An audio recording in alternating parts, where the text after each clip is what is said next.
Welcome back to Imola. Welcome back to the World Sim Series 6 Hours of Imola and the Ayrton Senna tribute race after a lengthy red flag, almost actually over an hour spent under red. We'll be heading back out on track, formation lap, and then back to the race. So everything is pretty much reset. Yep, especially the Everyone. gaps. It's a usual red flag situation, and just a bit unusual situation in the virtual platforms. But it was an issue, and a red flag was issued by race stewards. And basically what we have now is the same grid, but new gaps and basically no gaps. Everyone has kind of gotten their second chance. We have 40 teams still on the racetrack, and well, after this one formation lap, the race will continue. 6 hours on the clock, so basically half of the race completed, and a new restart after the half of the race. A practice session before this restart had a rain situation. I wonder if that's a possibility to endure during this race again. No matter what happens next, maybe another red flag, or well, you never know now. How much more chaotic this race can be? I think it cannot get more chaotic. A lot of chaos, and the race will now head into the night, so most likely becoming even more chaotic. We'll see how that goes for the teams.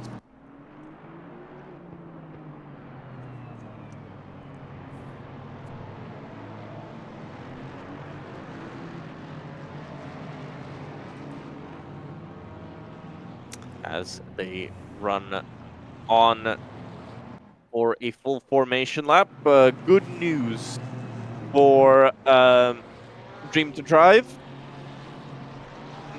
Okay news, but well, I would say okay news for the international racing team. Car driven by Spohn here, the number 2 car, the number 3 on the side of the car, but IRT number 2. Good news for Beaver Grease Racing. They had the pace, but had a lot of incidents.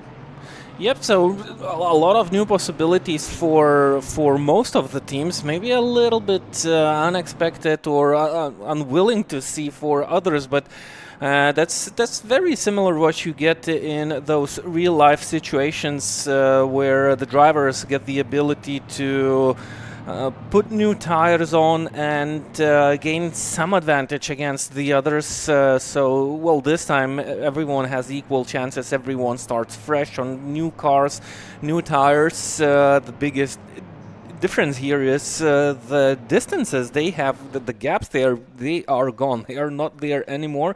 Everything is gonna be restarted from zero. Well, I don't know, I kind of like this kind of situation, well, how it ended out, because, well, we always like to have the safety car procedures during the races, which is not possible in current simulators or platforms, however you may call them. This gives us a slight taste. So roughly 1 hour of red flag. It was a little bit longer than 1 hour, I believe. And we are preparing to go green again, which will be the second start. Well, for me, it's something like having some unexpected scenarios in this already chaotic race.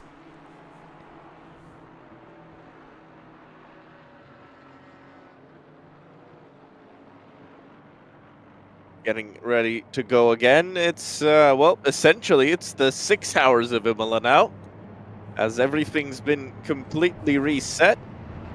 We'll get going for a completely new race. Silverio and Juknavicius on the front row of the grid.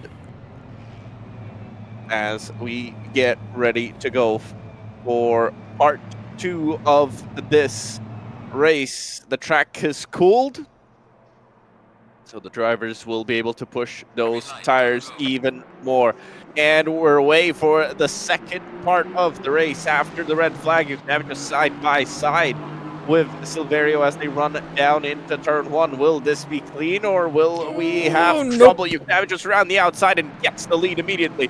Incidents towards the back, didn't see any Puerio having contact. The leaders did have slight contact, but nothing out of the ordinary. You can have it just leads, and this is the first time Dream to Drive lead on merit in this whole race.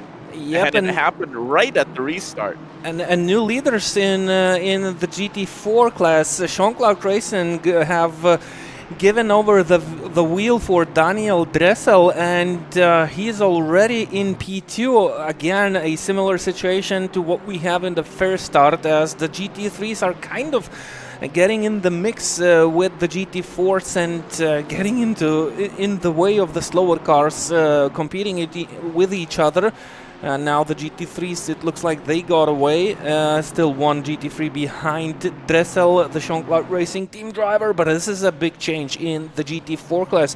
Who could have expected such a change where the leaders had a very huge lead? Now it's all gone, and everything needs to be reset, and after the restart it looks like it's not going as it was before. Look at the gap of the 4 leaders in the GT3 class. There's a huge gap now behind Vaškevičius. Then Puerio is kind of on his own, and then we have the whole remaining field battling with each other. Vilnius Tech Racing running 8th, right behind Babic and Puerio. Looking at the GT4s, there were cars running right off the track. Which the light is up into P12 for Beaver Grease Racing. So for them, this was perfect to have that reset. This now already 1.5 seconds at the front of the field. And this is a battle for 6th.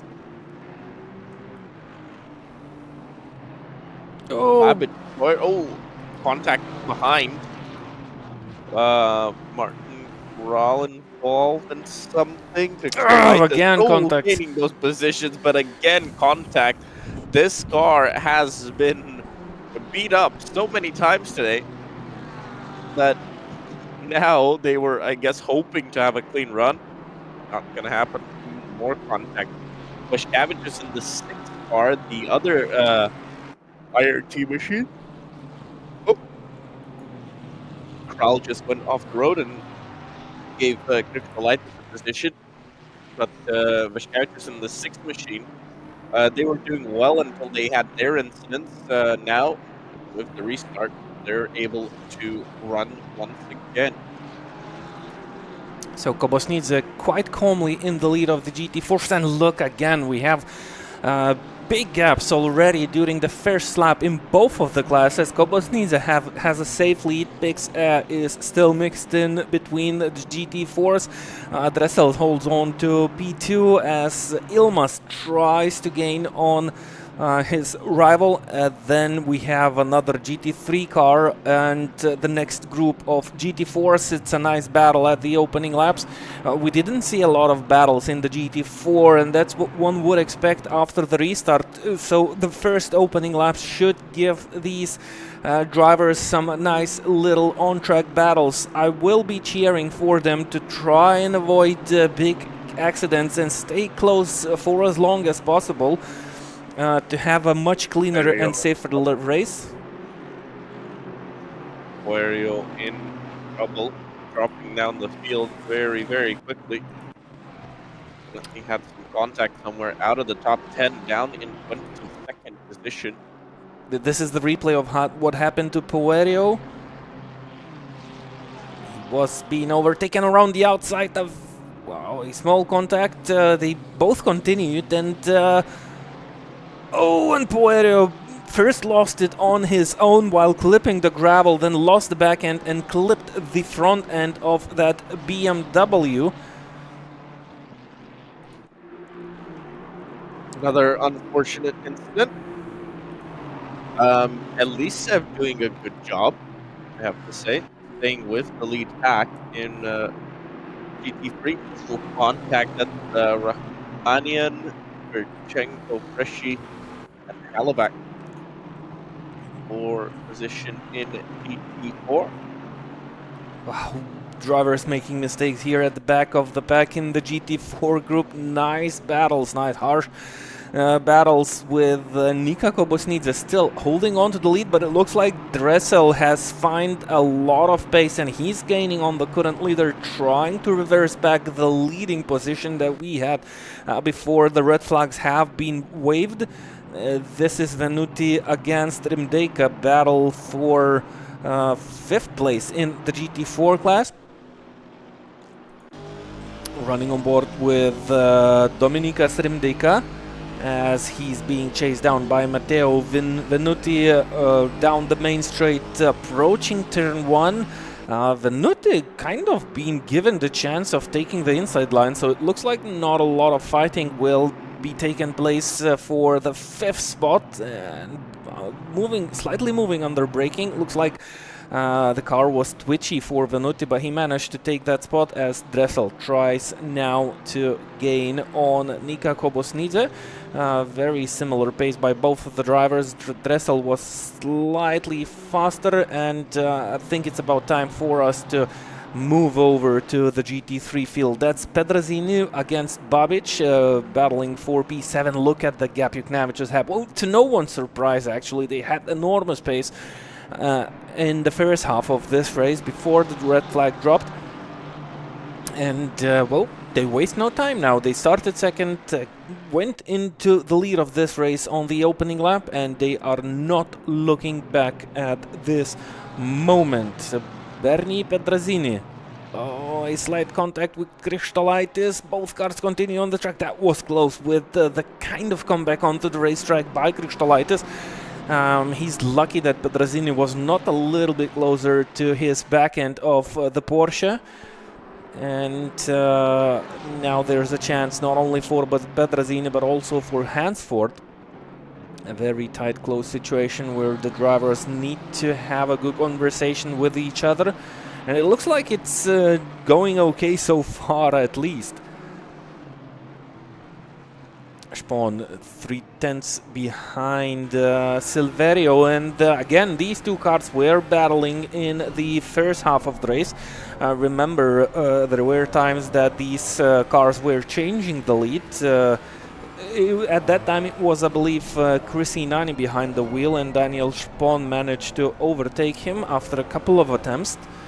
And, well, it's a very similar situation now, except this is a battle not for the lead, but for P2 in the GT3 class.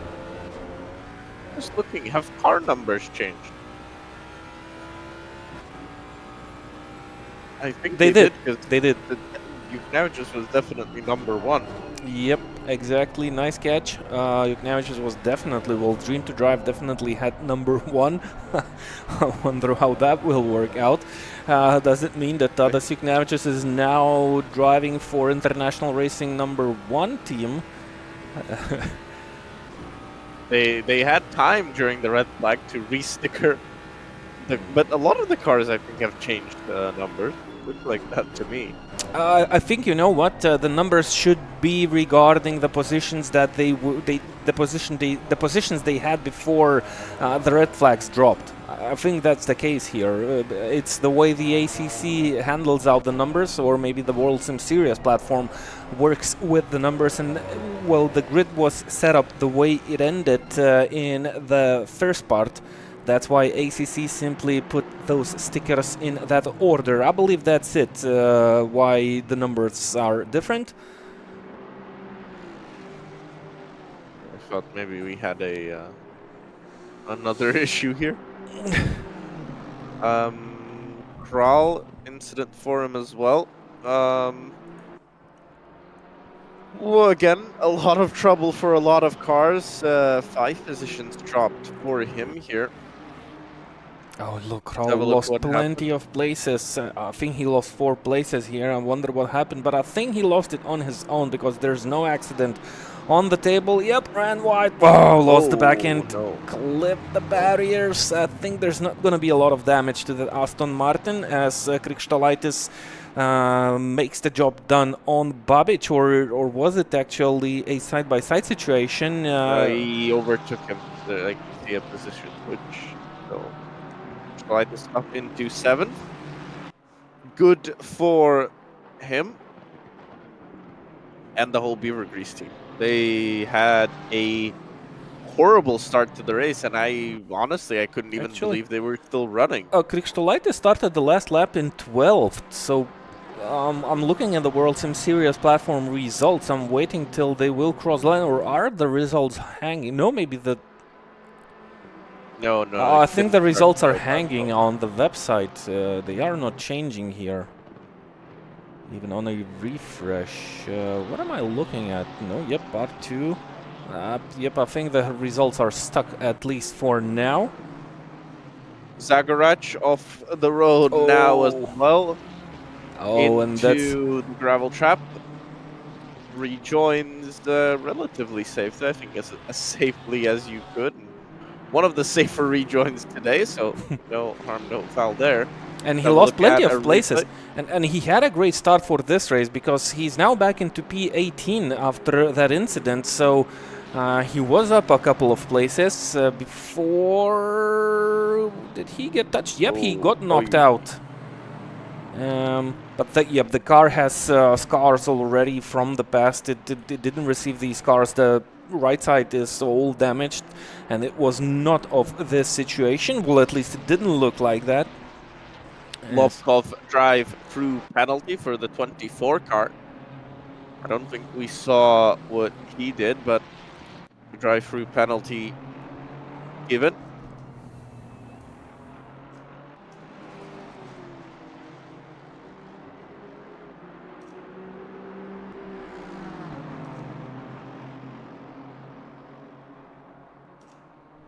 No other penalties, at least so far in this second part of the race.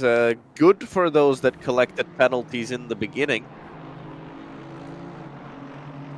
They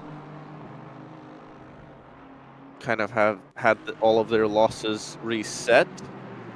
HNS now has a chance on Vaškevičius, and we saw this at the start of the race. HNS got back past him after having lost that position at the start, and then held on to P3 until the pit stop when they changed drivers. So carbon copy of the battle of the first part of the race. This time it's for 5th, not for 3rd, but same 2 cars battling for position at the start of the race. Okay, live results are back on the WorldSimSeries platform, so in case you want to kind of look at what's happening around the racetrack, you can go ahead and go over to WorldSimSeries, find the tribute to Senna Imola 12-hour race part 2, and it's back live, working as usual. Hopefully with a little bit less chaos right now. Everyone kind of got that reset, not only the server and the gaps have got a reset, but the drivers and the teams, they kind of had the time to think everything through and maybe start everything fresh. We've definitely had incidents so far after the restart, but at least for now it looks a little bit calmer as we have a battle between Spon and Silverio, and already running into traffic. Silverio braking very late. Grigas is creating yet another chaos as we go back to that battle, and wow, the shuffling through the GT4 field. Lisiev, as you've mentioned, doing a decent job. He's only 1.8 seconds still behind Daniel Spon and Silverio, and if he could kind of find a little bit more pace here, he could create himself an opportunity to maybe maybe use out or get out something of the situation, as the two international racing teams would involve in a battle, if they would involve in a battle, because the gap has just grown up to 1.5 seconds. I believe that's because Spahn is a little bit more cautious right now. With the traffic and all, he doesn't want to make too fast moves and risk to lose it all. It's only 5 hours and 45 hours on the minutes on the clock. 5 hours and 45 minutes on the clock, and that means that all the mistakes that the drivers will do now, they will cost them a little bit more, because there will not be enough time to redo what the mistakes might bring the drivers.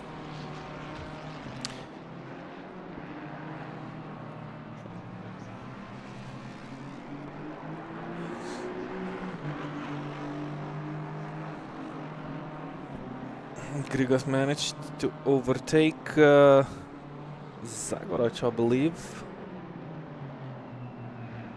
And this is Kral trying to chase down Fernandez.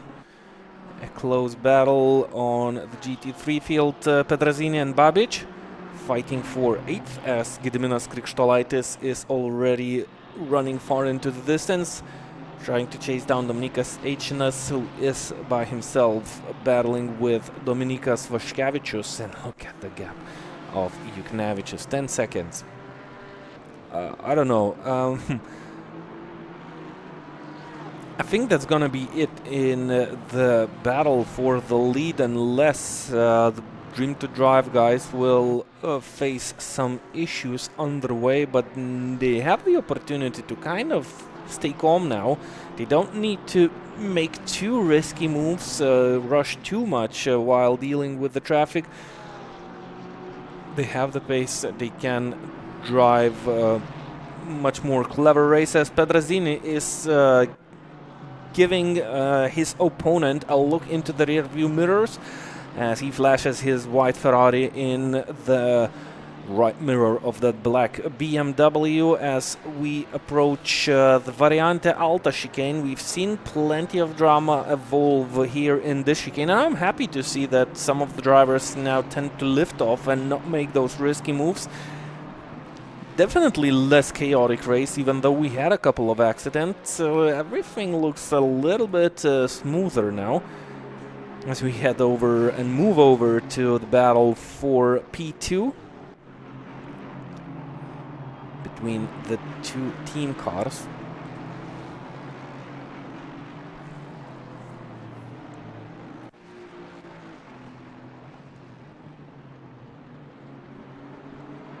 Still, this battle rages on. Remember, they had that incident, which we actually don't know what kind of incident Spahn had, and had lost about 25 seconds to Silverio. They were 25 seconds behind, off sync in strategy as well. That Vaškevičius, that's a replay. Sorry, that's a replay of Vaškevičius. He went into some sort of a trouble and lost the position to Eichinas. Oh, this is why the GT4 was running off the racetrack. Now Vaškevičius kind of lost of what he should do here in this situation. And right. If you see a car crashing, you slow down.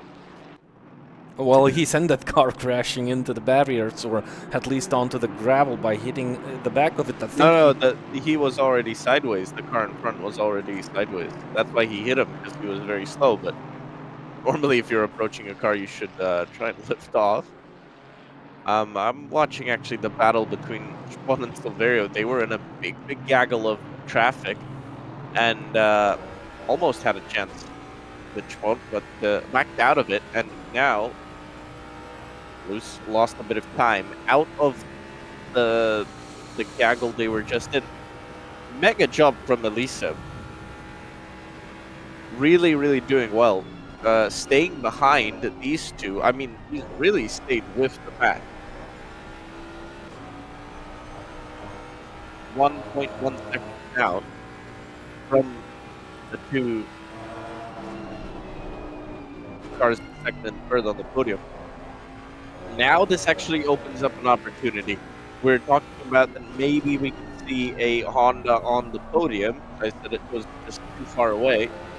And at that point, it was probably true. There was about a 3 lap difference. Now that difference is gone. It is 1.3 seconds. So opportunity for a podium, definitely, especially if something happens to any of the cars in front. Yeah, they just need to stay there, hold on for as long as possible, try to wait out any opening doors and any opportunities on the racetrack. I think that's why Spohn is a little bit more careful now. Well, he understands that the pace of Silverio is more than enough to kind of create that gap between themselves and LCF. Well, just in those situations with the traffic, I think they're losing they lost a little bit more time. So now Spohn is kind of, well, to my understanding, settling down behind Silverio. They understand that the Dream to Drive car is already far away into the distance. They cannot afford to make mistakes. So that's Russell, gonna by be the way, back into the lead of GT4.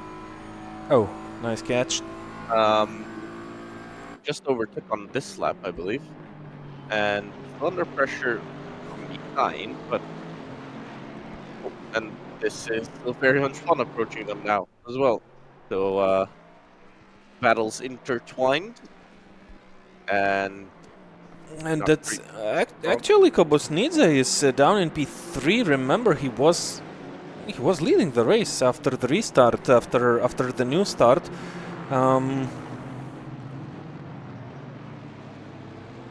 I think something happened. Oh, that's a replay from 10 or so minutes ago. That's Kobosnidze trying to battle Dressel as he was trying to overtake him and kind of lost it under braking, and that was it. So that's how the lead change happened, but it happened a couple of laps ago, 11 minutes into the race. Now we're 22 minutes into the race, so that happened 10 minutes ago.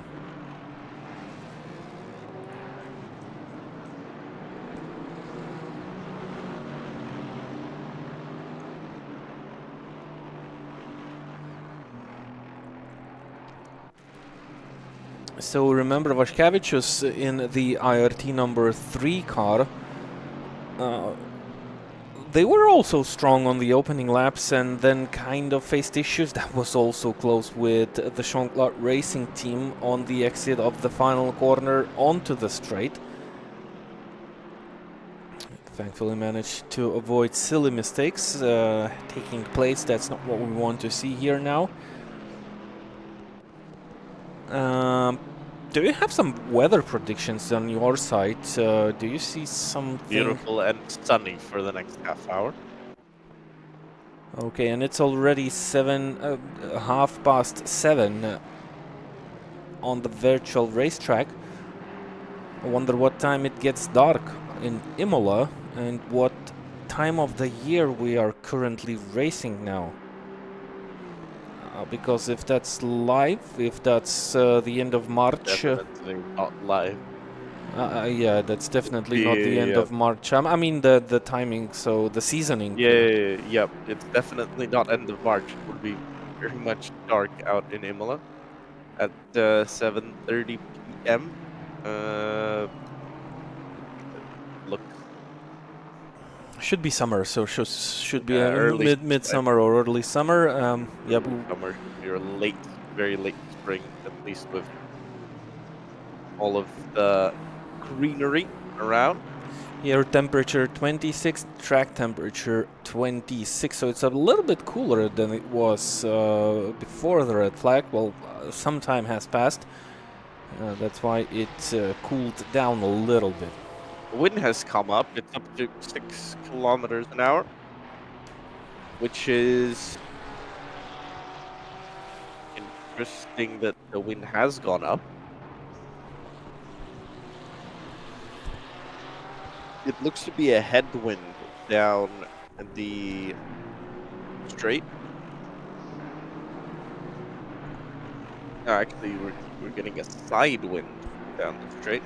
So crosswind down the straight. don't expect the cars too much up or down. 6 k's an hour now the wind, so it has picked up, that's for sure. Oh, Lobkov into the gravel trap at turn 1. At this point, yep, he's going to have to reverse it out, and he's going to gain some speed on the gravel.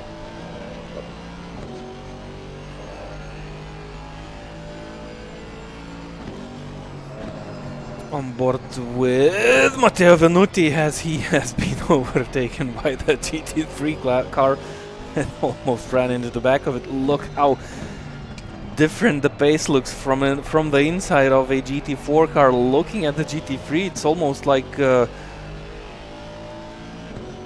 plane flying by, passing by those GT4 cars. So you have to be definitely cautious while driving and pay attention not only to what's happening in front of you and gain on your rivals, but kind of have an eye laid on the timing screen to try and figure out the corner when you'll be chased down by the GT3 cars.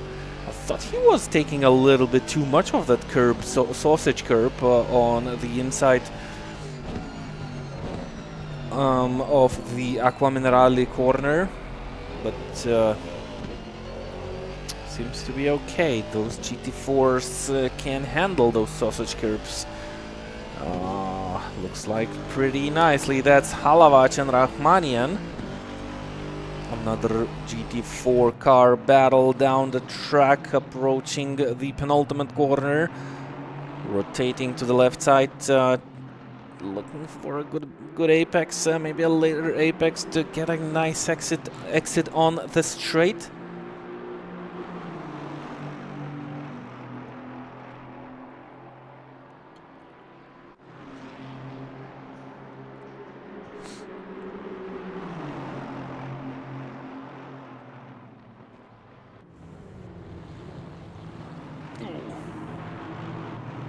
Is that Rimdika of the racetrack? Remember they were battling with Venuti, I believe so. It's, yep, Rimdika was forced right into the clutches of Halavac and the other drivers. I think we will get a replay, or yep. Cutting from live action and going into the replay. Something happened with the GT3s. Oh, he outbraked himself and wow, created that. Made it happen. Wow, he created a very nasty situation on the racetrack. That's gonna be a huge and a harsh penalty for actions like these. You cannot outbrake yourself and run into a GT3 car, then cause a chain reaction of a lot of cars taking part in that.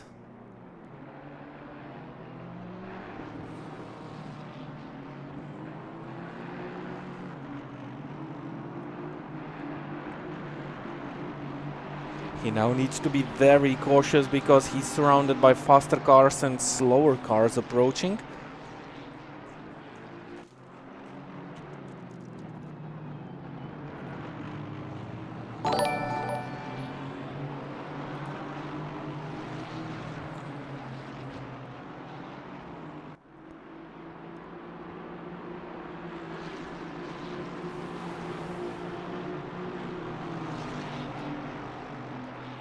Thanks for your next contribution into the Ayrton Senna Institute.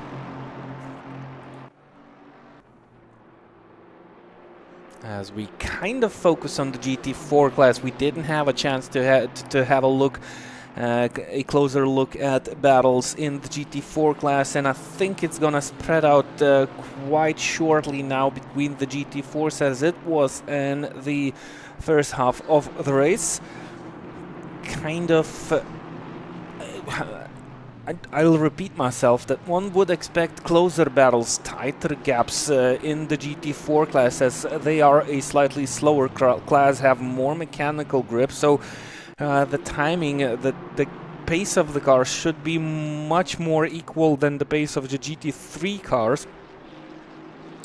But it looks like the GT4s are kind of struggling at this track to stay close to each other and giving the joy to the eyes of these on-track battles for just the opening stages of the races. After the start, so we are 30 minutes into the second half of the race, and still a couple of GT4s are fighting with each other. Dressel is not creating that huge of a gap. He's extending the lead. He's back into P1. But he's nowhere as far away from his rivals as the car was before the red flag. And actually, after the first start, they managed to create a huge gap right away and ran straight into the distance, have been forgotten by all the field. Right now, they are only 3.5 seconds ahead of the second-placed Ilmaz. As we see the Dream to Drive car in the background approaching this little battle of the GT4, 17 seconds gap of Tadas Juknavicius. I would have liked to see Jan Nims in the GT4. Would be interesting to see who gets a bigger gap quicker, Jan Nims or Tadas Juknavicius. I wonder if Jan Nims is taking a rest, or maybe he did his job already and now left the car over to his teammates. We will don't know how many drivers are there. Probably part of their strategy. They just had the plan for who runs when, and you know, if it falls during a red flag, it falls during a red flag. So not a big issue.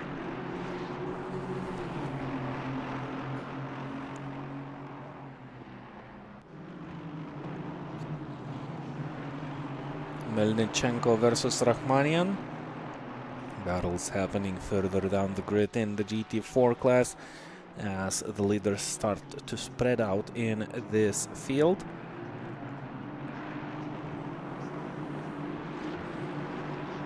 At least, by the way, still on the back of Spawn. 1 second is that gap, so now he's closer to Spawn than Spawn is to Silverio.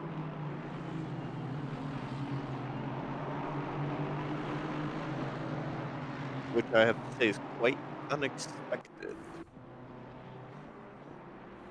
Well, of course it is unexpected. We've seen that Honda being fast, but well, kind of they were running fourth before the red flags. They are still running fourth. The pace is now equaling the pace that the cars have in front of him, except the Dream to Drive car. They are kind of, I'd say, out of another planet here on this racetrack, running on their own.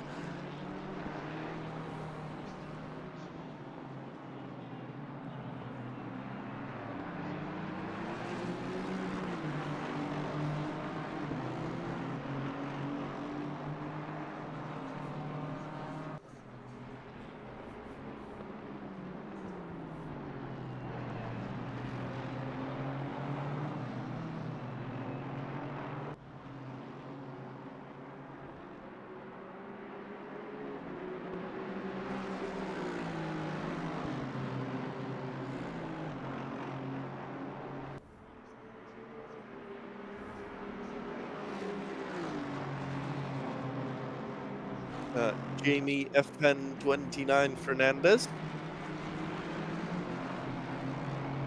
in 11th place overall and in 11th place in class. Right behind Thomas Mortensen in the KR7 racing car.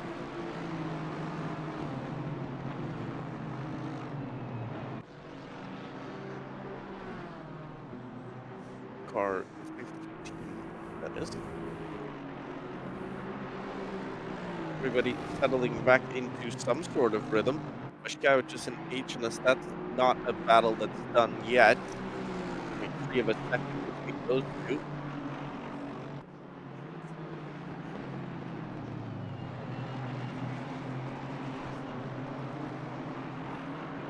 After GT4 going right off the road. Yep. interrupting the run of Hansford, and he has to back out as Fernandez found himself a little bit closer to Mortensen, while in that moment Vaškevičius versus HNS into turn 1. That's a close call, and HNS left enough of room for Vaškevičius and didn't lift off. So find a nice grip running a wider line into turns 1 and 2 and manages to stay in front. Beautiful driving by the BMW in the hands of one of the drivers. That might be Dominykas Eičinas, but well, who knows? This team shares one simulator between their drivers. We can understand that by the different pace that the car shows in the different stints.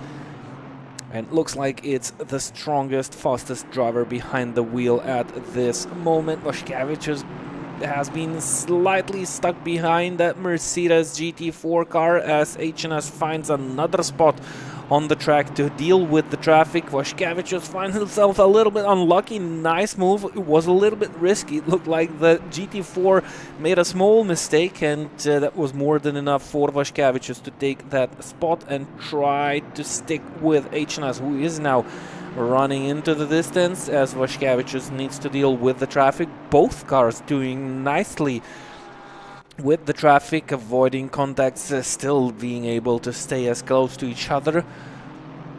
That's what the racing should look like.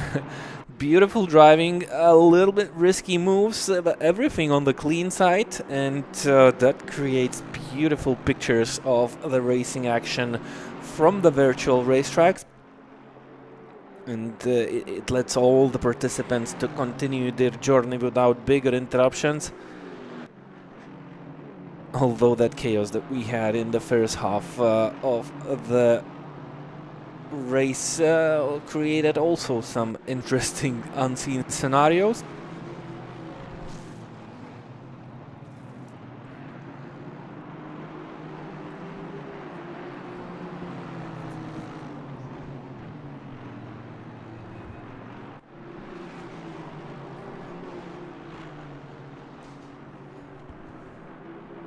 They're just still trying to do something here.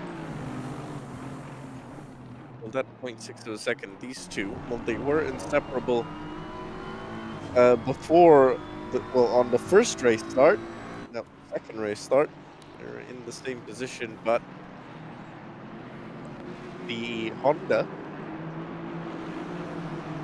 is going quicker than them.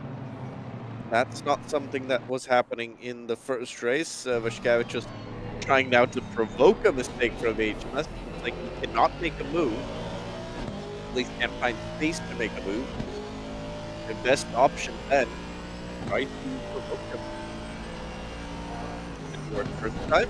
See if anything changes throughout the lap. He'll find more provocations, but move around the track. What will work. Nice low front end camera angle from the splitter of Vaškevičius Aston Martin's GT3 car as he tries to chase down HNS, as Gustav mentioned, tries to provoke a mistake, but it's not easy to do so for a driver with experience like HNS.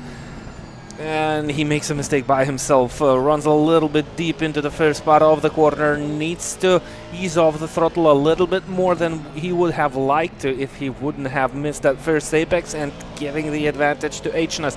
Overall, it looks like Vaškevičius has a slightly better pace compared to his rival, but probably those small mistakes and maybe some unlucky situations with the traffic always put him back a little bit further, and he needs to regain again the time that he makes while chasing down that BMW. 39 minutes of the stint took place so far, meaning that the balance in the cars might change as Pedrazzini went off track, lost a position to Babic, and lucky we have this replay system where we can kind of catch up with the drama happening on the track. When you see two GT4s battling right in front of you, that doesn't suggest anything good, but it looks like he by himself clipped that sausage curb sausage curb on the inside of the corner, and trying to relearn how to speak and name things, running a little bit wide. It's scrappy. It's a very scrappy lap from Pedrazini. I wonder if he has a little bit of damage from that contact with the GT4. But as soon as you start making mistakes, you need to know how to calm yourself down as a driver, because, well, it's very easy to create a mistake from another mistake, meaning if you go into troubles and lose your head, there's a very big amount of chance that you will make another mistake. Shout out to Sean Clark Racing for another participation in this Senna Institute donation, as we continue not only the race of the 12 hours on the Imola circuit, but also the gathering of donation for the ones in need under the name of the famous race car driver.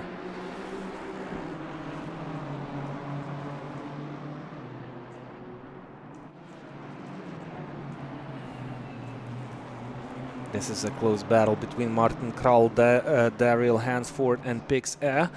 Pix kind of recovering. He was at the very back of the pack. He was mixed in the GT4s, and there's your recovery drive, pumping, scrubbing, damaging the car.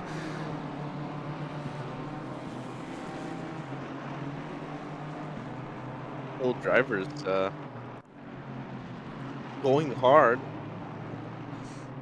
They were warned by race control that penalties are going to be harsher now, but still, they're really taking risks.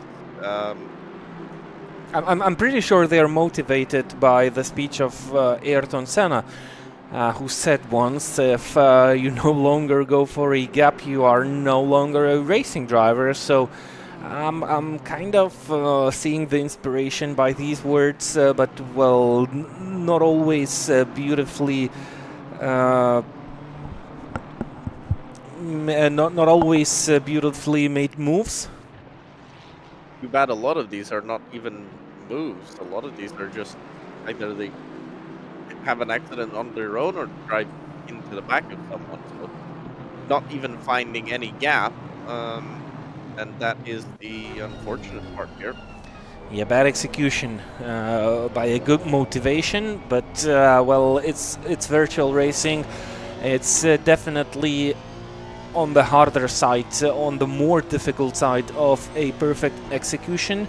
From the driver's perspective, you are not sitting in the car. If you're not racing in VR, you don't have that environment, the surroundings. It's a flat view from the monitors, and, well, it's a bigger task for the driver to correctly evaluate the gap, the speed difference, and other nuances. That's why it's usually ending up in these contacts and some scrappy situations. Elziev, the Honda driver, he was stuck. I think he tried to outsmart the drivers in front and was not expecting the GT4 to kind of give him the way on the outside. Again, you can see how the GT4s are kind of trying to figure out the way they need to move their cars to give way for the drivers, for the faster drivers behind. But as we've already discussed, you just need to stay on your racing line, and then it's the best communication. This is going to be a very, very good chance. Oh, Paul pushes away the GT4. And, well, I thought this was a chance for Elisev. I thought they were going to split the GT4, but they both went to the outside. I think we will get a glimpse. Where did the tape come from? mean, they were decently quick, but not that quick. It was a small contact down the straight. I think maybe Spawn lost himself a little bit while looking at the rear view mirror and just clipped the doors of that GT4. Managed to keep it together. Both cars managed to stay on the racetrack, so small contact ended up okay without consequences. I think it was a slight distraction by Spawn just trying to look at the mirrors and try to figure out which way of the track, which part of the track Eliseev is gonna choose.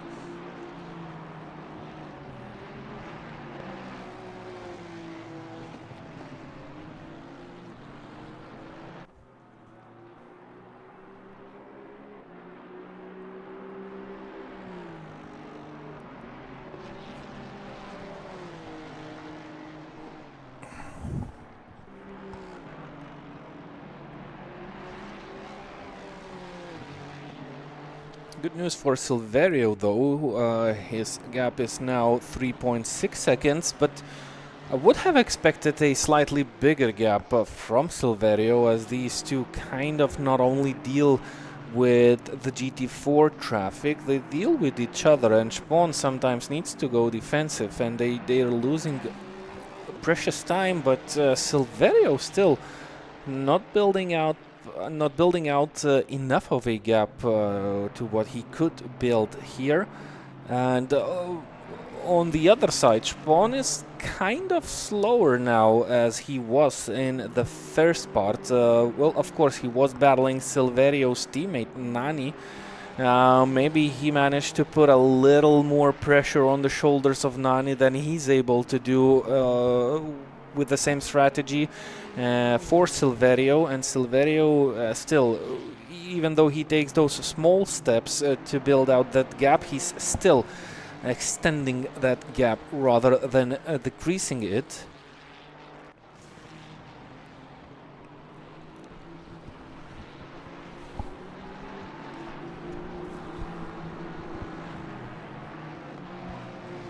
Yep, maybe Spawn a little bit more careful now, and as part of the race, picks up a drive through. But yeah, looks like Spawn maybe struggling to find the ultimate pace. Could also be that maybe for this second part of the race they might be expecting some rain.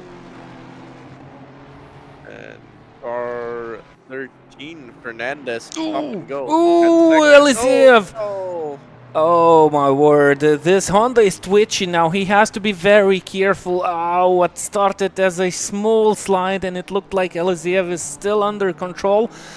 That's a shame. Yeah, well, he didn't lose too much, but he lost enough to give room for Spawn. That's 9 seconds now, so it's still a very big loss for Eliseev, who was doing such a beautiful job while battling 4P3, but of course it's not over. These mistakes happen, and one could expect mistakes from your rivals, but you don't want to make them by yourself, as Pix is struggling again, I think.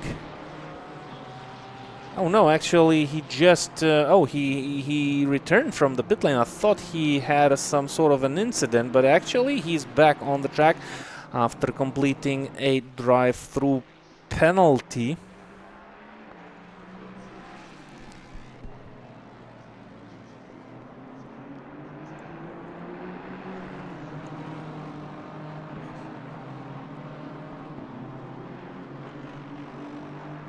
This is Hansford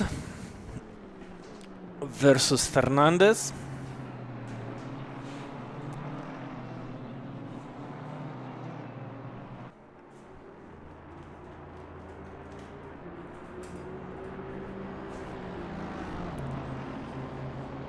As Mortensen goes into the pit lane.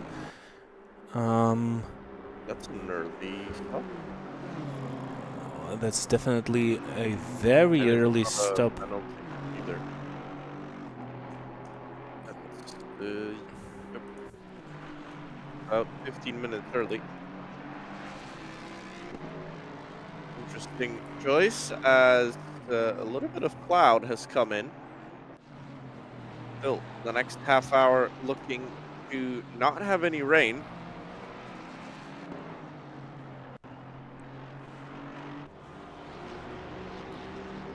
But a little bit of cloud, that is going to be interesting. 7:56 p.m.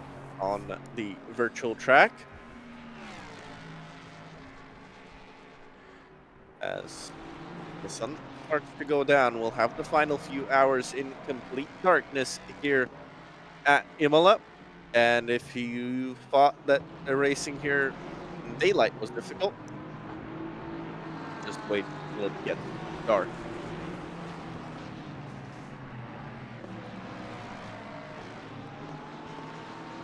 So Con has a chance now to breathe, and I think he's using that chance to catch up to Silverio, but Silverio in a big gaggle of traffic as well. Yep, the same awaits for Spawn, as he will have to do the same mission, and there's no guarantees he's gonna make it in a better way as it was for Silverio Fernandez into the pit lane. But these are some early pit stops to my point of view, so it's only 15 minutes into the race. One would like to extend this stint to as long as possible, especially the first ones, to try and kind of create a much better situation towards the end of the race. Spawn goes really close to that GT4. He cleared out 2 GT4s. There's a GT3 in front of him, and he's already 3.4 seconds behind Silverio. Someone's into the pit lane again. I think there was it's one of the GT4 cars. So Poerio still standing in the pit lane, Fernandez still standing in the pit lane, and not anymore. As Spawn meets a GT3 car, and thankfully that Ferrari moved out of the way, and in this whole traffic situation, Spawn lost roughly 3/10 in the battle for P2.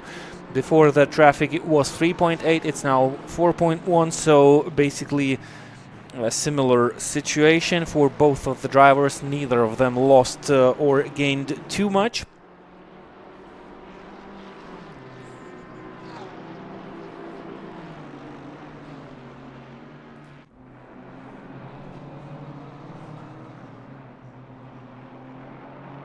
Yep, came up again, so traffic is playing a part. 23 seconds, it's not even been an hour.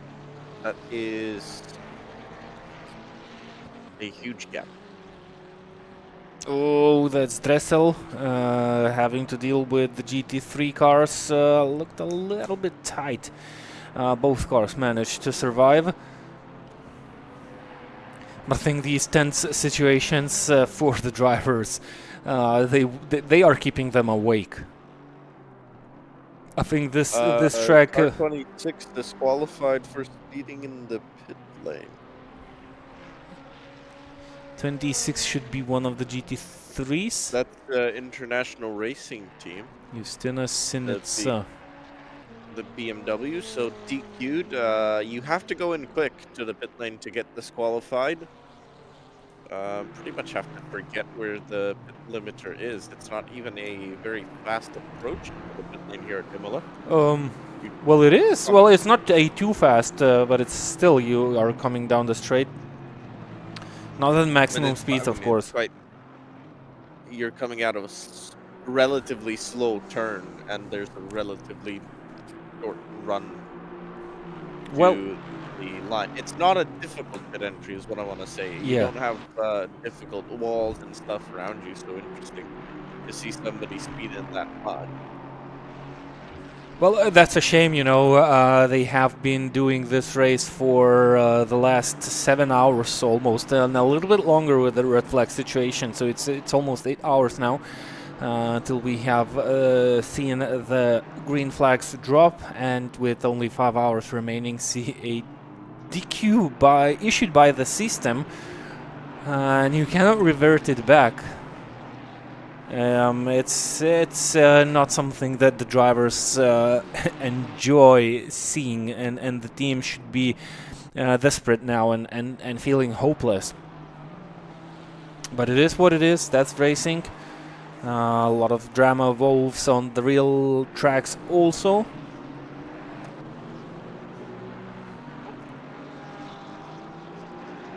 As we see the Ginetta GT4 in a battle with Rahmanian versus Edens.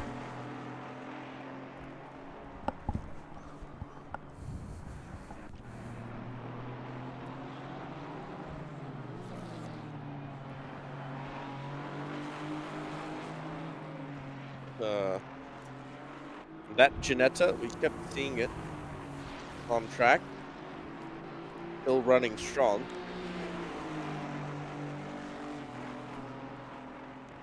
Funny looking car, very small, looks very small. It is very small compared to the Mercedes. Oh, and Rahmanian tried to go for a move, but very late braking by Edens saved the GT4 of being overtaken, but he compromised his entry. He loses on the exit, creating another chance, another opportunity for Rahmanian, but it looks like Rahmanian, he's just trying to play it safe, play it steady, stay as close as possible. I'm not sure if there are small contacts that I see here on the screen, or maybe it's just a graphical illusion created by the software. Maybe there were no contacts here, but it looked like Rahmanian was almost pushing Edens forwards down the straight.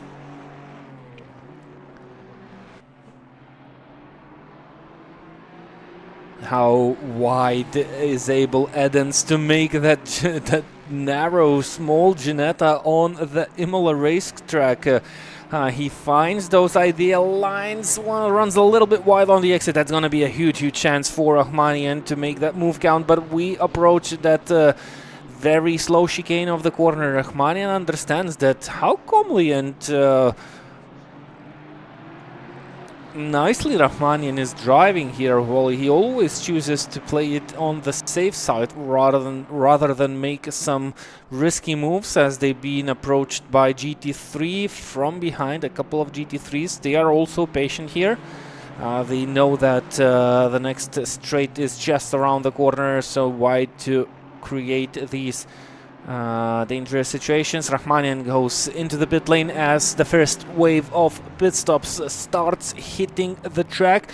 What about our GT3 class leaders? They are 27 seconds ahead of Silverio. Silverio is being caught slowly by Spawn. It's now down to 2.6 seconds. I'm not sure if that's from pure pace or maybe again some traffic situations. We had the 2.5 seconds gap before.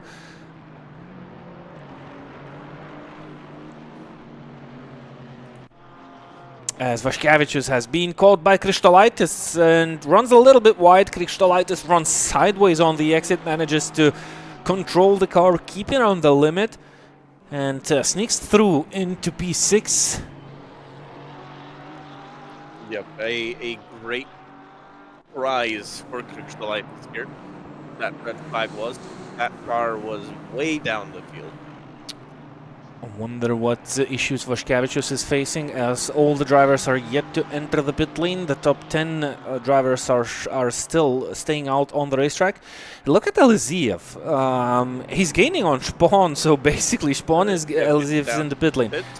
So basically Spawn is gaining on Silverio, and Eliziev was gaining on Spawn. Nice racing there from the drivers. It's a shame that Eliziev made that mistake, but still. It was a very strong pace from that Honda, no one can deny it, and hopefully that will continue, that battle will continue. Of course, after the pit stops we might get those situations where the battles will, where the gaps will extend slightly between the drivers, as Kristolaitis and Vaškevičius gain on a slower lapped GT3 car. Vaškevičius a little bit impatient. Look at the car. He was trying to get out of the way, almost into the side of Vaškevičius, who chose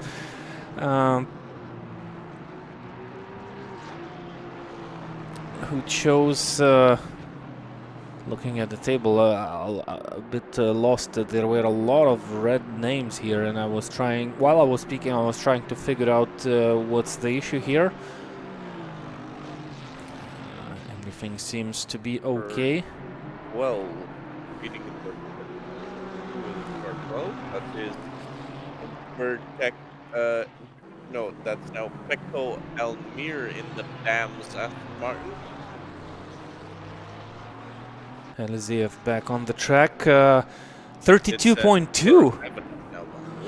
Eliziev had a very short stop now in the pit lane, roughly 3 seconds shorter stop time than we've seen from the teams who took pit stops in the first part of the race. So it's roughly 35 seconds stationary time.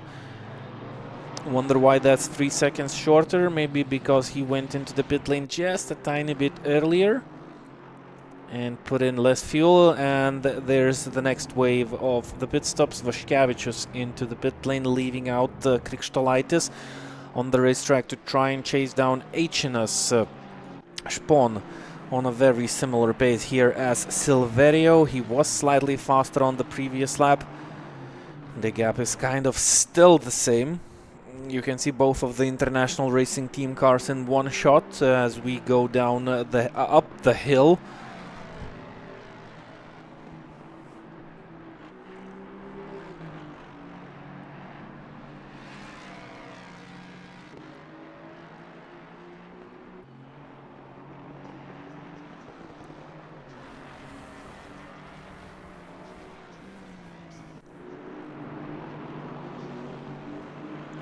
So we should be seeing everybody come in at the end of this and next lap, normally. They can stretch one more lap, so we'll see who decides to do that.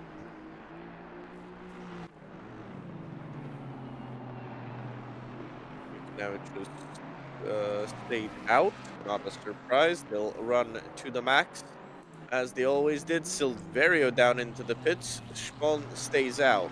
So, the first split in the strategy between those two that we have makes sense to do something different, and makes a lot of sense to not pit because you're trying to get that final stint to be as short as possible. The least amount of fuel you can put in that car, the better. And if there is a threat of rain, as the sky is quite dark now, the longer you run, the less of a chance you have of accidentally getting into a situation where you'll have to change tires. Ooh! Ivanov almost running off the racetrack. This is the driver who changed with Eliziev, RL Shizokor Duo Racing Team, the Honda that keeps us kind of the toes, expecting for them to be mixed in the battle for P2. They were fourth before the pit stops. Chrissy Nani takes over in the international racing team Aston Martin. Silverio going out of the pit lane, Ivanov exiting the final corner. Interesting to see what the gap will look like. Miguel Silverio also had a short pit stop. Yep, 32.2. And the gap is roughly 10 seconds. It was similar before the pit stops. I think it was also around 10 seconds. So it's roughly around the same mark as it was. So good first news. One down into the pits. He cannot extend it one more lap. But Yuknavich managed to go an extra lap. He's been going so quick in this stint that he actually has time to do another lap.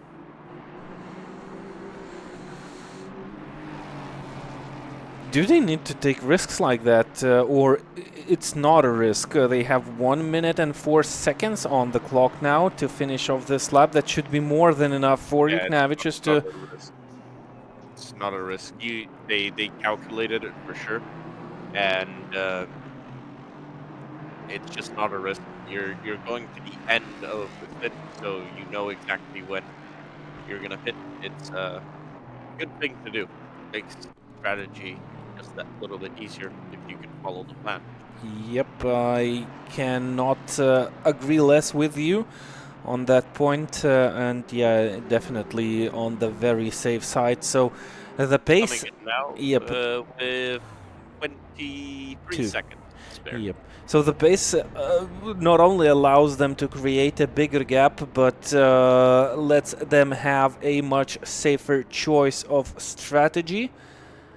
As Spawn is exiting or has already exited the pit lane. What about Ivanov?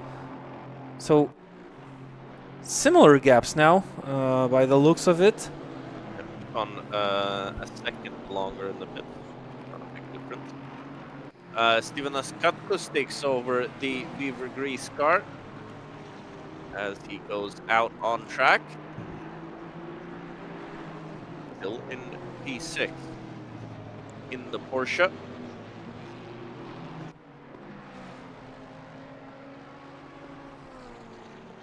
So top 10 here includes Fords, Aston Martins, BMWs, one Honda, one Porsche, and one Ferrari.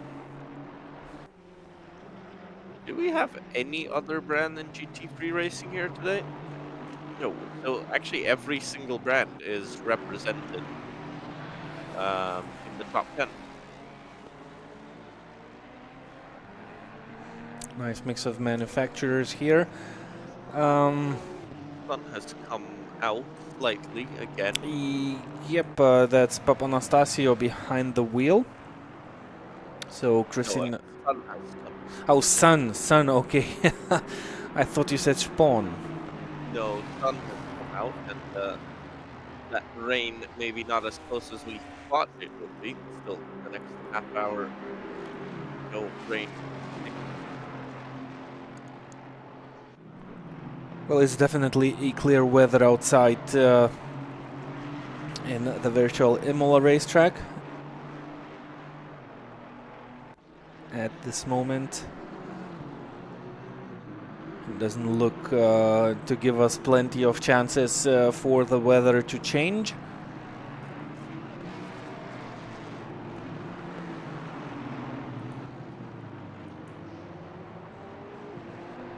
Looks like Dressel stays behind the wheel for a second stint for the Shonglar Racing Team. 5 seconds ahead, Saba Yavkishvili. All the GT4s have also visited the pit lane. And the first wave of pit stops, well, had a couple of earlier stoppers. But most of them are on that normal, usual strategy. Panduro running 10th, car number 15. They were very early to stop.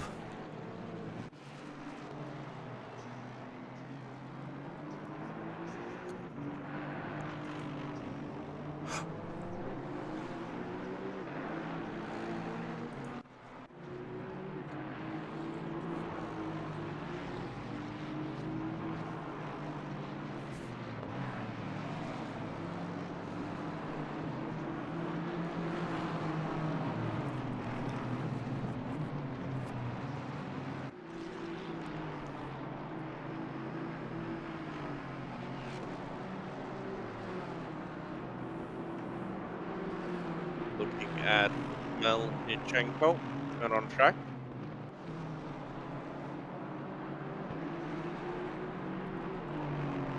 Uh, 29. So everybody completing their first pit stop of the 6-hour race. It's almost like a Creventic event. Oh yeah, with a pause between the races.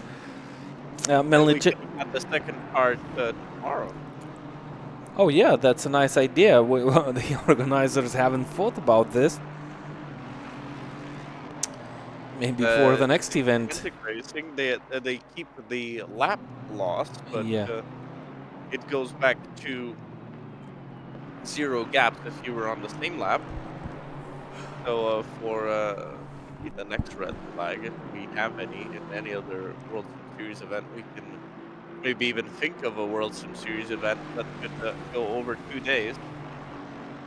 6 hours one day, 6 hours the next. But I don't think it's technically possible to give the lap gaps for the cars here on this platform. Not very familiar with the technical details of how the gridding goes when you create a server. I think you can build out the lineup of the drivers, but not the gaps between them. And one might try to be creative, as one should kind of replicate the gaps, well, the laps of the drivers.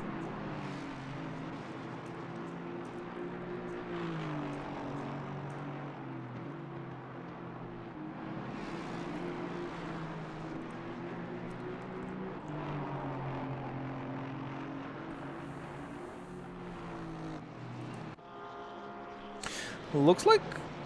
No, it doesn't look like. It's a GT3 car. Okay, I was looking at the wrong name. I already wanted to create some drama on this racetrack to announce that the second place GT4 is gaining on Dressel, but it's not the case because that's a GT3 car mixed in between the GT4s, as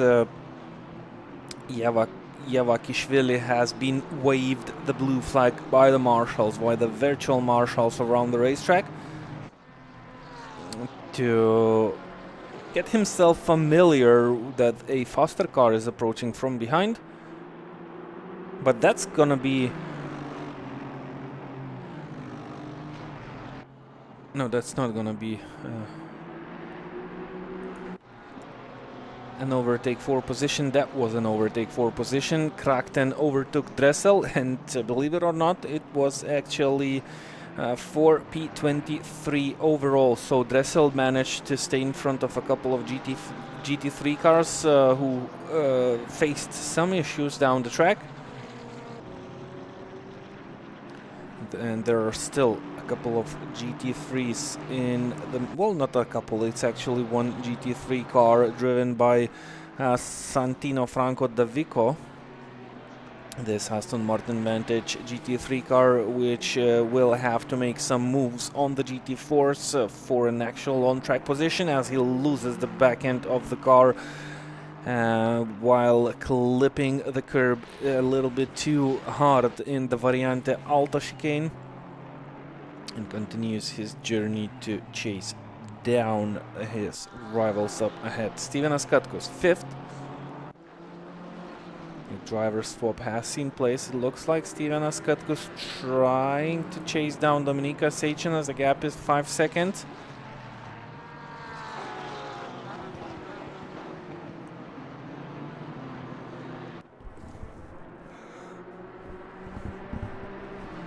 You can see the last lap pace compared on the bottom of your screens, the lower right hand corner.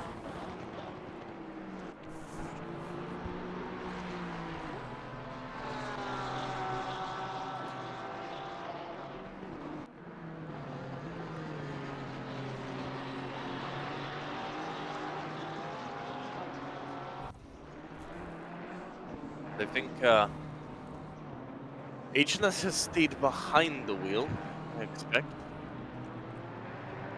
If you remember last time when they expected their first stop, the pace of that car flipped heavily, and it looked like I thought HNS was not quite.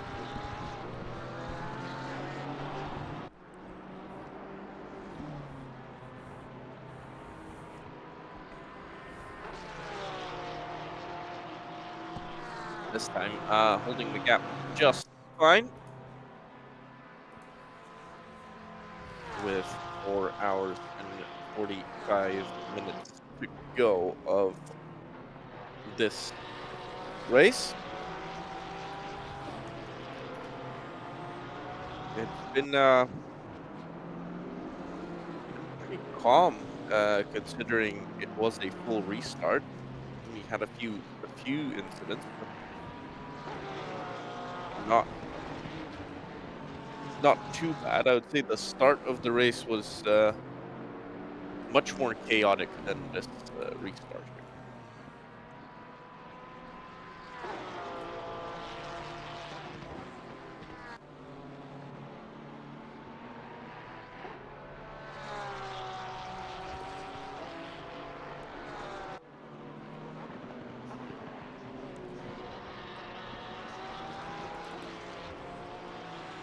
Yep, definitely Dominykas Ayrtonas behind the wheel of that BMW.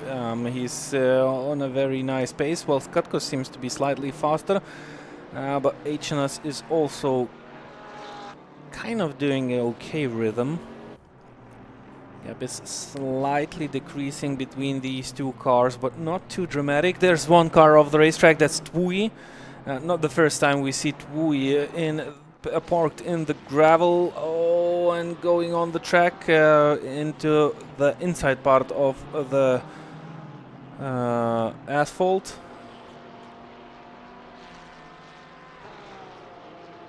So I think it was just a spin, not a huge accident.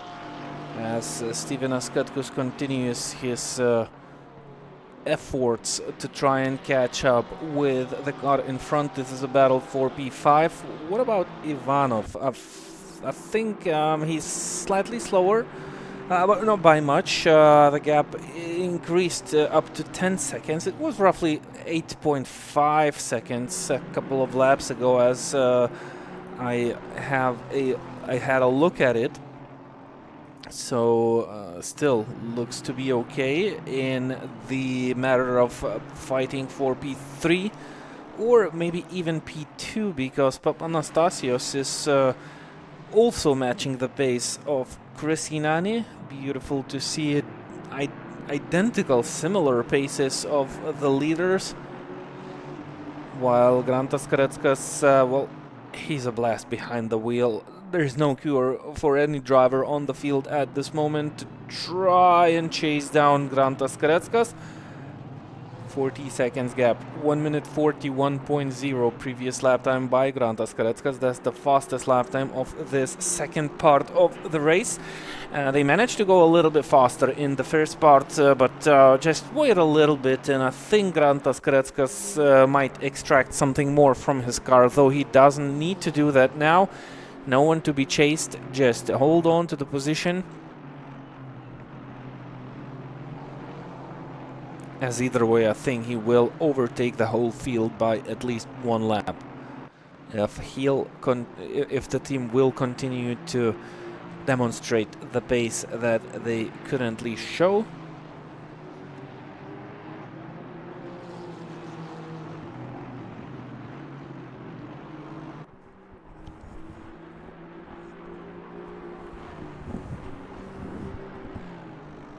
So, Papanastasiou, well, Ivanov has definitely lost time throughout the stint.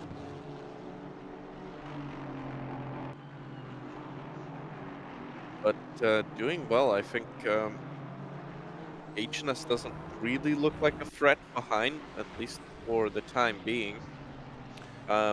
Will be interesting to see if Papanastasiou can reduce the gap to Nani in front.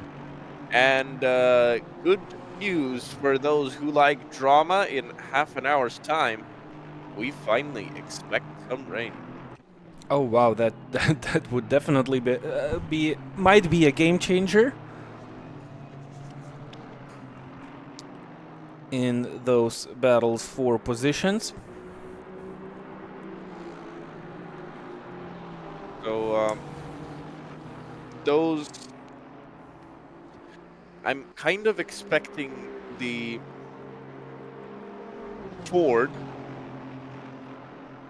the international racing team Ford, to have gone for a more aero heavy setup, or geared towards the wet, but looking at the spring trap, I don't think that's the case. will be interesting to see. Maybe some teams thought about a more wet weather suited setup.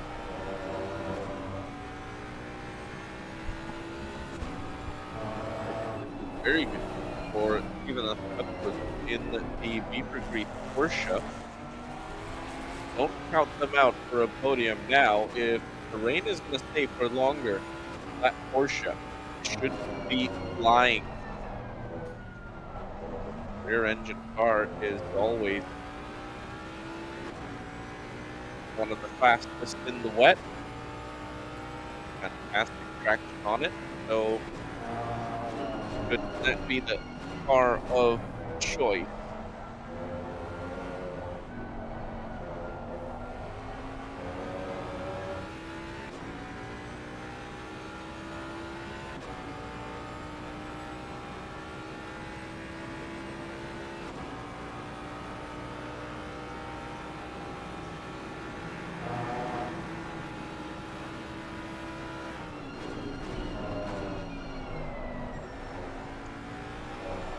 So the rain is expected right before the end of the second stint of the second part of this race.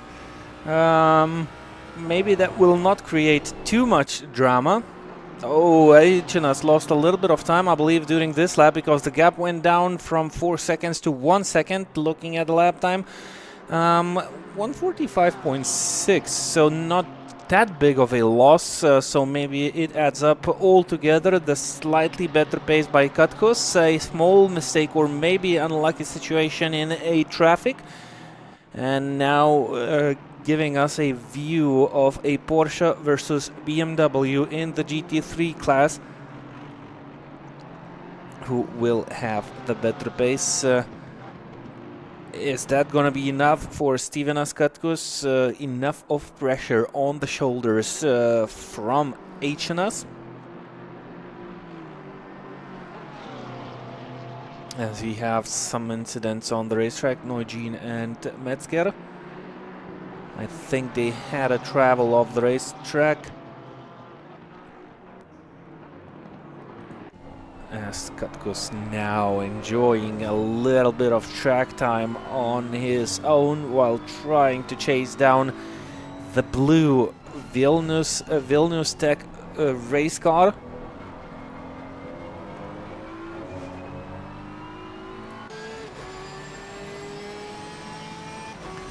An angle from the ground up to the looks of that M4 GT3 car up ahead. Sliding slightly on the exit of the penultimate corner. Again, beautiful rotation by Dominika Seichinas. Really nice angle and great camera shot here to try and... Sounding engine as well. Getting closer and closer down the straight. This is the part where Porsches are slow. It's down the straight, but he's going to have the opportunity to go down the inside. HNS doesn't want to fight this one. There's no point in him fighting this one. So 4.5 hours to go.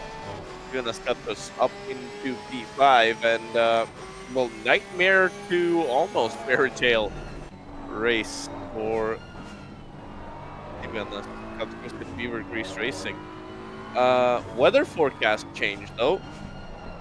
No more rain in half an hour.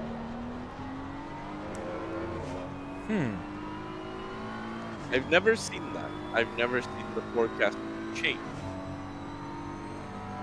on Assetto Corsa. So that's interesting. Well, you know what? I've never seen a red flag situation in ACC. So a lot of first times here about this platform, what it might offer to the drivers. Drive-through penalty for car number 18 with Ferrari.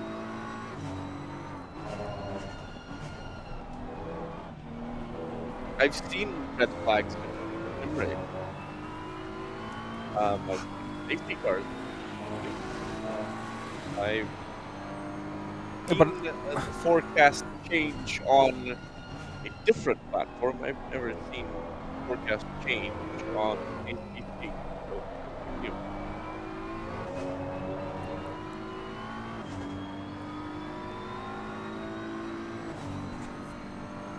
So, Well, it looked like HNS had a very similar pace to Kutkus before. He had a 4 seconds gap. Right now, he kind of sees Kutkus drifting away, but running into traffic, that might still give an opportunity for HNS if he manages to find his way through. Kutkus is off the racetrack. Kutkus is off the racetrack. That's gonna be a position change again. So back into P5 for Dominikas. HNS managed to stick it up with Kutkus as they gained on a lot of traffic.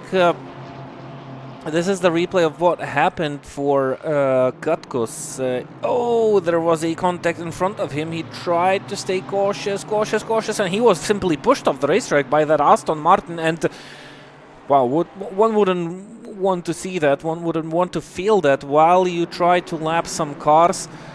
They push you off the racetrack, so that's something to look at for race control, because that's definitely not a nice thing to do for your rival, especially when this is not a battle for position. I think that's Oakley. Yep, car number 11. He's currently 13th.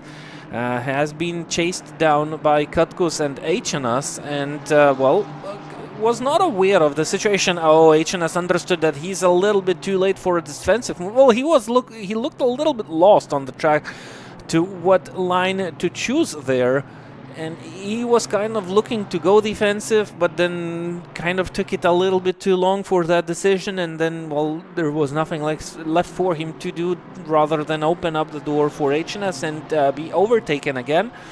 Maybe he has some issues. Maybe he knows that the pace is not there to battle HNS here a little bit too hard. It's not wise to do that with 4 hours and 34 minutes on the clock. It's no chance for you to kind of defend against a slightly faster rival for that amount of time, and then you have to focus on your race again. Kutkus on Oakley. This time Kutkus has managed to swing by. One car is off the racetrack. That's a GT4, and I think there was a small contact. This time no problems for Oakley whatsoever. So I think he was slightly either not aware of the car on the outside, or maybe he was simply understeered into Stevenas Kutkus one lap before. Because, well, looking at this situation, Oakley didn't look as he would like to fight with the cars that are lapping him.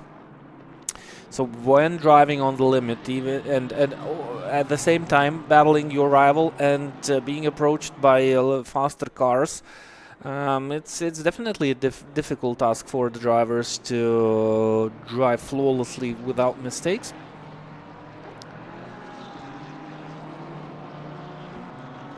But during the second meetup, everything kind of ended out in a better situation.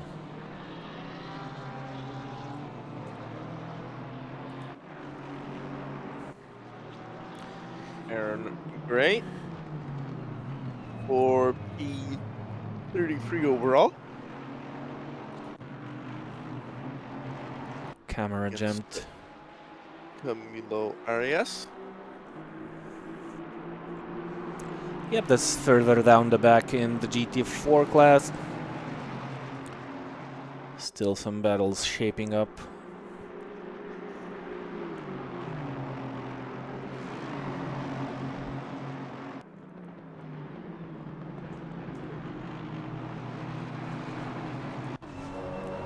HNS again was very close to the back end of Kutkus. Yep, I was watching this. Kutkus got held up in turn 1 by a GT3. Yeah.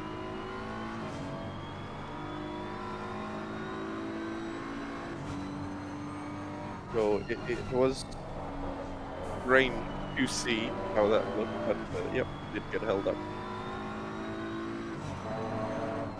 Right, it looked like the GT3 was maybe even trying to move out the way. It's going down.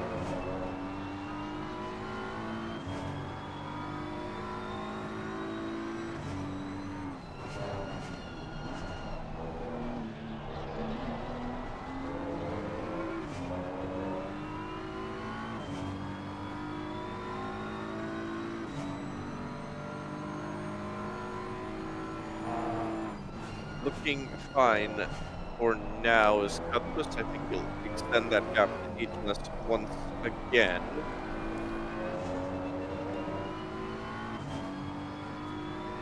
I mean, he's looked good so far. And that Porsche. Oh, so we still have rain coming in 10 minutes, but it's going to be just a very, very short rain shower. Give it It to will us. Give it to will us. go back to dry. Well, on the ACC platform, that shouldn't create too much of a drama, though. One would. The drivers have raced on dry conditions for the past 7.5 hours. They might not be prepared for those small drops. Oh, Katkus, was he forced to run wide? A GT4 is off the racetrack. Some sort of miscommunication happened on the racetrack again. Shout out to a sound in my headphones. I missed something already. Getting a little bit late. My reaction times also are slowing down. I wonder how the drivers are coping up with the tiredness on the track. Well, oh, Katko's running off the racetrack again.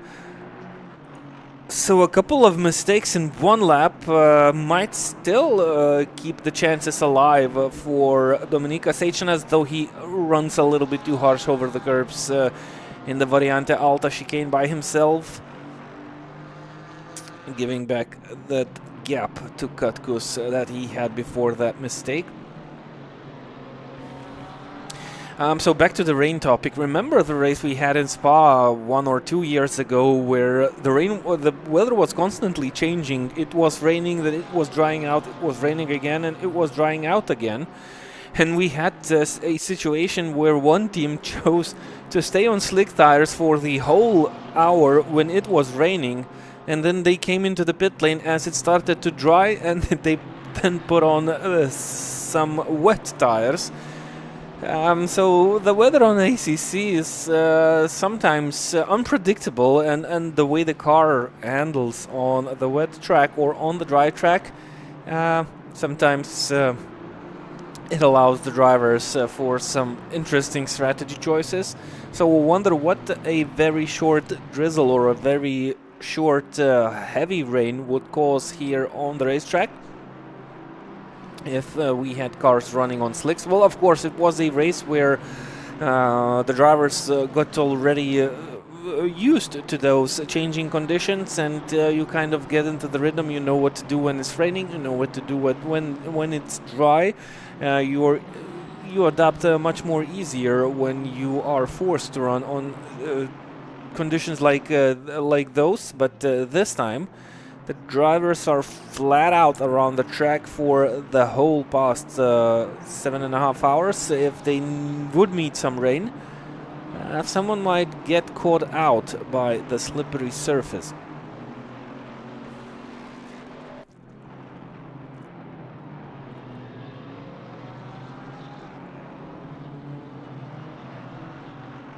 Yeah, we'll see what happens, but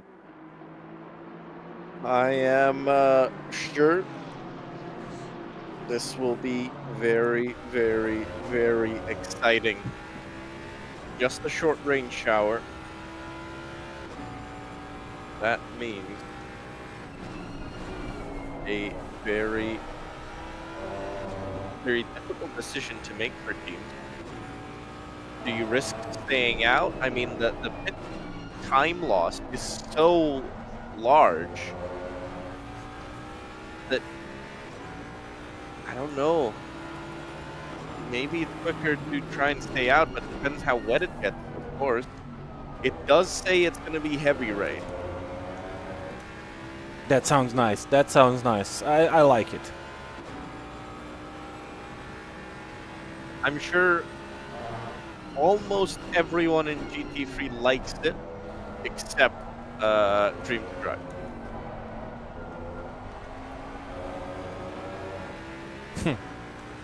I'm sure they're not afraid of the rain. No, I don't think the rain is the problem. The problem is that the rain will go away so quickly.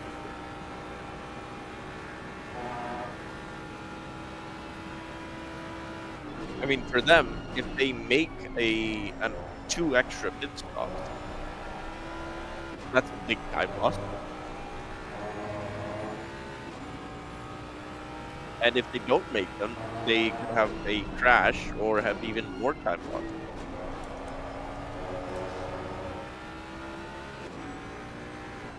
Like for them, this is the worst option that can happen. And it always is like this. If you've got a big lead, you don't want uncertainty. And a short, heavy rain shower is the definition of uncertainty.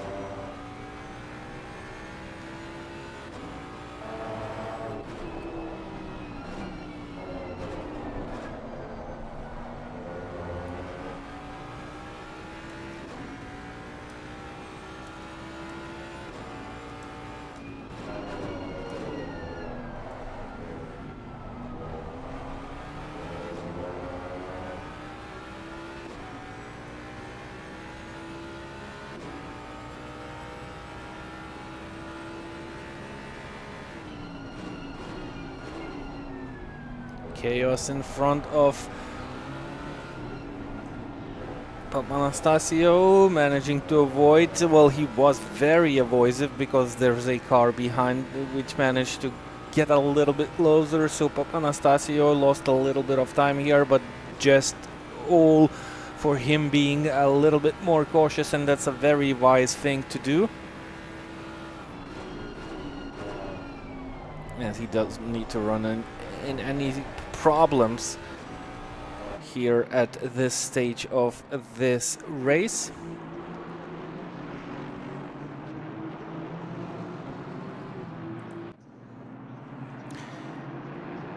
As we put ourselves over to the battles in the GT4 class. Yavakishvili being chased down by Erlikaya for the battle in the battle for P3. Oh, there's an Aston Martin of the racetrack doing some donuts. That's Pekko Almira, I believe, of the track. So Yavakishvili and Yerlikaya, both on very similar strategy. 31 minutes for Yavakishvili and 33 minutes for Yerlikaya to stay on the racetrack. This is close because that's a GT4 that is being lapped. Wow. I almost took it for granted as I would see an overtake for position.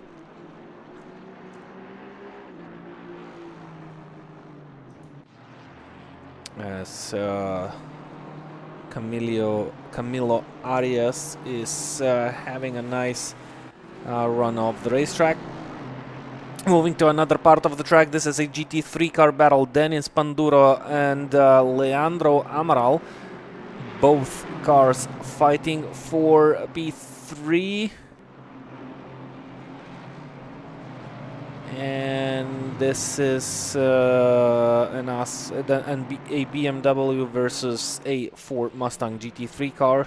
Panduro managed to open up that gap a little bit further as he nailed the first part of the track. Oh, and it's already raining. Oh, nice. Wipers on, and I'm watching the Dream to Drive car of Grantas Granska sliding around on board here with Christos Papanastasio in the International Racing Team Mustang. The rain is coming down, and it's going to be coming down for the next 10 minutes at least.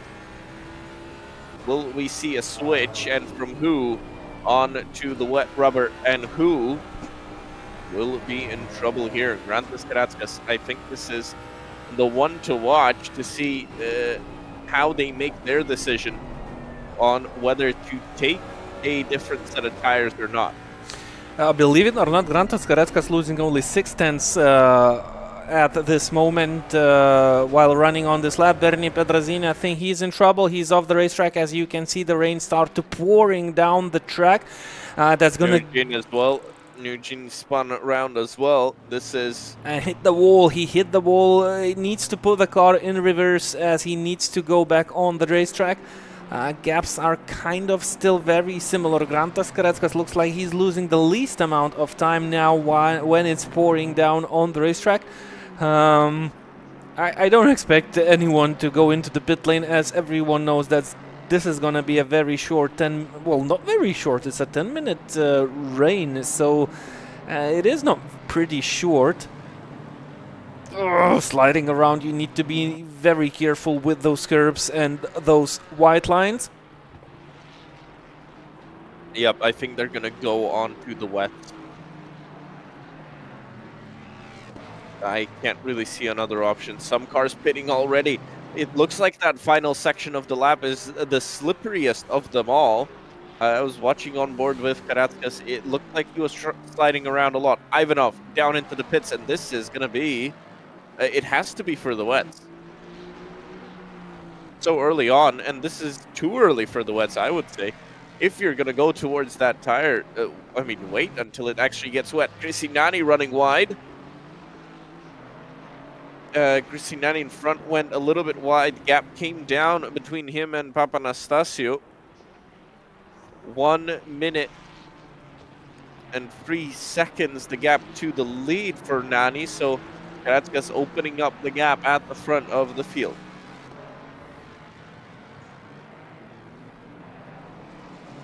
See what happens here. Can Papanastasio close that gap down even more? How slippery is it?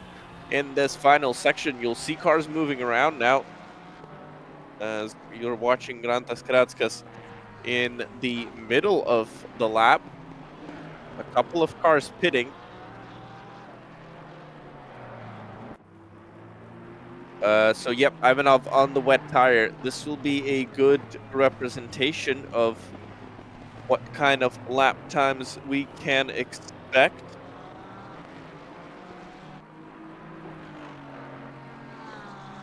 But the track is definitely getting wet now. It's damp.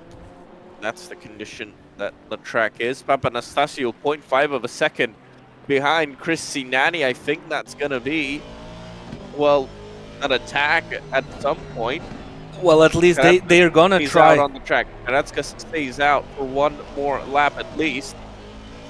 We'll see what these two decide to do. Whether you like it or not, Grantas Karetskas managed to extend that gap to a little bit more than it was. It was 59 seconds, it's now up to 68, so whatever you throw at the current leading car, it doesn't matter. He always performs at the highest possible pace. Dominikas, Seichinas, Pedrazini and Galunis, all of the drivers struggling a little bit with these conditions. It's always interesting to see how the cars handle on the wet track. In the ACC platform, you never see them taking different lines. It's just a much slippier tarmac for the drivers to deal with, but they don't have to change the line the way they run around the track.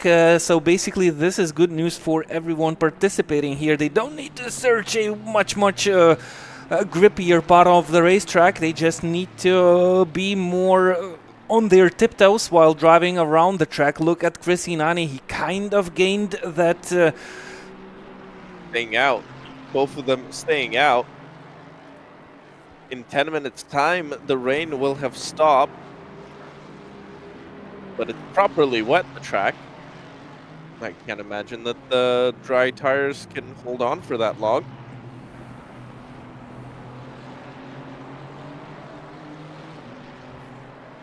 With the rain continuing to increase in intensity. Eliseev, a last lap. Well, Karatskas didn't do too bad on the last lap. 49.0. We'll see what this lap is now, or if he'll decide to take his car into the pits. No, Karatskas stays out at the front of the field. And that's a 1 minute 54.2.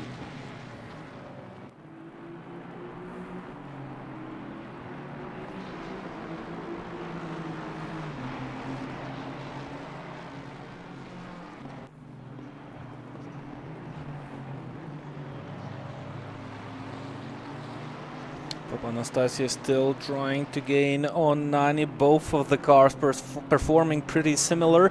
Katkus already 15 seconds ahead of HNS, and that's definitely the choice for the drivers to not go into the pit lane, put on the wet tires. It would simply take too long. The biggest question is gonna be for the drivers of what tire of choice is during the pit lane. Well, all of them, well, at least looking at the leaders, they have 26, 23, 25 minutes of stint time remaining. Elisiev has been into the pit lane. Do you happen to have a chance to see what tires they are on? He's got wet tires, yep. That car is on wets. Running last lap 3 seconds quicker than the race leader.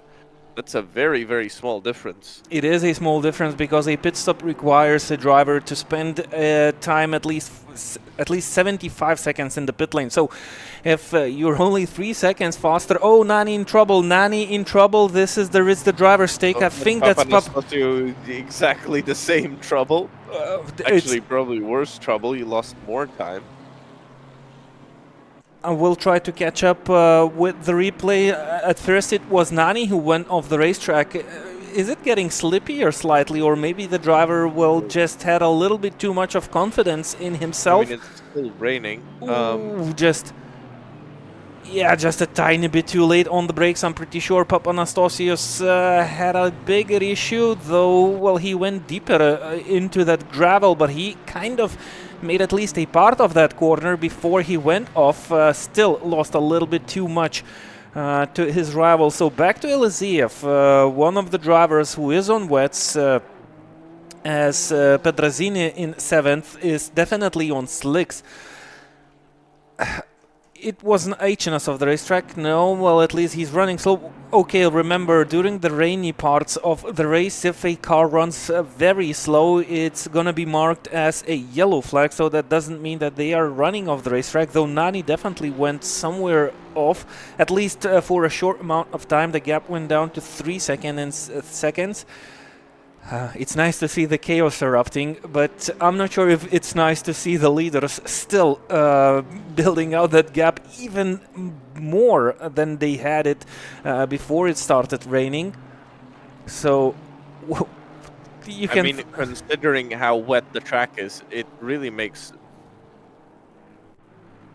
no sense how quickly not only Karatskas, but everybody else is running. It is insane. It is. Elisiev on wets, 152. Karatskas on slicks, 156. It was definitely a bad call, at least by the looks of it. Standing water. I think that has to be some kind of issue with the manipulation as well. I mean, there's standing water on the track if you look, right? So how Karatska still has temperature in the slicks and able to run, well, just a couple of seconds slower than a car on wets. 56.0 for Karatskas. So even if there was no need for a switchback to dries, there's almost no point in going to the wets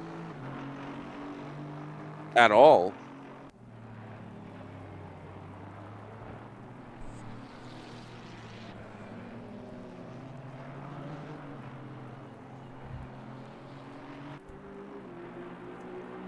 That's a very similar situation to what we had during the spa race.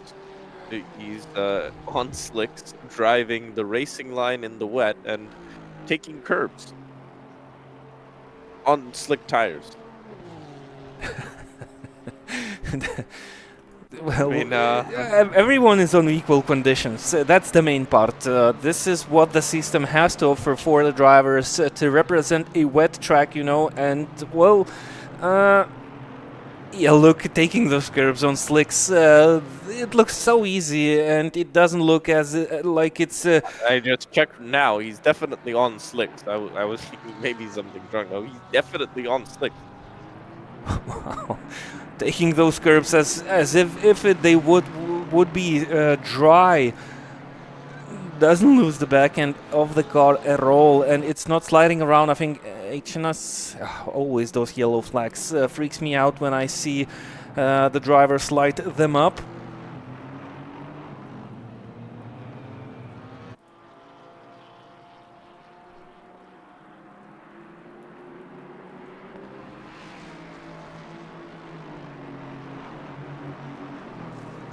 .80 gap. The pit stops are approaching, but well, it's raining again. Look, I think the rain started pouring again, but I'm not sure if that's going to change anything too drastically. The drivers are struggling. I don't think there's much of a need to switch to a different tire. A little bit cringy seeing that Mustang GT3 car running on slicks, taking that track as if it was dry with no consequences. Of course, it's very subtle driving, and Grantas Kareckas is one of the best drivers out there on the ACC platform. No problems for him. He manages to extract a lot of pace out of the car. Well, Chrisinani is not too slow also, so it looks like everyone kind of adapted to the conditions that we have now. But what's the point of having rain and not, well, having the need to use the wet tires? Look at Eliseev. His last lap was 1 minute 50. The last lap of Grantas Kareckas was 1 minute 55. It almost is. Well, if only Granta, if you could say, okay, Grantas has a lot of experience on the sim and driving professionally on the sim. Chrisinani 55.7 as well. I'm not saying Chrisinani is slow or doesn't have experience, but still, I mean, Grantas has raced a lot more, and even Chrisinani can kind of almost match that pace also on a slick tire. As I say that, Papanastosio off the road. Well, I mean, it's still easier to make a mistake when it's slippery, but it's still too forgiving for the drivers. Look at that BMW. It kind of seems that the driver does what he wants to do, slides around, brakes very late into the corners, has a small slide, and gets back onto that action. The biggest shame is to see the drivers that we kind of expected to gain from this situation. They basically lost out here, especially Eliseev. Well, he's now caught up with Ayrton, but, well, all the cars will go to the pit lane to make a pit stop. It's gonna dry out at one point. If the weather forecast is not lying, the rain should end shortly. With a track of 23 degrees and outside temperature of 23 degrees, it shouldn't be a very hard... it shouldn't take too long for the track to dry out. Meaning that, well, it was a nice gamble to try and put on those wets on this Honda to try and maybe do something different than your rivals. It's a big shame seeing that it didn't work out. In real life, what you would get in conditions like these, the drivers who stayed out on slicks and the drivers who went into for the wets, the difference per one lap should be at least 20 or even, I'd say, 35 seconds. On a track this wet, yeah, you'd never stay on a slick. Yeah, yeah, that's the first answer. You are completely correct. It's impossible. It would be impossible to stay on the slicks. Look, the track is already drying out, so this is the worst news for Eliseev. Even though he managed to overtake Ayrton, he was fourth in the first place as it started raining before them going into the pit lane. So it's a shame to see that. It was a nice decision. It looked like a nice try, but at the end, well, you have to go with the system and the way it works. That's ACC platform.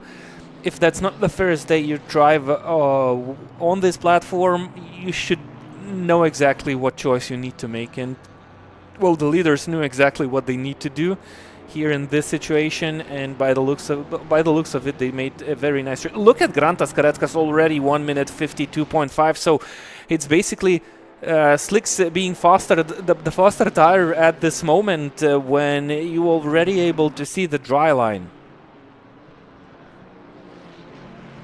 There's still quite a bit of spray, and you have a kind of sort of dry line, but I don't think that line really matters. I'm still watching the onboard of Gantas Gracias. It doesn't look like he's following that line too much.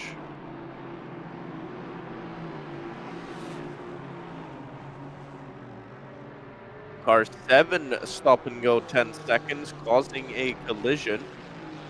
That is Dominguez in the BMW.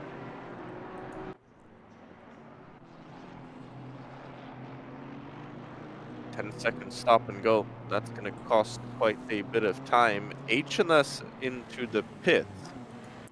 I think they ran out of time. Kobosnidze they just completed their drive-through penalty and they are still running third. So good news for them. Do you have the chance to see what tires are the choice of the drivers? What about the GT4s?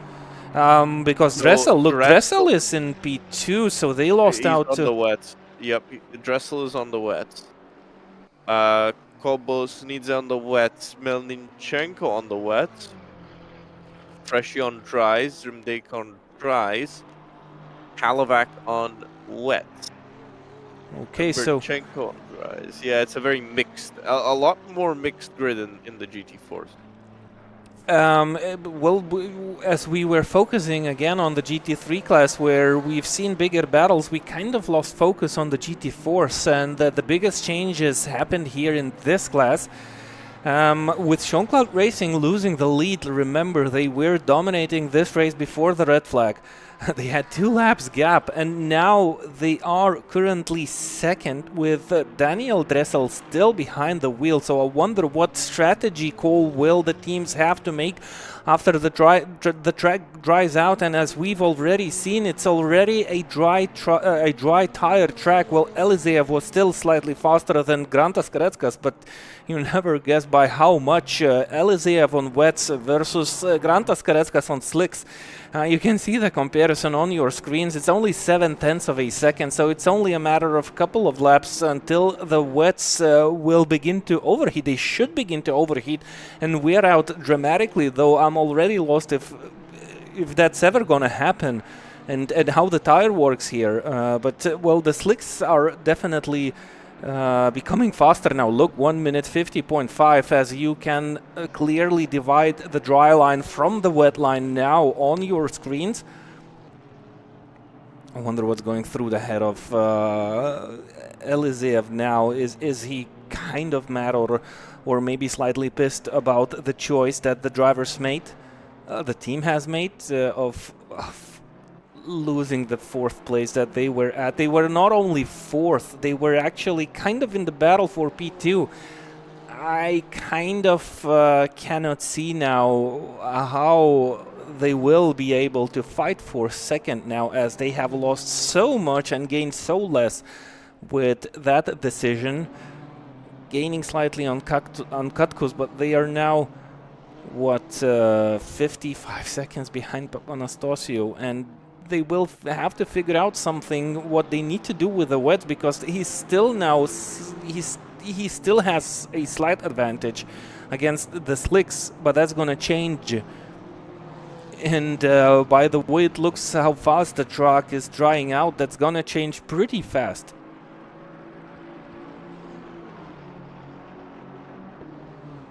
So what the drama did create with that weather changes, it only extended the lead for Grantas Kareckas. It put Eliseev into P5 out of P4, and still leaving the RL Shizokor duo team to scratch their heads about what they should do next. We have a lead change in the GT4. Yerli Kaya is leading the race for the first time for a longer stint. That's Aeronautica Sim Racing team. So nice achievement. They would like to build out a bigger gap for themselves, but I think Yerlikaya made some sort of a mistake because he lost quite a lot now in the past laps. Not sure why we see a comparison of lap times between a GT4 and a GT3, but they are losing a little bit to Dressel. If Jan Nimtz will get behind the wheel of the Schonklaut Racing team or Simon Speth, all the other GT4s are in danger, so Aeronautica Sim Racing should figure out something. Think about a strategy. How could they use these conditions even more to their advantage to try and extend the stint, the gap to an even higher one, because they will be chased down quite drastically as soon as the driver change will happen. So LZF still a slight advantage against those who are running on slicks. So still having that small advantageous edge, which is still a big loss for them as they were running fourth. Before that's Galonis in front of Karetskas. What tires are Galonis and Pedrazzini on? Do you happen to have a chance to look at it? Galonis, where is it? Pedrazzini on dries, Galonis on dries. Both of them on dries. Okay, so you would say the more natural strategy for these teams as Pedrazzini went straight into the pit lane. I'm pretty sure he will put on some fresh slicks. It was already the driver's time, the stint time, who forced Pedrazzini to go into the pit lane due to the earlier first pit stop that the team has made. As Galonis still stays in front of Karetskas, maybe creating him a slight headache. Look, that's the International Racing Team. To your reminder, this is IRT number 3 car, as Chris Inani and Papanastasios are other IRT cars. Kind of still in the battle for the lead. Not sure if that's gonna see the light of the day, because, well, whatever you throw at Grantas Karetskas, it only helps him. So you better not play with the current race leaders, as they are also approaching their pit stops. Galonis should be on fresher tires than the tires of Grantas Karetskas. Maybe that's the case why Grantas is slightly struggling to lap Galonis in front of him. Because Grantas Karetskas has 6 minutes of track time remaining, Galonis 45. So basically Galonis went into the pit lane together with Eliziev, and that's really strange of Eliziev putting on the wet weather tire, as Galonis stayed on slicks but just put a fresh rubber on the car.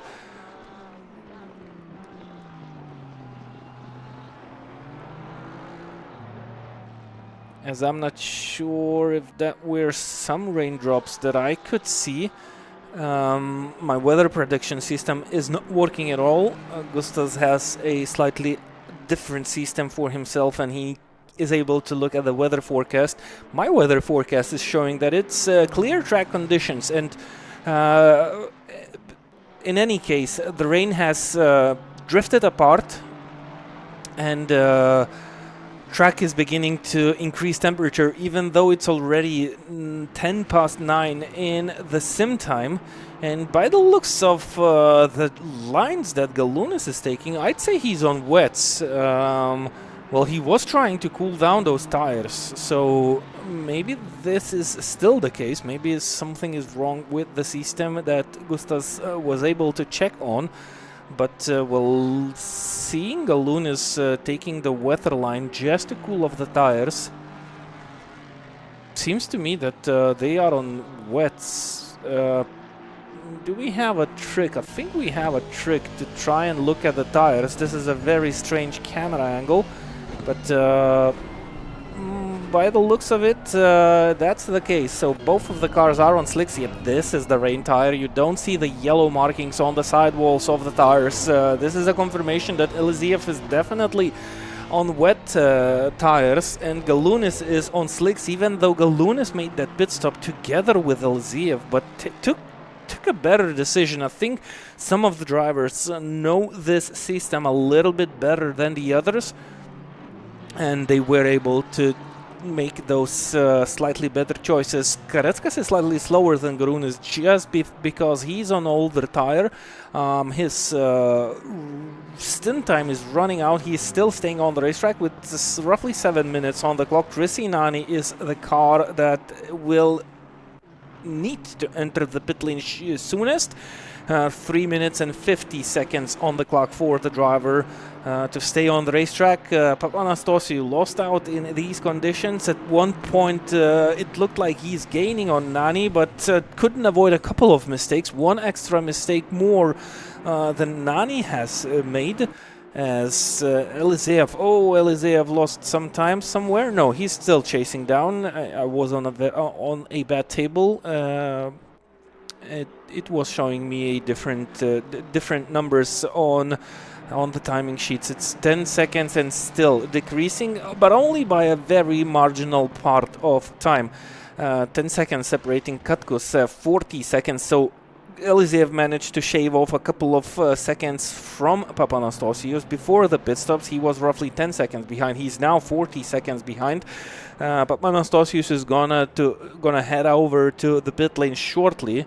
What about Eliseev? They still have 40 minutes on the clock for the driver's time, and they have kind of forced themselves to outsync the strategy, which is not good news.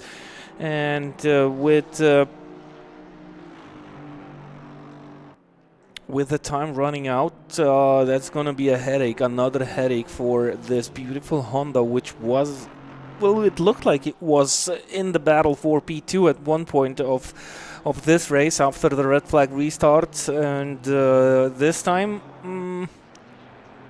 I think they are in trouble. And Gresini pits, as mentioned before, he's the driver. They are the team who needed to pit earliest. The next car to stop is gonna be Papanastasiou, and Grantas Kareckas, I'm pretty sure he'll stay out for as long as he can. 4 minutes and 50 seconds on the clock for the leading team, as one car is off the racetrack. It's not Krakten, it was one of the GT4s, I believe, as we have a pile of GT4 cars actually battling for positions and sliding around the racetrack, as Dressel tries to chase down Yerlikaya for that lead. No big differences here. Both of the cars are on wets, as Gustas has predicted. The difference is that Yerlikaya will have to go... No, actually, Yerlikaya is on slicks. Yerlikaya didn't go into the pit lane. That's why he's in the lead at this moment, but he'll have to go to the pit lane by the end of next lap, definitely. This is going to be the last lap for Yerlikaya. So, a slight... strategy advantage for this Camaro GT4 car, as they now swap back places with Dressel, who are running on wets. They are also only a couple of seconds faster. Oh, Yerlikaya, he should have avoided mistakes like these.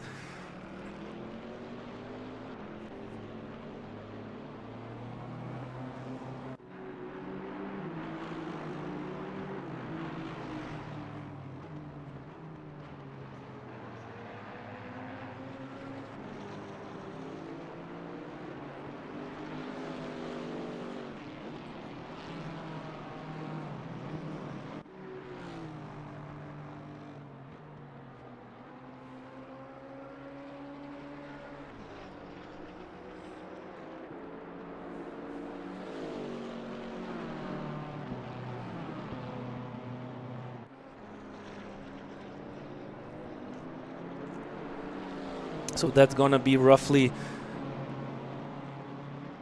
15 minutes difference. Oh no, it's actually gonna be roughly 30, more like 30 minutes difference in the strategy between Yerlikaya and Dresdel. And that's gonna be tied by the end of this race. So that might create a situation where Dressel, or to be more exact, the Jean-Claude Racing team will have to go into the pit lane one extra time. Having in consideration the pace that Jean-Claude Racing are able to achieve during this race compared to their closest rivals, it shouldn't be a big problem. because they should create themselves a huge gap by the end of this race, even though we're only 3 hours and 50 minutes from the finish.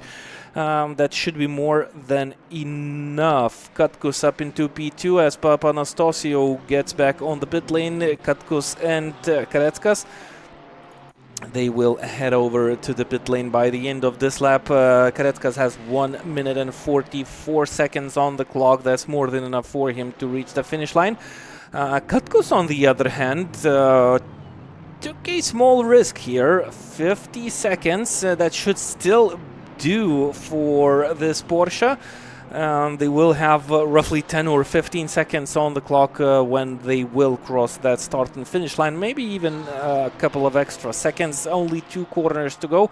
30 seconds is definitely safe time on the clock for them to extend this stint for this huge amount of time. So nice to see for some drivers the strategy work out nicely. Sun is getting back on the racetrack, and that's gonna heat out the tarmac quite fast. Temperatures are still 24 and 24, both for the tarmac and the air, as Eliseev Eliseev is 40 seconds behind, so they went into the pit lane. They took the loss. They definitely understood that the wet weather tire choice was very bad decision, and they had to go into the pit lane together with the whole group. Again, I'm not sure if that was a wise decision, but they know the tire remainings on the wheels, and they most likely they had to take this decision. This is a proof that Eliseev is back on slicks. He's down in 5 as Katkus pits, so maybe that's gonna be close. Domantas Kniva takes over the wheel from Grantas Karetskas to continue this domination in the second part of the Tribute to Senna 12 Hours of Imola race, as we stay with Eliseev, a car which tried to create drama. They seemed so strong at the opening laps of this first stint of the second part. Right now, that's a big shame. They lost out to their rivals now on equal conditions. Well, they went into the pit lane, put on the wets. They were slightly faster than their rivals on slicks, but that was not fast enough. The gap was not enough for Eliseev to create themselves an opportunity, and what they did is put themselves too far back, and now behind this Porsche, who is up to P4. For granted now. Before they were on slicks, it was still some questions to be answered, but right now Kristolaitis has 13 seconds advantage against Eliseev, and Galunis has another chance for him and for his team, that IRT number 3 car, to maybe chase down Eliseev. They might kind of try to create and put a lot of pressure on the shoulders of the Honda team drivers to force them into some sort of a mistake. Opening up different scenarios for the racing. That's Amaral against Kristevski, and Amaral taking the position, not without a fight, elbows out. A lot of miscommunication between the drivers this afternoon while choosing the driving lines. These contacts, they are definitely easy avoidable, but somehow the drivers kind of make those mistakes while communicating with each other. Yeah, we've seen so many of these, and sometimes when it's free drivers driving into each other, I understand that. When it's just 1v1, it's just very, very strange. Now, Eliseev could have been worse. The outcome's probably not the best. He'll now have to try and chase down Kristolaitis somehow. But, not doing too bad. If the rain would have stayed for a lap or two longer, he probably would have been would have come out in front of Kristolaitis. But I guess his end goal was to gain a position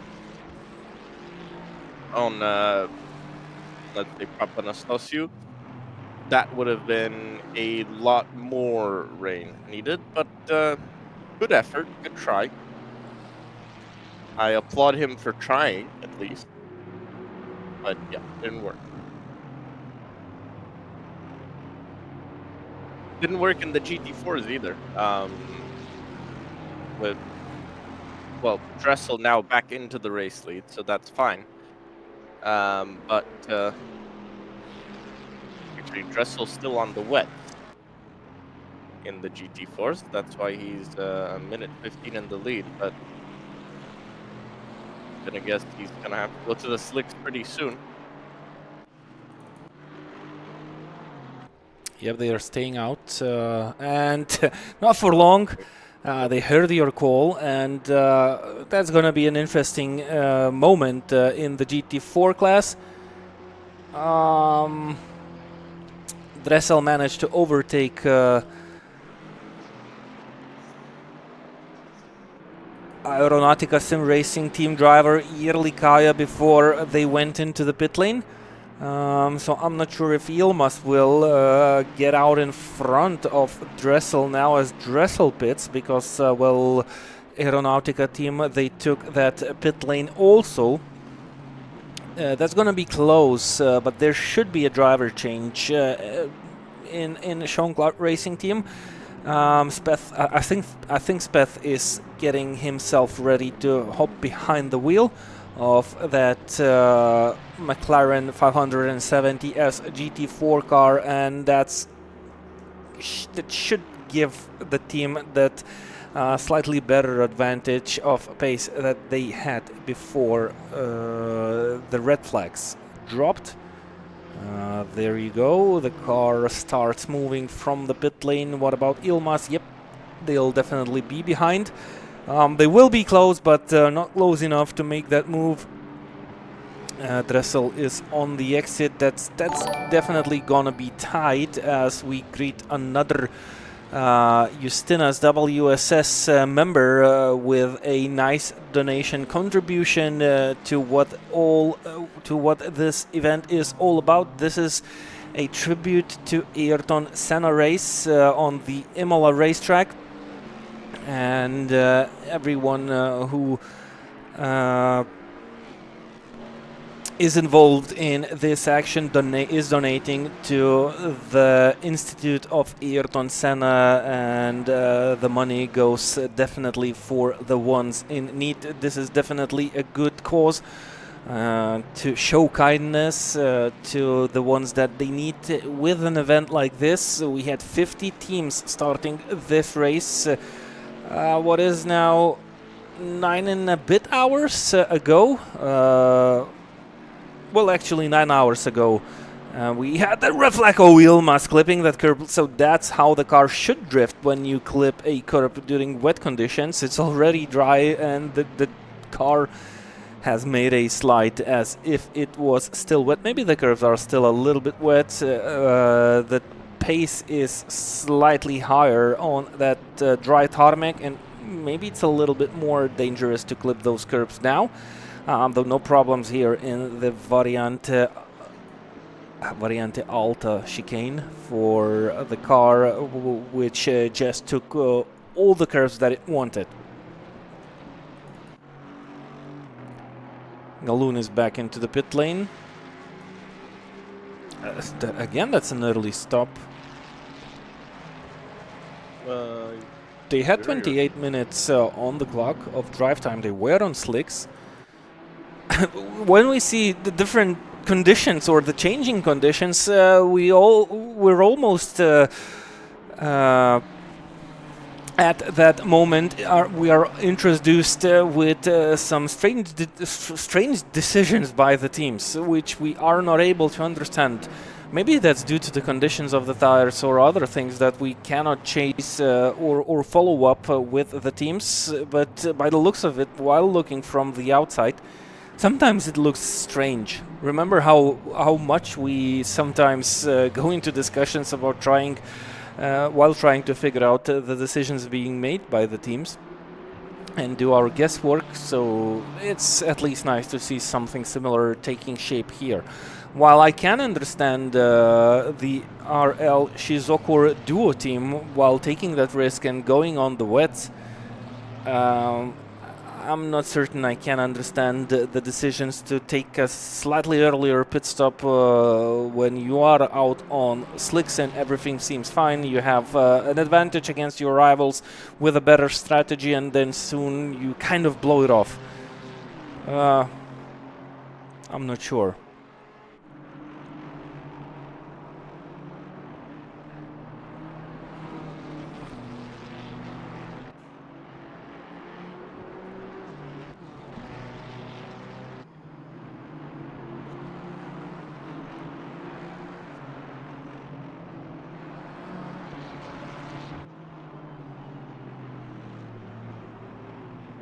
HNS on your screens in a bit of no man's land.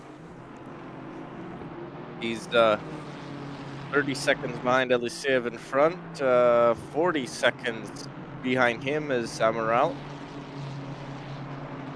So running around in 6th. Gonna find it difficult for himself to move up or down, actually. So, Gray in front in that yellow and green Aston Martin GT4 looked to have been warming up the tires down the straight. Back to normal now. As we watch HNS negotiate some traffic behind one of the Ferraris. Sun setting across the circuit, lights fully ablaze now from everyone. Not everyone fully. We see the Ferrari in front doesn't have the endurance lights on just yet.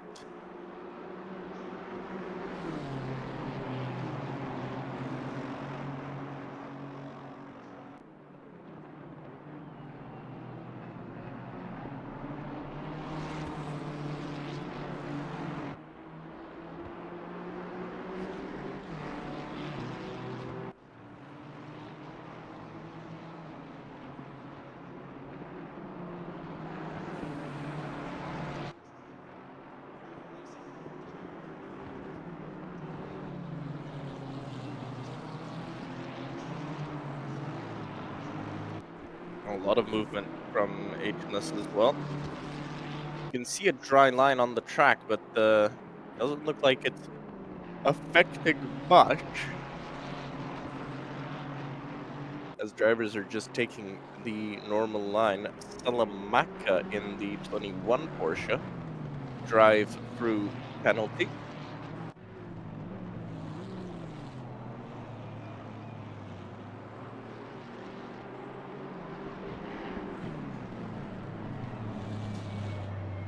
Out for Papanastasiou. Eliseev losing out a little bit. That hurts for me. I kind of was cheering for those guys and was expecting for a battle as we have that famous Ginetta GT4 spun around.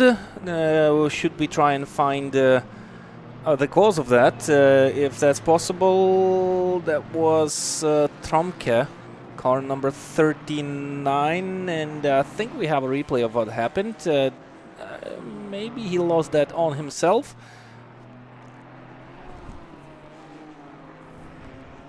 Yep, runs a little bit too wide, gets back on the track, tries to keep the car pointed forwards, but forgot that there is grass on the outside of the track, which spun him around and didn't help with the performance for the driver. What about the GT4 class? So Simon Speth, I think he went out on the racetrack before Ilmas, ahead of Ilmas. No. They had to pit again. They had to. And I think yeah. Oh no. Well, we saw that separate. No, I think he came out behind. Okay, maybe I kind of lost. I thought they came out in front, but okay, if they came behind, this is the moment where they will be the chasers now. But Ilma's still doing a decent job. Half a second slower on the last lap, 12.5 seconds advantage at this moment. Seems promising. Of course, with 3.5 hours on the clock, there's still plenty of room for the Short Racing to regain the lead. And I don't recall we've seen Simonas Urbana driving the GT4 this afternoon, because he's part of the team. So Simonas should be the next driver to hop in behind the wheel, as Simon Speth will finish his stint. And we've seen the team double stinting.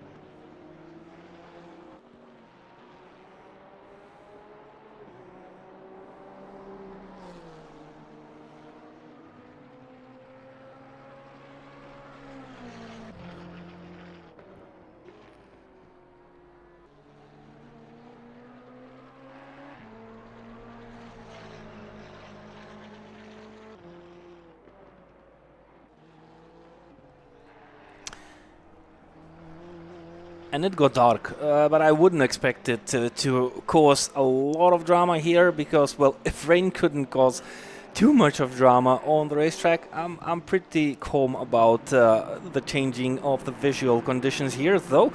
But Anastasius is kind of chasing down on Chris Hinani. Maybe it's gonna be a little bit difficult, a little bit more difficult in the traffic situations. Well, Nani looks like he had some traffic with the GT3 cars and lost 4 seconds on the previous lap time. Look at the comparison.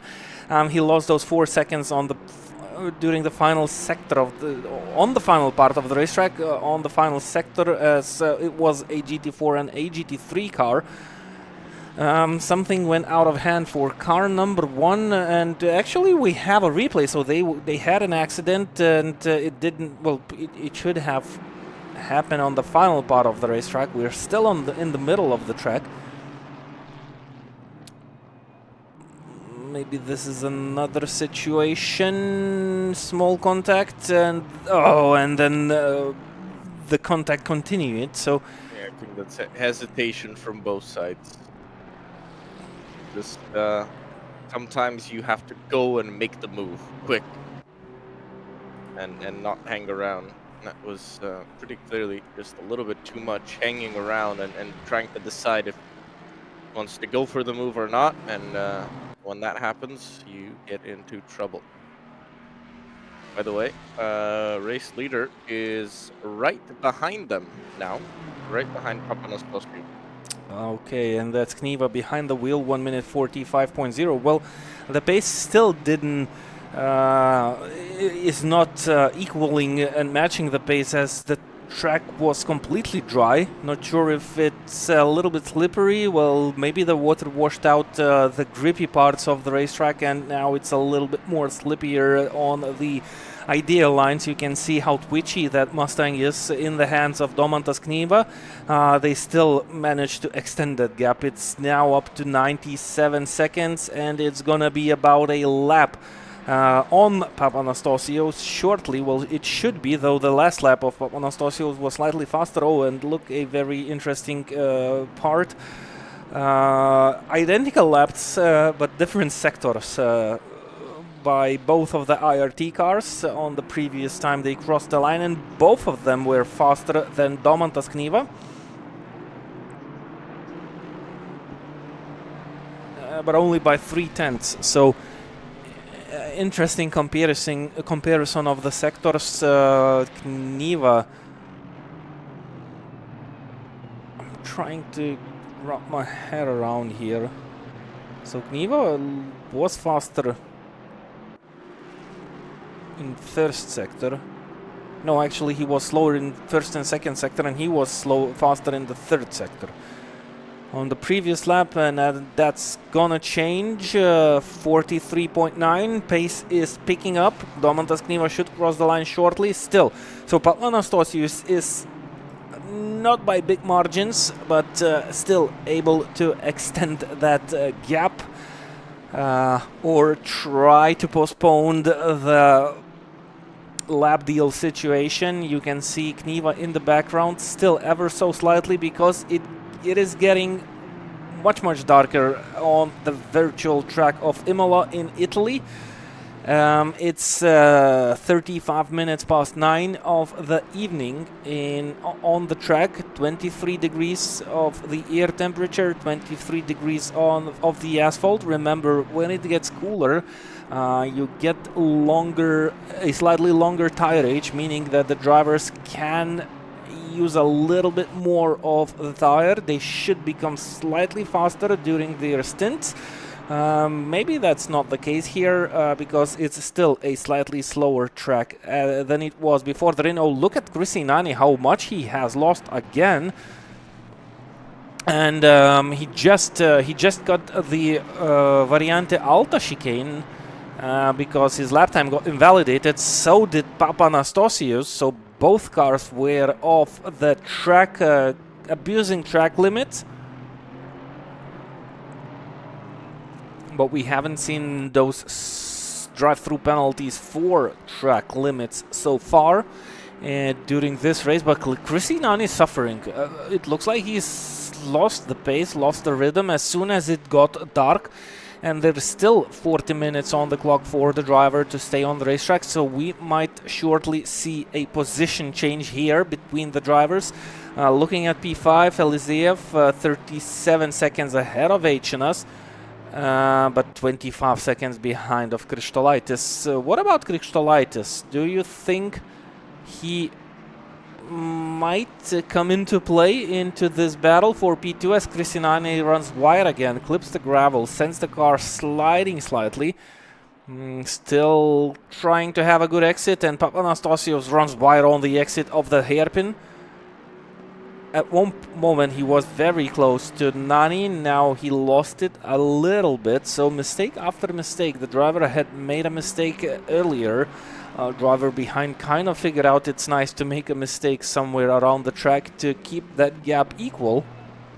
I think for the Crystalitis, this would be a very big challenge to get up to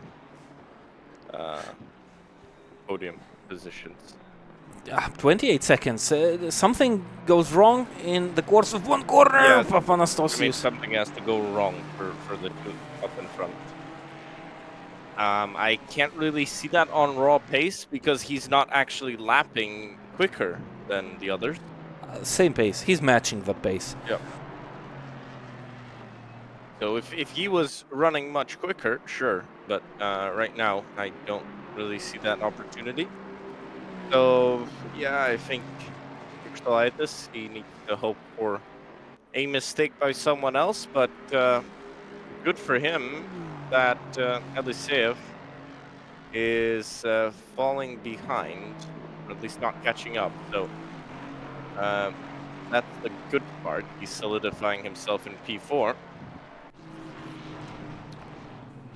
But Yep. this is the real battle of the race as the sun is almost down.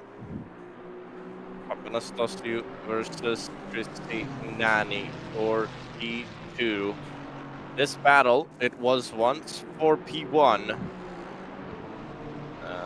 Then we had the red flag.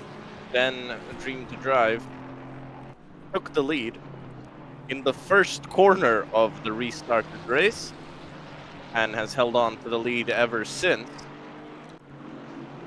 But this is a chance for P2.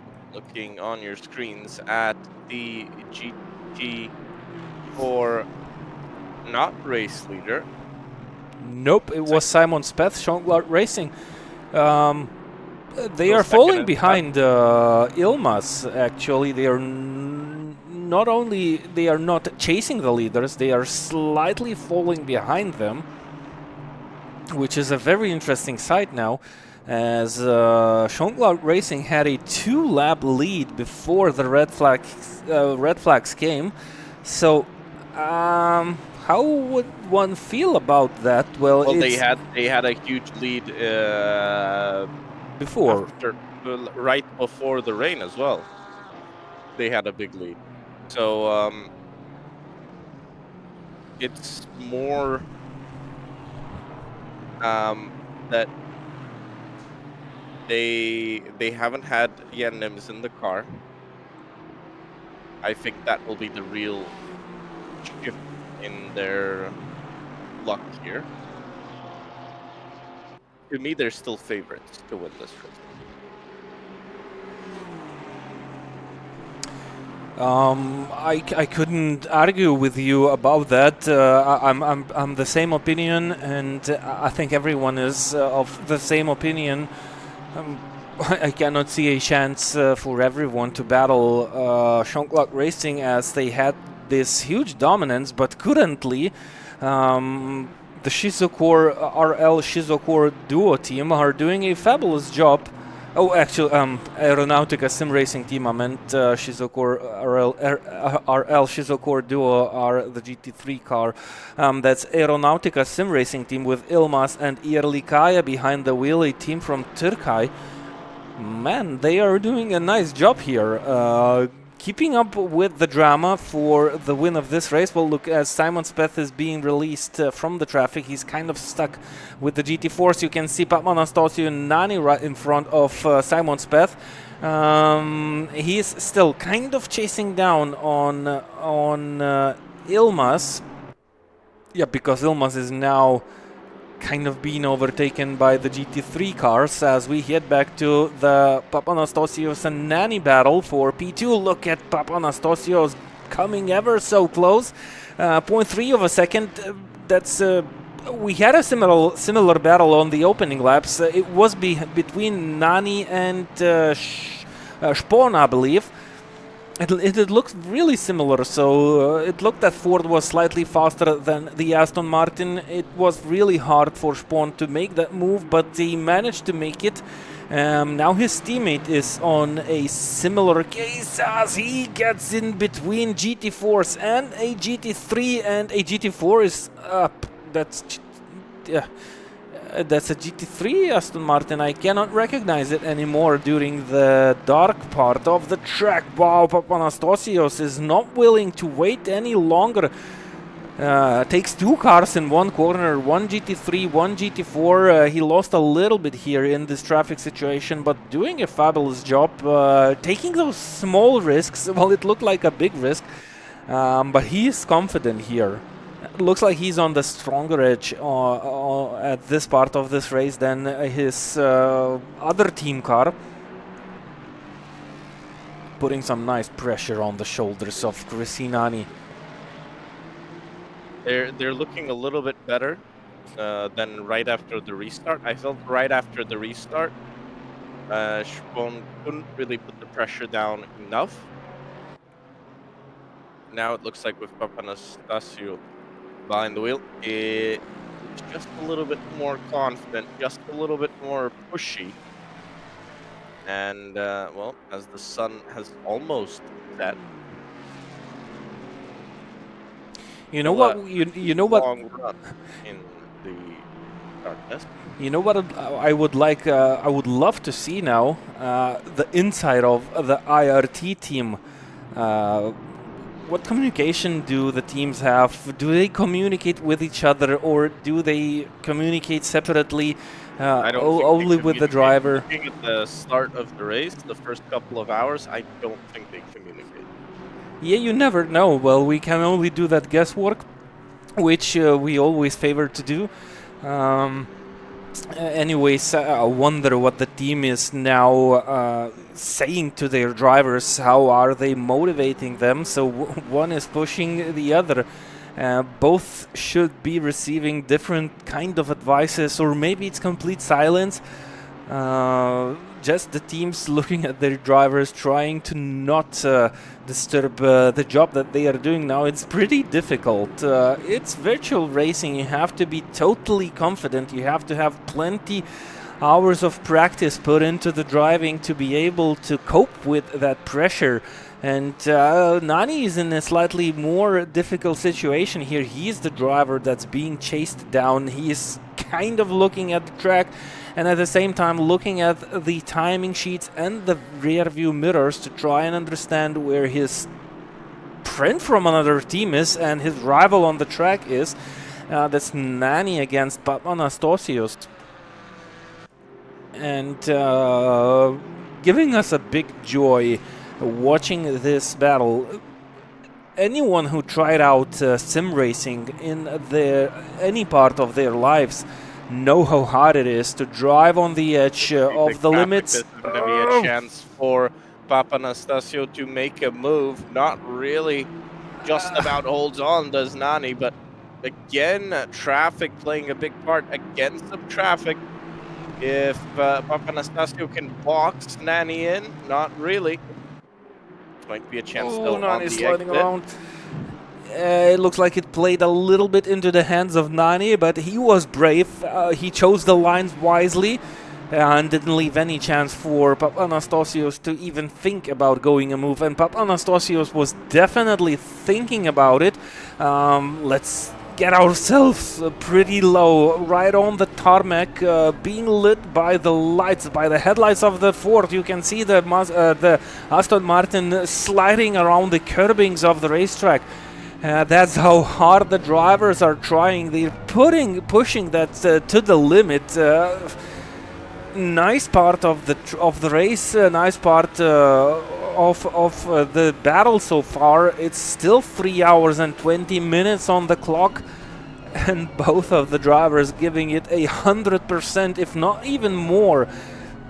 Look how full width of the racetrack is being used by Chris Nani, and he actually nailed these two final corners a little bit better than Anastasios, giving himself a little bit of breathing room running down that straight. I wonder what the top speeds of both of these cars are, and which of those is slightly faster down the straight, while having a better exit or identical exit.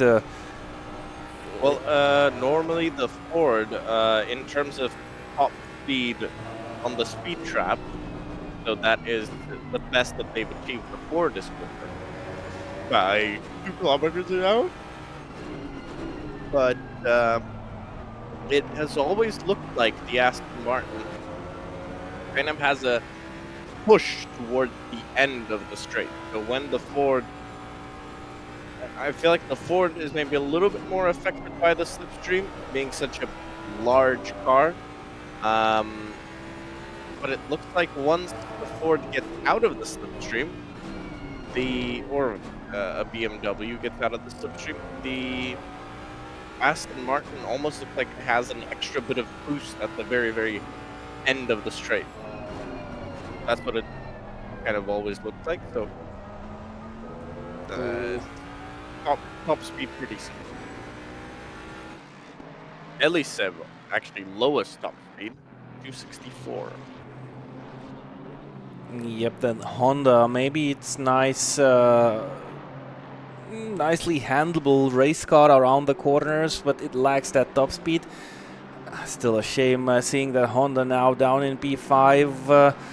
They are safe here in that spot at this moment, 46 seconds ahead of HNS and Amaral, who is 7th, even more seconds behind. So still doing a decent job. Krikštolaitis just ran out of the track and extended the track limits to an illegal amount. Still no drive-through penalty, meaning that they should have not gained time. I believe 3 times of track limit abuse while gaining additional time. ACC gives you a drive-through penalty, so if you are going off the racetrack, you need to be certain that you are not gaining time. Otherwise, 3 times of this infringement will set you back by roughly 42 seconds, because they drive through the pit lane, well, roughly 40 seconds. That's how much it costs for a team to receive a drive-through.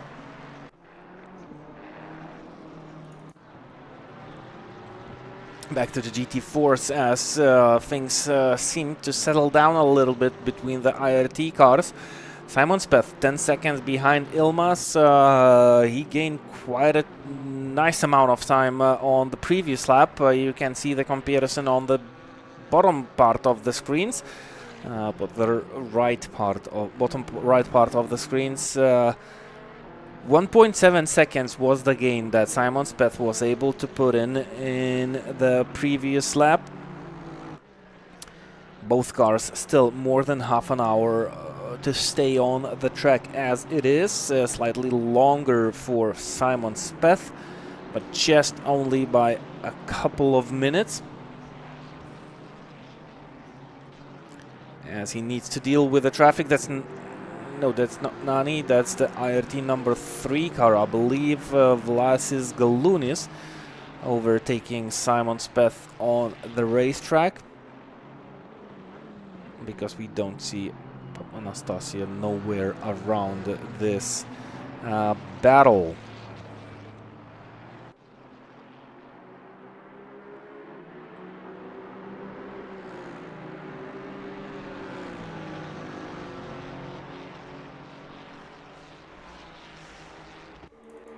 Oh, Rahmanian and Swiderskis. Thought I lost them. This is a battle in the GT4 class for 5th place, as Rahmanian tries to chase down Swiderskis, at least by the looks of it. This is a ATAC team versus Duok Pavairuot GT team.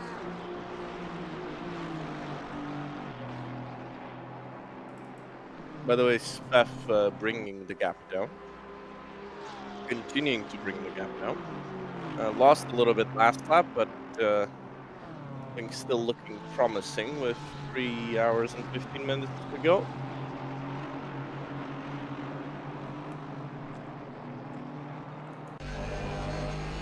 Hop on board in these dark conditions of the track in Italia. And sit besides Rahmanian, that's Mattiveri of the racetrack. Mattiveri standing on the track, getting back to grips slowly. Hopefully not running into anyone's race to cause more chaos, but so far so good. 2 hours and 40 minutes. We've seen accidents, we've seen crashes, but it was not as chaotic as it was in the first part of the race. So it's almost like not only the server has restarted, but also the drivers have kind of got a reset after the red flag. And now it's much more likely a nice endurance race, as Rahmanian gets his chance on Swiderskis. Is forced to choose the outside line into the Variante Alta chicane, brakes much more gentlier and earlier to try and avoid contacts, flashes the headlights so far, but well, there was nothing wrong that Swiderskis has done here. He just took the corner at a slightly higher speed as the two GT3 cars approaching, and kind of getting out of shape the pace of Rahmanian here, who is on his battle for the top 5 places. And this time actually the gaps between the GT4s, they are also still here after almost 3 hours of racing. So a battle for the lead. You could see a battle for P3. No, you couldn't see a battle for P3. Again, confusing a GT3 for a GT4. So actually, Kobosnidze in a very safe 3rd place. He's closer to P2 than Veremievich is to him. So no battles by the looks of it for P3, but nice battles for P5, maybe even for P4. We should take a look at the strategy of the GT4s and try to understand their staying on the racetrack. So Swiderskis is the car who will enter the pit lane shortest. 27 minutes of drive time for the driver from Lithuania, Duok Pavairuot GT team. Rahmanian with 33 minutes as Medjahok is on 39 minutes. Sometimes it's really difficult to figure out how the names should be correctly pronounced. Sorry if we got them wrong, but we try our best to pronounce them the way they should be. In the background, that's Domantas Kniva, and isn't that... Yep, it is. That's Papanastasiou. He's 4 seconds behind Nani now, as Domantas Kniva runs up on his rivals again. He was actually a little bit closer just a short while ago, but lost out somewhere again. And lost time to Nani, and a lot of time to Nani did Papanastasiou. So Kniva is desperate to overtake his rivals by 1 full lap to continue the dominant performance, as there was a small contact between Swiderskis and a car in front. That's not sure what car that was, an Aston Martin, as Swiderskis needs to go defensive. Rachmaninoff is right on the tail, but again, kind of stepping out of that move, not giving it any try. It doesn't look that Rachmaninoff is confident of making that move, rather than playing it safe so far. Maybe waiting for a bigger mistake to make a safe move as possible to keep in that battle for P5. That's gonna be a nice result. Still with a slight chance of finishing a little bit higher. You never know what can happen for your rivals in front. There's still a battle shaping up for the lead of this class.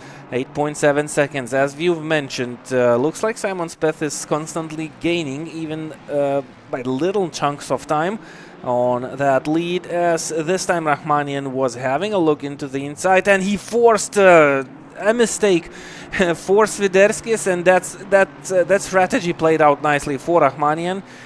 He was safe. He was simply waiting out till his rival makes a mistake, possibly makes a mistake, and there you go. The idea became alive.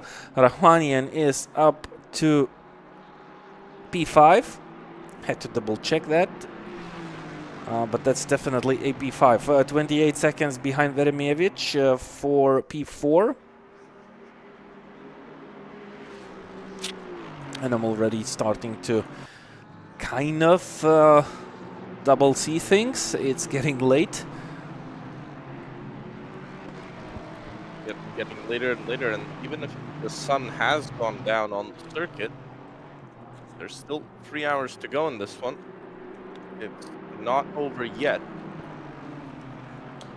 for anyone. Simon Speth at 7.5 to the GT4 lead. Closing in lap by lap. Kniva still behind Papanastasiou. But not much closer right now. Papanastasiou should see the blue flags here. And he shouldn't make the life too hard for Domantas Kniva when he comes and arrives to take that lap away from Papanastasiou. And Papanastasiou again made a small mistake. He was much closer to Nani a couple of corners ago, maybe 1 lap ago, and he's now back to being 4.4 seconds behind. Kniva also doing small mistakes here and there. Comes a little bit closer to his rival, then falls slightly backwards. And they still have to live out on the racetrack for at least for roughly 20 minutes. That's what the rules say. The longest stint time is limited to 65 minutes. Now running into GT4s might open up a chance for Domantas Kniva. Look at how confident on brakes was Domantas Kniva while he was on that move of a GT4. Has noticed that some movement is happening in front. And that's definitely showing how ready to take that lap away from Papanastasios is Kniva at this moment. Not sure if that's necessary, actually. He's doing okay with that gap that he has now. He's pretty safe to do a couple of spins and still stay in a safe lead. Maybe show off some 360 drive style. It's not needed, but, well, he can allow himself. He can afford mistakes like these, even though he's not ahead of one full lap. That's still almost a full lap. And look at Papanastasios. He lost 2 seconds again, well, 1.5 seconds again to Chris Inani. So the traffic is not playing a nice game in the race of Papanastasios at this moment. He was right behind Nani at one point of this current stint. He's now way down behind the IRT #1 car. It's not called IRT #1, it's simply called International Racing Team. Car #1 driven by Chris Inani. Papanastasios driving the IRT #2 International Racing Team car, and Galunis driving the IRT #3 International Team. These are the International Racing Team cars in the GT3 class. IRT #5 is the team that has been disqualified, I believe, if I'm not mistaken, or either way they are out of this race. And I don't see the IRT #4 here, but well, the naming states that there should have been an IRT #4 car. 50 cars started this race, 39 cars stay on the track with 3 hours and 5 minutes on the clock. Yep, coming to that point, mid-race point in the second part of the race. Kniva still has the rain light on at the back. Can be seen pretty clearly.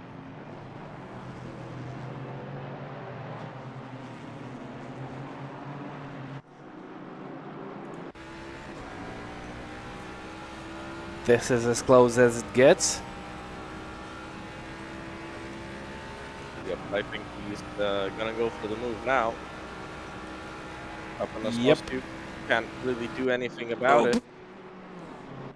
Yep, Flag waves, and Kniva now. Did he clip the back of Kniva's car, or maybe? No, I think we're very, very close. But now, Kniva a lap ahead.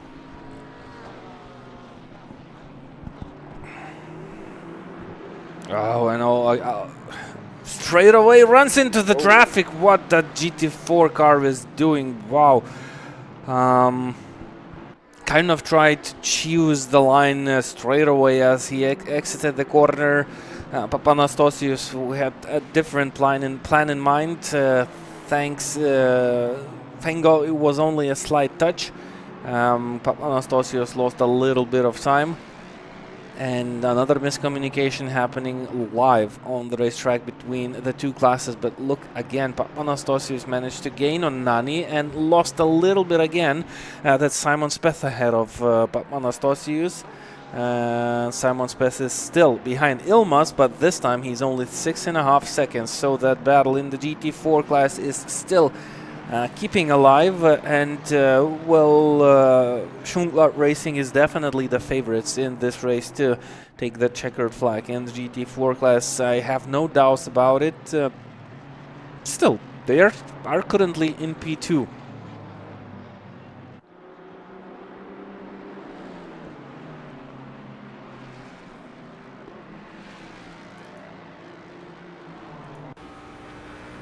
On board with Domantas Kniva, he should be roughly 2 seconds behind Nani now to take that lap away. He took quite a long time to deal with Papanastasios. Yeah, he needs to take evasive action with that GT4 car running into mistakes. Nani has roughly 13 seconds on the clock to fend off Domantas Kniva of taking that full lap away, but it's inevitable. I don't see any chance for Nani to stay on the same lap before the full time for this race runs out. It's still 3 hours on the clock. Kniva is doing a decent job, similar pace, but it looks like Kniva is kind of doing better in that traffic, or maybe he's a little bit luckier than the IRT cars. Papanastasius fell a little bit too far behind Kniva to maybe try and help himself create a situation where he could use that lapping car for his own advantage, clipping the curb a little bit too much on the exit, slides around and loses even more time. Wow, 6.9 seconds. What's happening with the Ford Mustang? Are they facing issues with the tires? Would be strange. Track temp down, and obviously they had a long run with. No, but I think when they switched tires, well, it was still a little bit damp out on the track. So could be that the tire grained up, cold grain, and that's a possibility.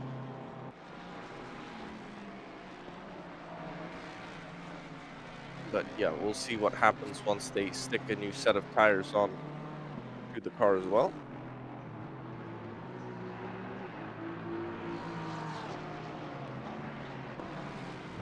As we tick down, it is just 3 hours to go in this one. And I think we can run through the top 5 in the classes. Now let's try and figure this out.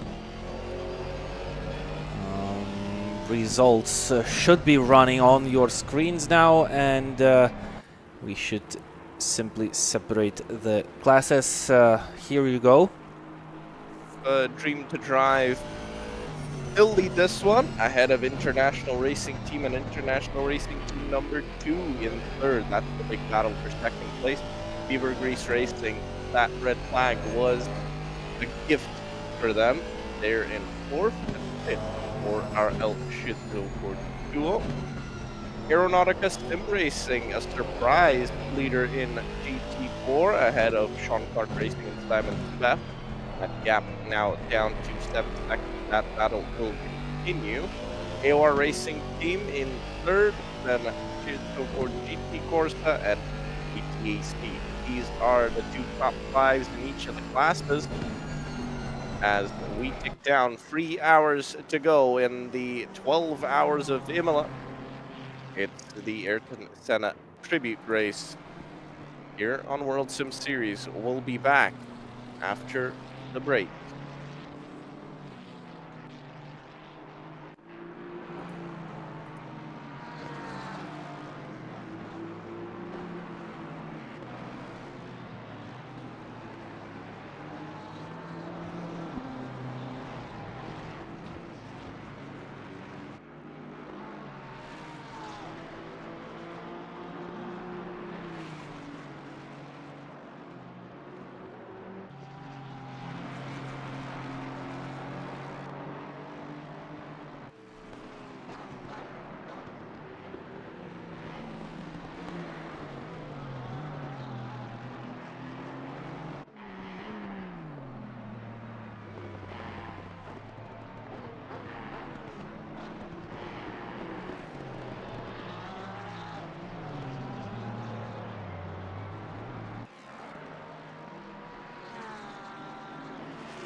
Welcome back to the 12 hours of tribute to Senna event on the World Sim Series platform.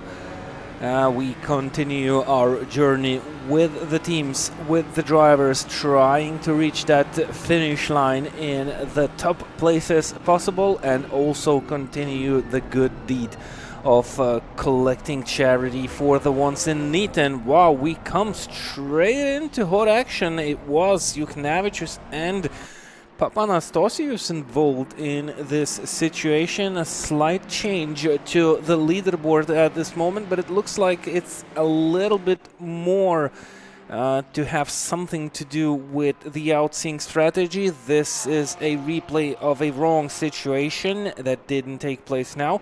After it runs out, we will go over to see what happened with Anastasio. That was Metzner, and that should be the replay with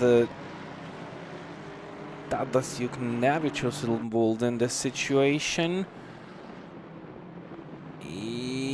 Yep, Anastasio, wow, he ran wide. I wonder if he will risk to receive a penalty here in this situation. He caused one car to run off the racetrack into the gravel, but let's get back to the racing action and go through the top 5 leaders in both of the classes. So it's still Tadas Juknavicius ahead of Miguel Silverio and Stevenas Katkus, ahead of Papanastasio and Ivanov. HNS currently pits, and regarding the teams, it's Dream to Drive in front of International Racing Team, in front of Beaver Grease Racing, in front of IRT number 2 and RL Shizokor Duo Racing Team. Let's head over to the GT4 class. It's Shanklar Racing back in the lead with Simonas Urbanas behind the wheel. Aeronautica Sim Racing running second with Yeril Kaya behind the wheel, ahead of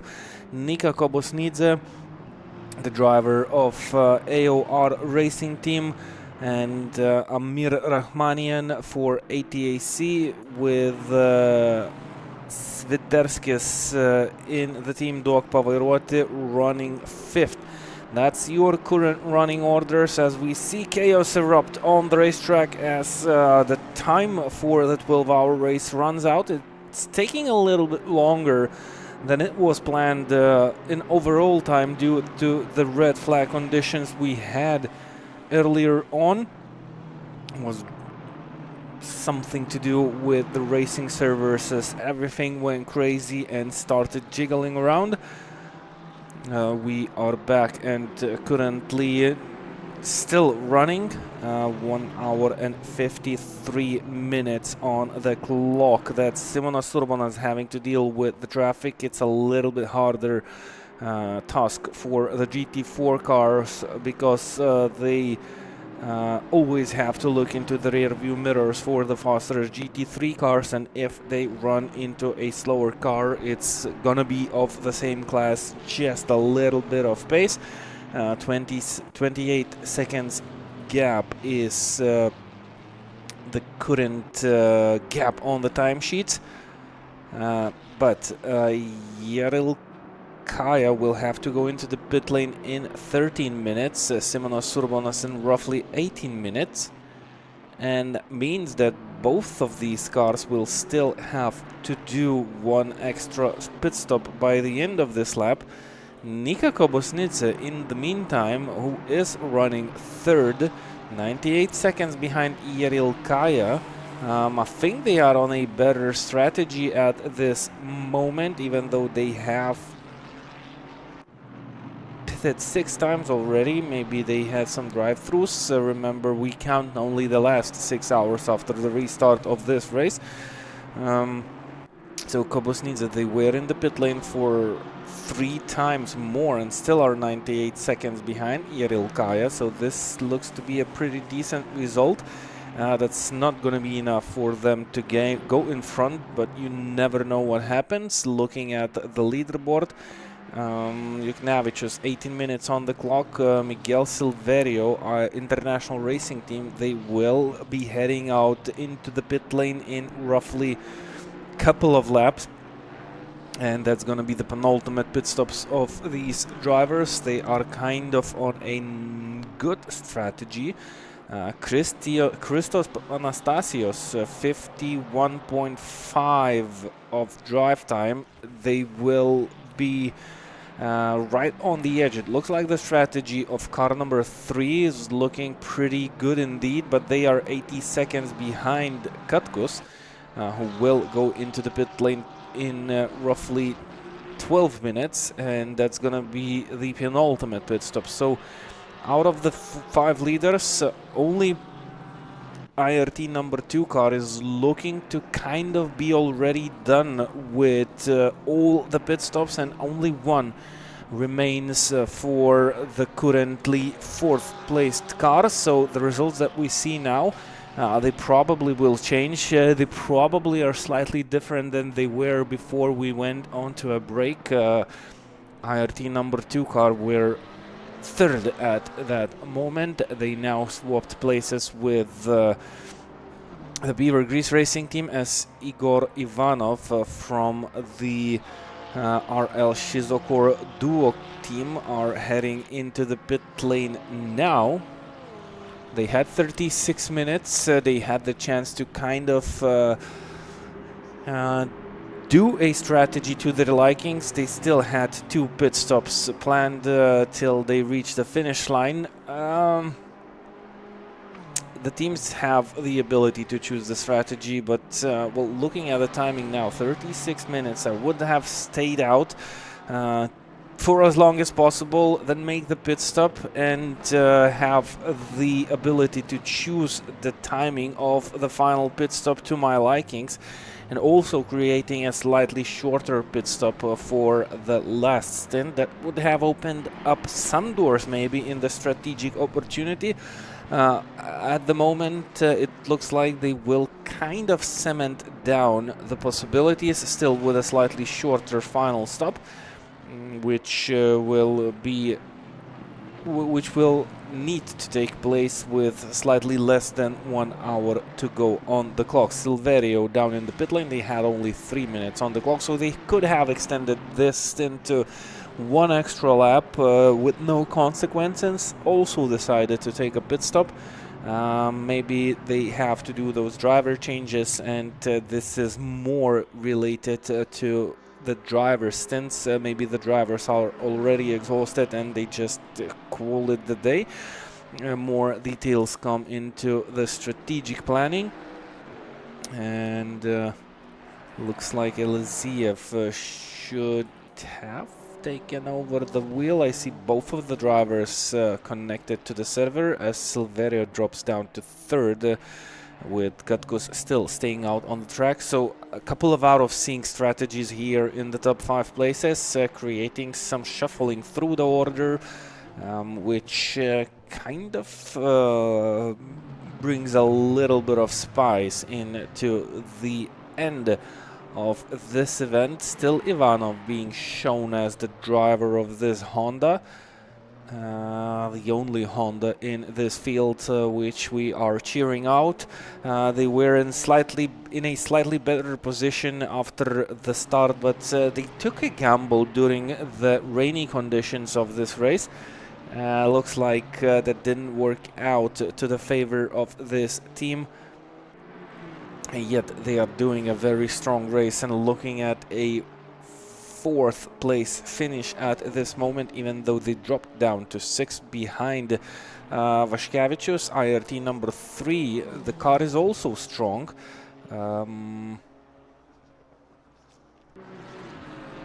Yeah, and the Honda is still a surprise of the race. It is. I didn't expect it to be strong at this point. Looking at that car dropped down the field quite.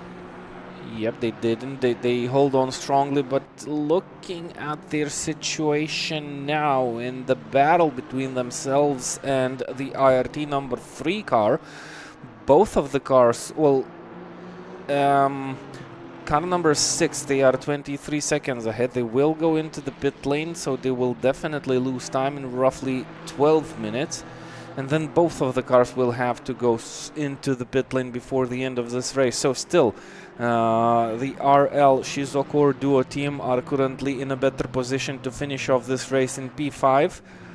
And I don't think they are in the reach of the IRT number 2 car, but the situation with the IRT number 2 car, it's okay. No, they are definitely safe. They have roughly 3 minutes of safe time, so only one stop for the number 3 car in this race on the table. So I think that the Papanastasio car might be very, very close, but still doable to only make one more stop. it is. It is. I think they are safe. If they will be able to extend this current stint to fully, and if they will kind of hit the mark as Beaver Grease team was able to do a couple of stints ago, where they went into the pit lane with 30 seconds of stint time on the clock, then they should be completely safe. But they need to stay on the track and kind of calculate that correctly. That would give them the advantage with the pit stops.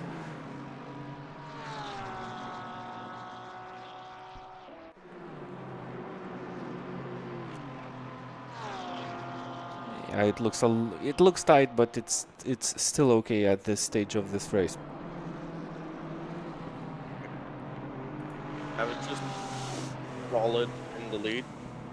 Surpanas, who we haven't seen in that car yet, I believe, until now. Maybe we could have missed it previously, but I don't believe he's been in the No, I haven't seen him also. GT4.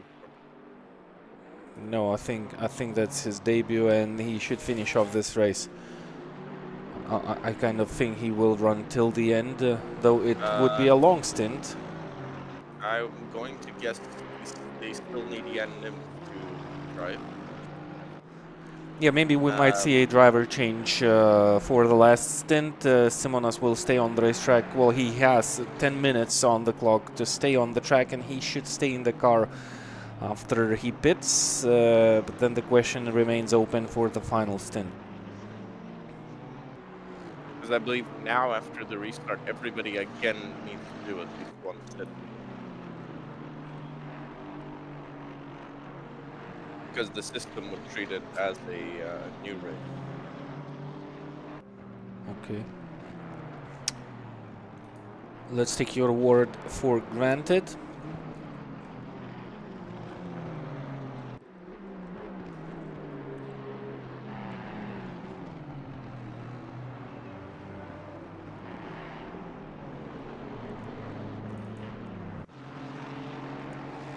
Abdelhadi currently 5th, 18 seconds behind Sviderskis. And Sviderskis will go into the pit lane. So that's basically Abdelhadi, car number 34, running 4th now. ATAC team. Sviderskis should return to the racetrack somewhere around Verevemic, actually behind Verevemic. No, I'm looking wrong at the results. Somewhere around Berchenko. SB Shizoko Racing Team. But they will have to pit again. So Sviderskis is looking at a P5 as he enters the pit lane. Those questions will be answered shortly.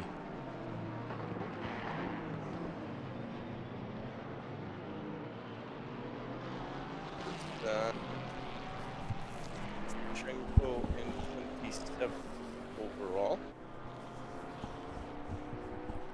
A lot of cars now into that no man's land range once again.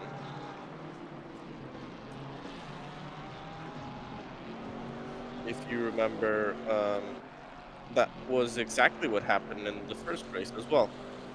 After a couple of laps, the cars get into a no man's land, and essentially they're in a range where they can't really be overtaken, and they can't really overtake anyone either. So difficult time for the type to see those proper head-to-head battles. Yep. Well, that's what endurance racing is about, especially when you don't have safety cars present on the racetrack. So we had that field coming together with the red flag situation, and still with 1 hour and 40 minutes on the clock. So that's 4 hours and 20 minutes of racing. Gave the Dream to Drive team a 1 full lap of a lead. And both leading cars, Beaver Grease Racing and Dream to Drive cars, will head into the pit lane shortly. And that's exactly what the Dream to Drive guys are currently doing. Katkos is still staying on the track, but he will head into the pit lane by the end of this one, as he clips the curbs quite heavily and almost loses the traction. Still stays on the racetrack as he reaches out to enter the pit lane after he completes the final corner. And let's ride on board with Steven Askatkos, as he will go into the entry. So does the car ahead of him do. It's a short run after the final corner. As we've spoke about the possibilities to receive a disqualification penalty for speeding in the pit lane. Something should have definitely go wrong for the guys who have been disqualified. Now, Crisinani on the racetrack around the final corner, and he should easily regain the second position that he was running at before they took the pit stops. What about Papanastasio? That's gonna be a slightly more difficult task for them. So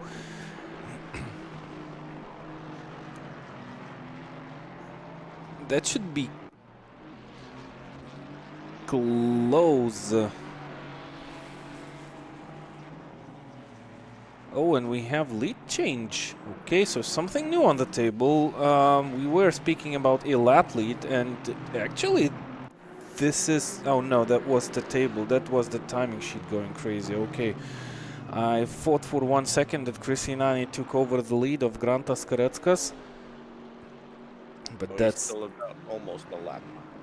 Yeah, that's why it went crazy. So he's almost a lap ahead. So Kristolaitis on the racetrack, but Anastasio running down the main straight. This is a position change in the GT3 class. So Beaver Grease Racing team drivers, they managed to put themselves into P3 on this last stint. Remember, they started 17th after the red flag conditions. They put themselves into P3 in these 4 and a bit hours. Nice performance. The car that was constantly being fast, it had a bad opening stint of this race, but it looks like they managed to keep it together. It's now Kristolaitis versus Papanastasio on the racetrack. So a head-to-head battle.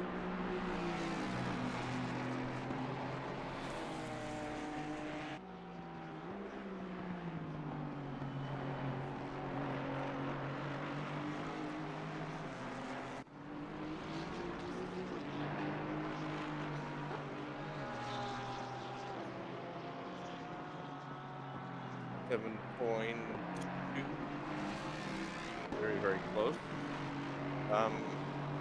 This was quick before, but I'm not sure he was as quick as Papanastasio. Papanastasio did look quicker to me. But somehow they lost. Yeah, but somehow they did lose the position. Well, it looks like they are gaining. It was a very, very, very big loss. I'm going to get either a penalty or an incident.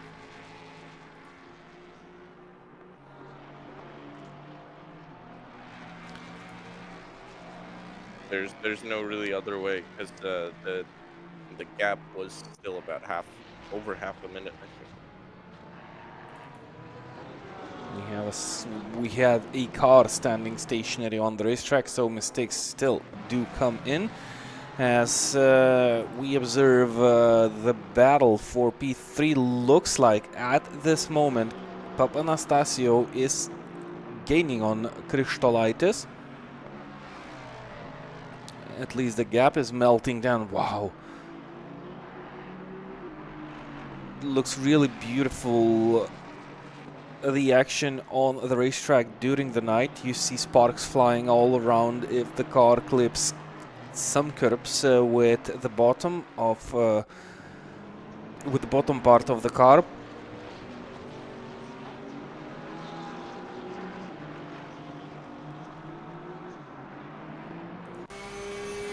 As we join the onboard camera of Kristolaitis, he has a little bit of traffic. Maybe that was the cause of the gap between these two drivers decreasing.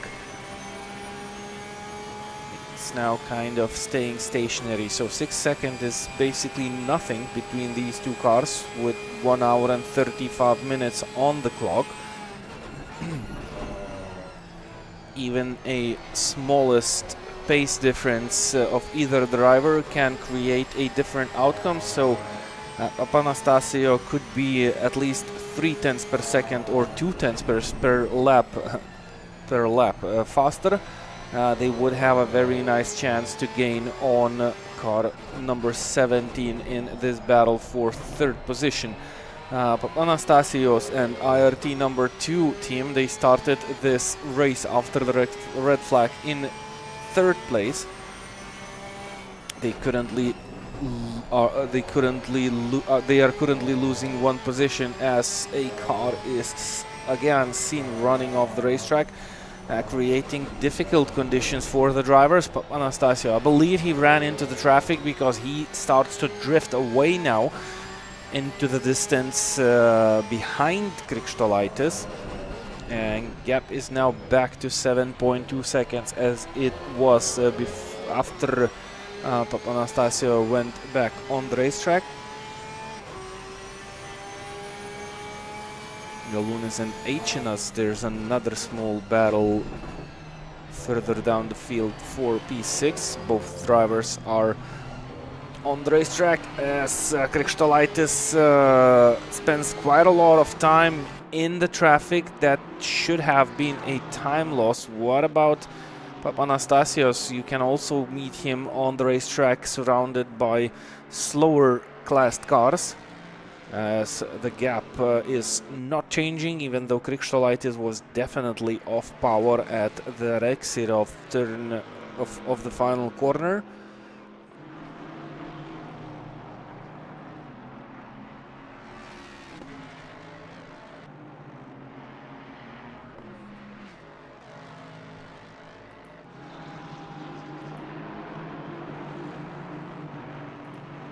Watching Karatis once again. He's caught up to Nani, and he's been gaining so much time again, 3-4 seconds a lap.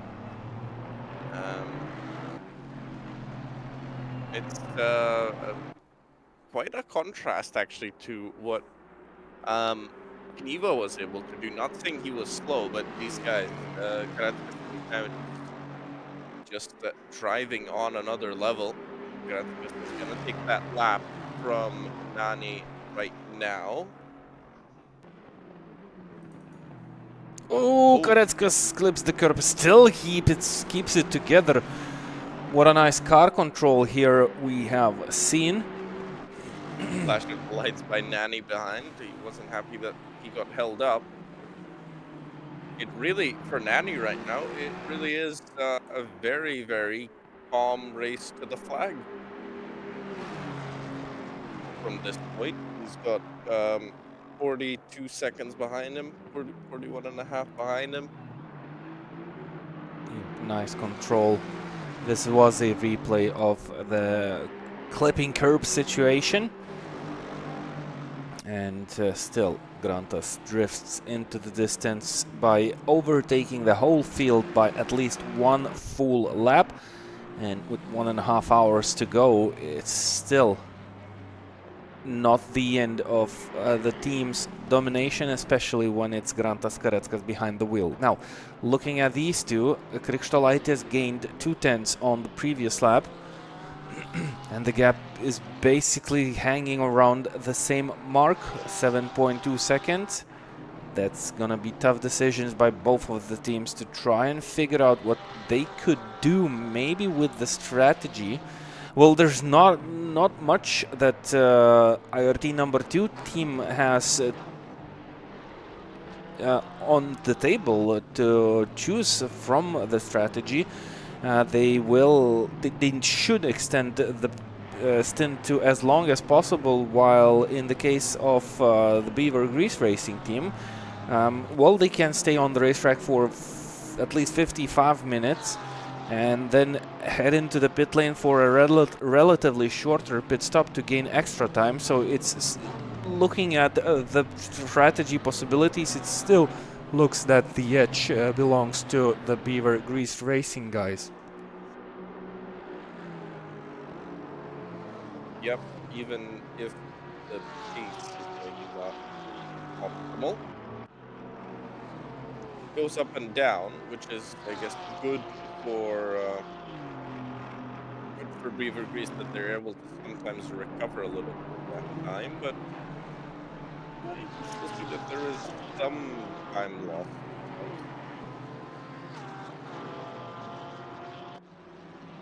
But if Beaver Grease can pull off the podium here, wow. Petrozzini drive-through penalty and Martinez drive-through penalty, both for track limits, coming in one after the other, or yep. Actually, Petrozzini might be. Oh no, he cleared the drive-through right now. But two drive-through penalties, both for track limits, coming in one after the other. Are 40 now drive-through track limits as well. That is the gray. That's top 10 in GT4. So penalties coming in for a couple of the drivers.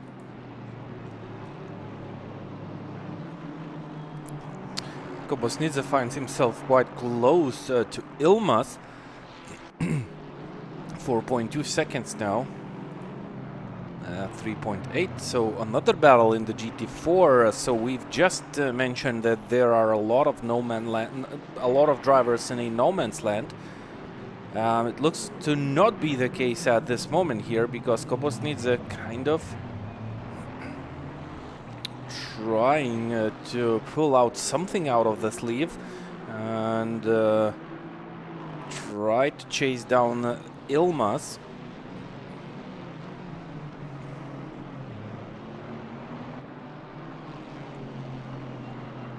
At one moment, Aeronautica were leading this race. Aeronautica sim racing team were in the lead. They are now 41 seconds behind Simonas Urbonas, and actually kind of being threatened to take that spot away by Nika Kobosnidze, who are also on the very edge of the strategic call. It's 1 hour 27 minutes and 5 seconds on the clock. It's 27 minutes and 25 seconds for the maximum drive time available for the drivers.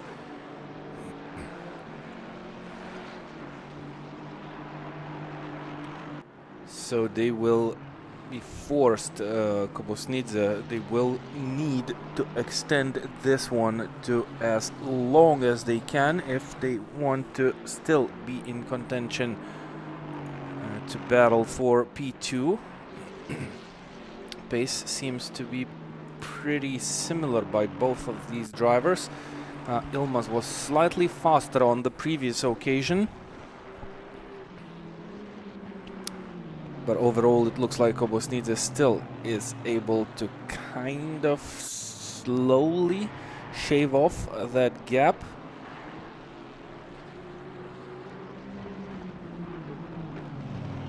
Oh, IRT! One of the IRT cars. Nope, that was Galunis. That was actually Galunis. Ran into big trouble. Is down in 7th place. I think they were trying to chase down HNS, the Vilnius tech car. Let's try and catch up with a replay. They are approaching Variante Alta chicane and they are simply missing the brake zone. It's dark and they have taken another car out, so that should be a drive-through penalty. That might be a drive-through penalty. It will has to be some kind of penalty. He missed the breaking point. He missed it by miles. I mean, he came in loud through the Ferrari and continued on his way. Big outbreaking mistake.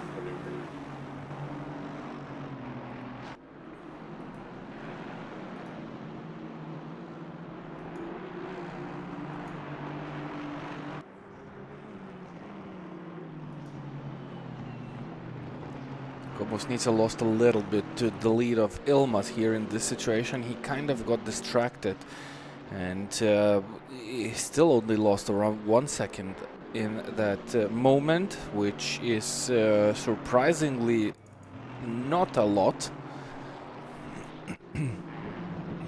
As Veremjevic chasing down Remdeka here in what should be a battle for P5. Both Mercedes GT4 cars.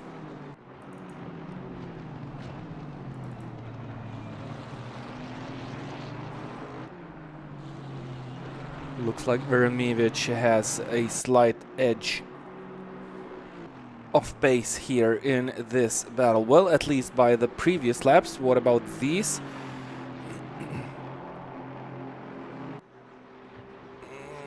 Yep, this time Veremjevic lost out a little bit to Remdeka, so both cars very similar to the battle between Competizione and Ilmas are on a matching similar pace on the racetrack right now, and they are on identical strategy.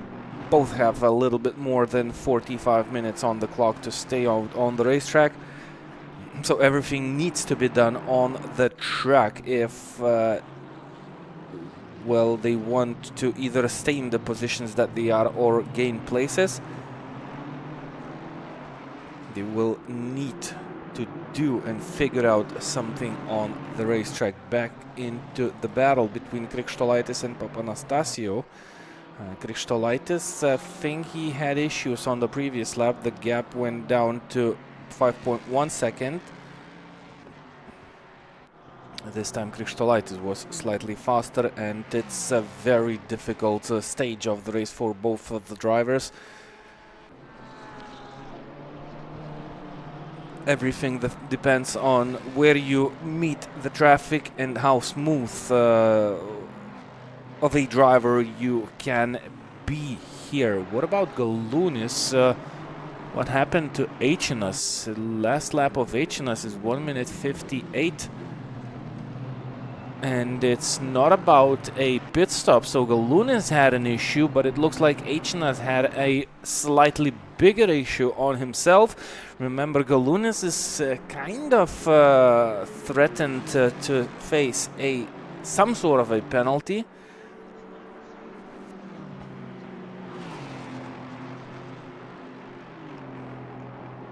And it looks like there is no information.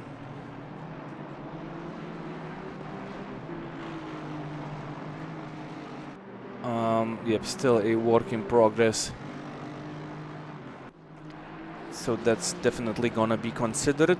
And what seems to be a nice occasion for IRT number 3 car, as we see the leaders also mixed here on this field. that's third lap in total, I believe, as Grantas Kareckas is overtaking these cars. Galunis gaining and still gaining on Dominykas Eičinas, the Vilnius Tech, the transport engineers by Vilnius Tech team. Ivanov, what happened to Ivanov? Did he enter the pit lane? Nope.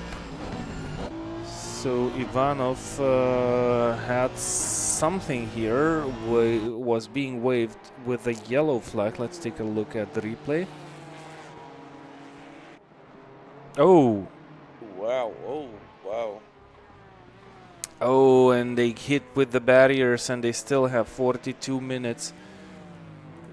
They have 36 minutes to stay on the racetrack, but this is a big loss for RL Shizokor duo team. They are currently 5th, lost out a little bit to Eičinas and Galunis.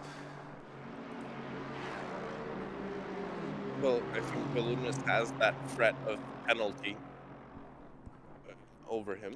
Karatkas drive through. For track limits?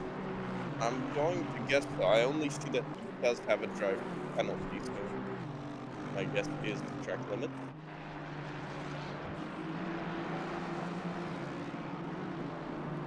Not that it changes much for that car.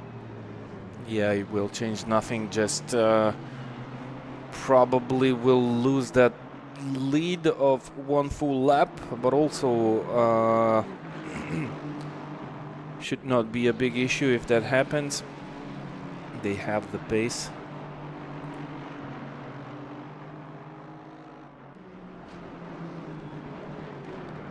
And they have 45 minutes of drive time on the clock, so fuel will be an issue. Roughly 35 minutes till the checkered flag, so still having a nice possibility of strategy for the final moments of this race. That was Eičinas having issues with another GT3 car, so still problems for the cars battling here for P6 and trying to chase down the car in P5.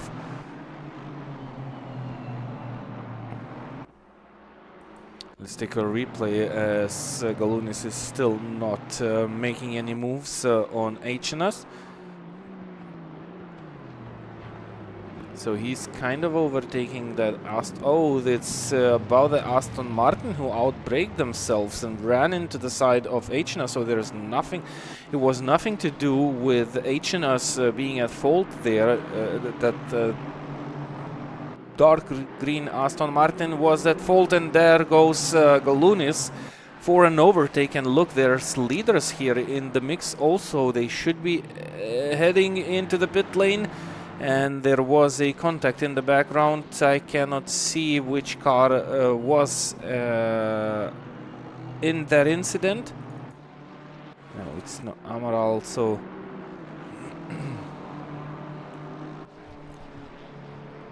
Drivers getting tired, maybe, and the darkness doesn't help with the consciousness and awareness of the drivers. News for Galunis and IRT number 3 team, they have avoided the penalty, received only with oh no, actually they received a warning, but it was a third warning, and that means they will have a 10-second stop and go penalty. So Galunis is out of contention in this battle for P6. He's currently 6th, 23 seconds behind Ivanov, but that's the harsh life that they put themselves in.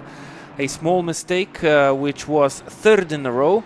Well, not in a row, it was third warning, and that means, regarding the rules, the driver will face a 10 seconds stop and go penalty.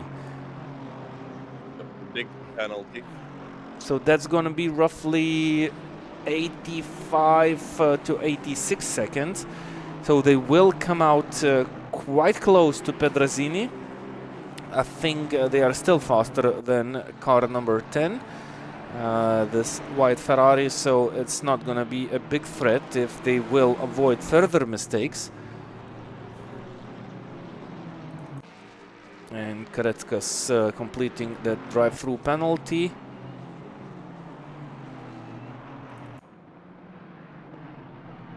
And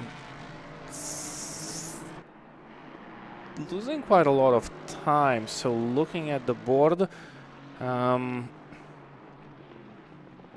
to say the difference in seconds now, how far behind Kristina Nigrantas Karetskas is to get back the get that lap of a lead back, but it looks like it's a healthy amount of time.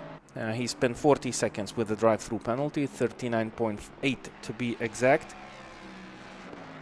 Oh, so made wrong calculations with 80 seconds of stop-and-go penalty. That should be actually roughly 50 to 52 seconds, maybe, with the drive-through. So Galunas will be pretty safe to finish off this race in P7 as they enter the pit lane to take that stop-and-go 10 seconds penalty, allowing HNS to stay in 6th. Oh, Ivanov, another big crash, another big crash. I think that's with the GT4 car. Gap is down to 12 seconds. We have 1 hour and 15 minutes on the clock. If they have damage, it looks like they have a lot of damage. That would be big drama if they would be forced to enter the pit lane now to fix the damage. Yep, the car has huge damage here and it's basically undrivable. They will be forced to enter the pit lane now. That means game over for the RL Shizokor duo team. And let's try to figure out what happened here. I think it was a situation with the GT4. It would be a big shame if the driver had nothing to do with it.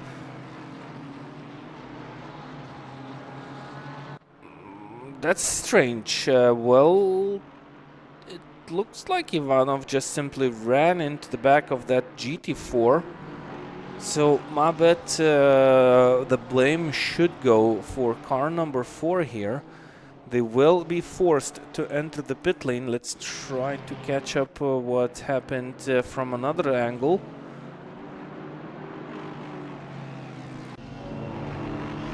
Has to back out of it here. The slight move to the left. He still had place on the right side of the track, but somehow he drifted. Yep, entering the pit lane, that's game over in the battle for P5. So that opens up the door for Vilnius Tech team, the transport engineers by Vilnius Tech BMW. They lost Galunis due to their mistakes. Now they kind of lost Ivanov. They enter the pit lane, they will need to fix the car and they will still have to make one pit stop because there's a little bit too much of the time on the clock for the Honda to be able to stay out on the racetrack without an extra pit stop by the end of this race. That's how fast your good race can become a very bad race, and Ivanov already in P9 losing plenty of places. That's how tight it was in the GT3 class in the lower top 10 places.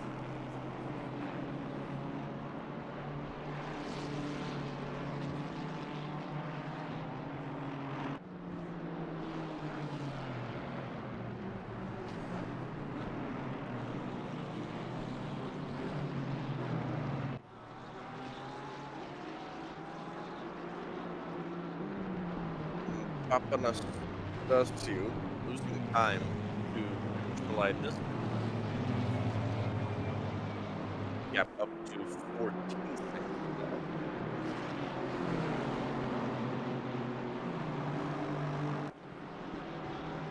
Shizokor losing even more places. Now they're down in 10th. Maybe that's the timing sheets. Maybe that's because they're doing a driver change. I don't think they could have lost so much in so short time, but maybe that's the case.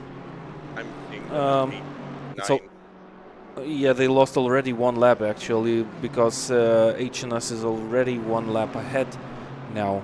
So that might be possible, and that's not looking good. They are still standing in the pit lane now. They got moving. And another bad news is they might be facing another penalty here for that move. Maybe not. It looks like referee thought that it's the other car to blame in that situation, and basically was a racing accident with no further action. So referee definitely had more angles of that incident. We had only a couple, and maybe it looks slightly different from other cars. Hard to tell when you don't have all the data, but well, the outcome, no further action. Racing incident which has caused plenty of damage to car number 4. They are currently 9th actually, so yep, it was a little bit of gameplay with the timing sheets, but they are 27 seconds behind car number 10, which is trying to deal with Amaral. And car number 4, it's not going to be enough. They will not have enough of track time to call it the last pit stop of the day. They will have to enter the pit lane at least. Not at least, they will have to enter the pit lane one last time. It's not going to be a very long pit stop. Just a splash and dash, but it's still going to take roughly 50 seconds away from the team.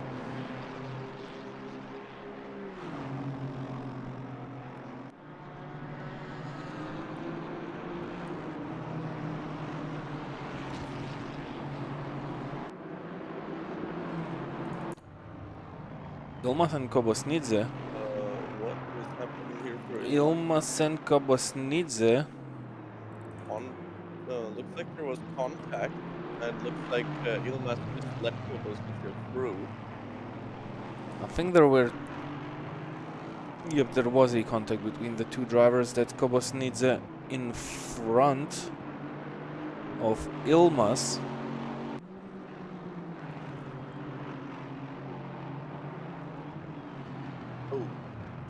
A slight tap from Ilmas, and Ilmas was simply waiting to Kobosnidze to figure out what happened here on the racetrack. He didn't take that spot, so it was a slight touch with bad consequences. Now he's dealing with the traffic, and looks like it's not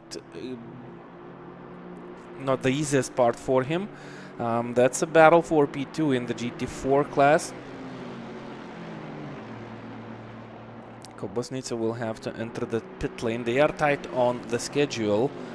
They will have to nail this stint. I wonder if that contact outsynced a little bit the strategy and the timing for that Mercedes. They lost a little bit of time.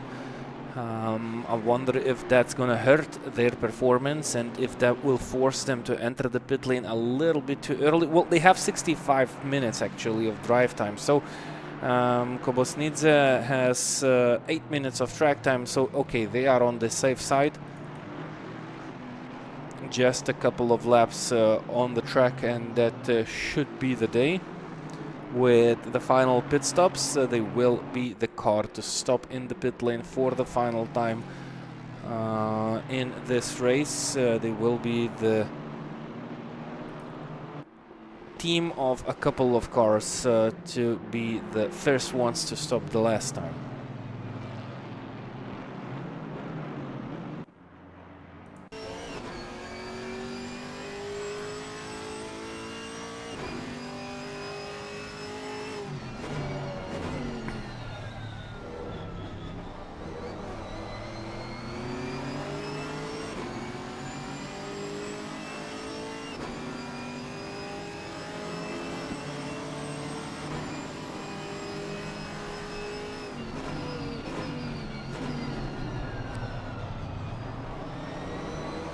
Almost tries to stay as close as possible, because with this traffic hitting, he senses that there might be another chance coming out of the corner. Well, it didn't play out.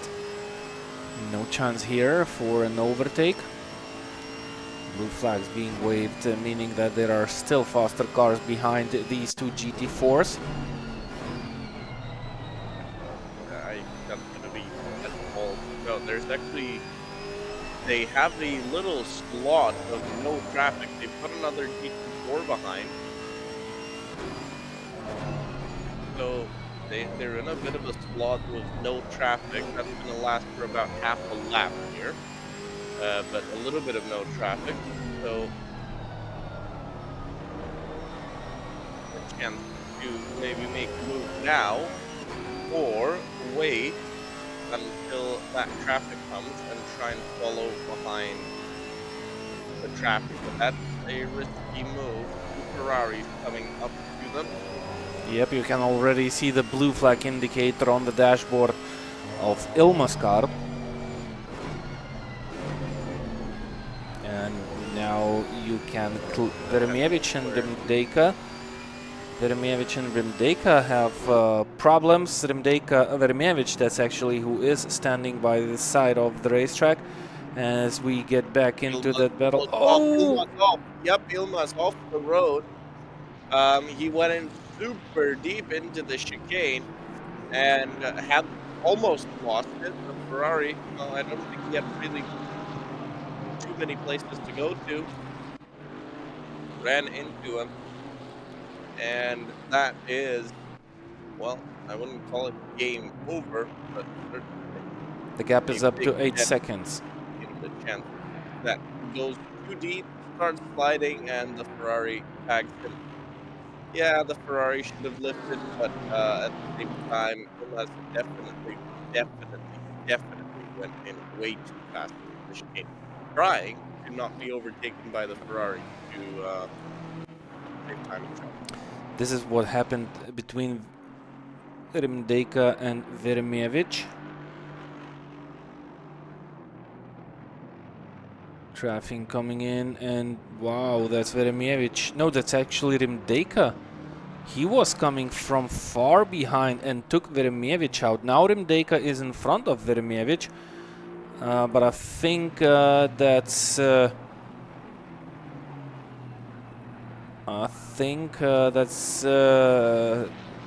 might end up in a penalty for Rimdeka because, well, he was definitely coming from far behind. Now, something happened with Simonas Urbonas.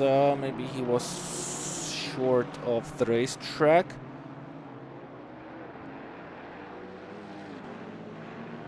Yellow flags indicator for the team. Maybe some issues. No, he stopped on the...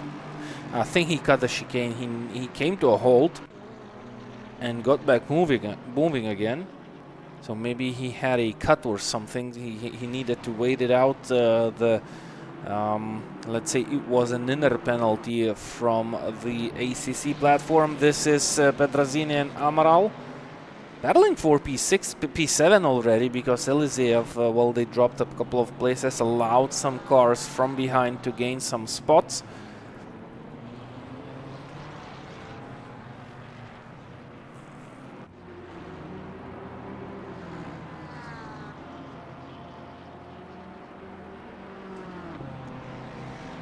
Anastasios still losing time to Krikštolaitis. It begins to look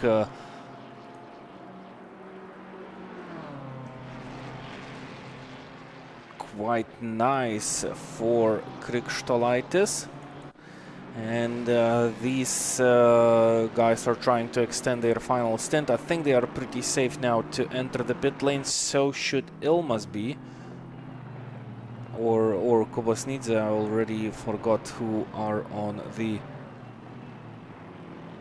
that's Kobasnidze.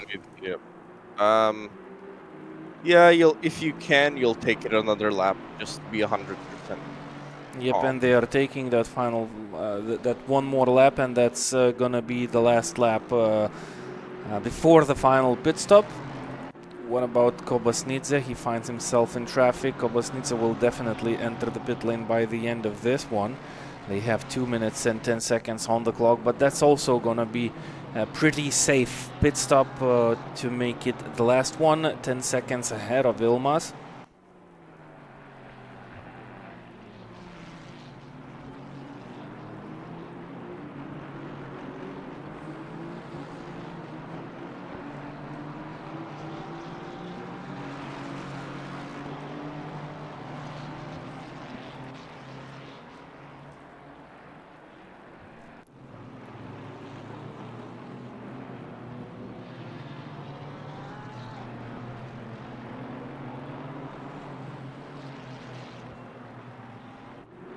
And he should head off the racetrack now, straight into the pit lane. Behind a couple of GT3s. This is already a safe window for the teams to go into the pit lane for their final stop. Anyways, the ones that have plenty of fuel in their fuel tanks, they will stay for as long as possible on the track, to my understanding, to kind of have the chance of choosing the right time to pit stop if they need to, or at least make the final stop as short as possible. It's not looking promising for Papanastasios and the IRT number 2 team to finish off on the podium place, because Beaver Grease team, they are looking phenomenally strong. Wipers on. Oh yeah, it's damp. Yep, it's raining. It's damp. You can see track condition. Track condition says damp. At least another 10 minutes of rain, and it will stop in half an hour. But as we've seen before, it is raining. It is raining. There is really no point in rain tires here, as you can lap on the slicks just as quick. So I don't think anybody's gonna go for the wets. Yep, so the slick tires have these yellow Pirelli markings on the sidewalls, and the rain tires, they are basically black. So this is a nice way to separate the tire choice of the drivers. Cars, I can already see cars crashing. Stevsky. Yep. Involved in something.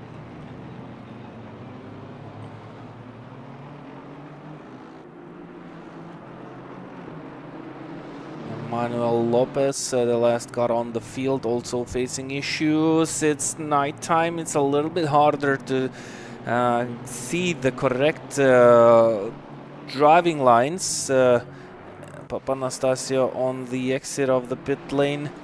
Let's catch up with the tires. Oh, it's definitely hard to see. No, Papanastasio's on dries. And I don't think there's a point in switching to the wet at all. Cars going off the racetrack. That's Eliseev. Yep, so a similar situation that we had earlier on, and definitely one right answer to that question is use the slicks.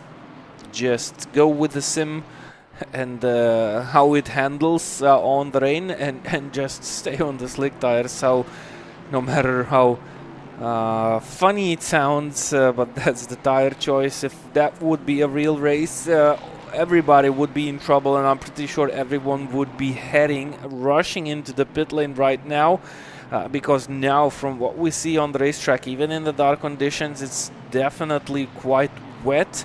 You see cars going off the racetrack. Some of them are being slightly more cautious. That's Pedrazzini trying to overtake Amaral in that BMW. That's Papanastasios. That's actually Spawn, who went back onto the track after the final pit stop, having also little issues because he has been overtaken by Amaral, which a team which is at least one lap down.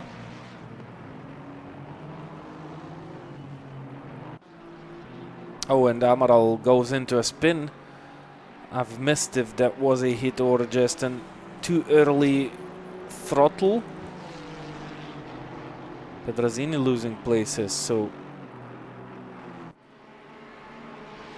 Eliseev, they are back in 6th. Just overtook Pedrazzini. Bad news is the Honda will have to go into the pit lane again.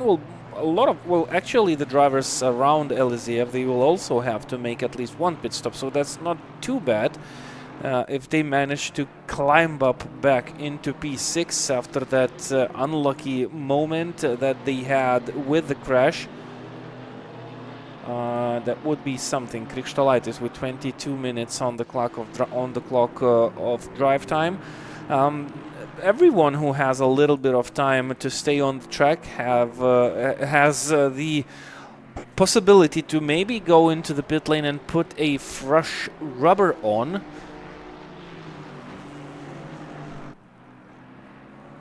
Just to try and have a slightly better grip in these conditions. How funny as it may sound, on slicks. So during the rain, you simply choose to go into the pit lane and put new slicks on, or either stay on the track with the same slicks that you're on. Eliziev still struggling, so he has been.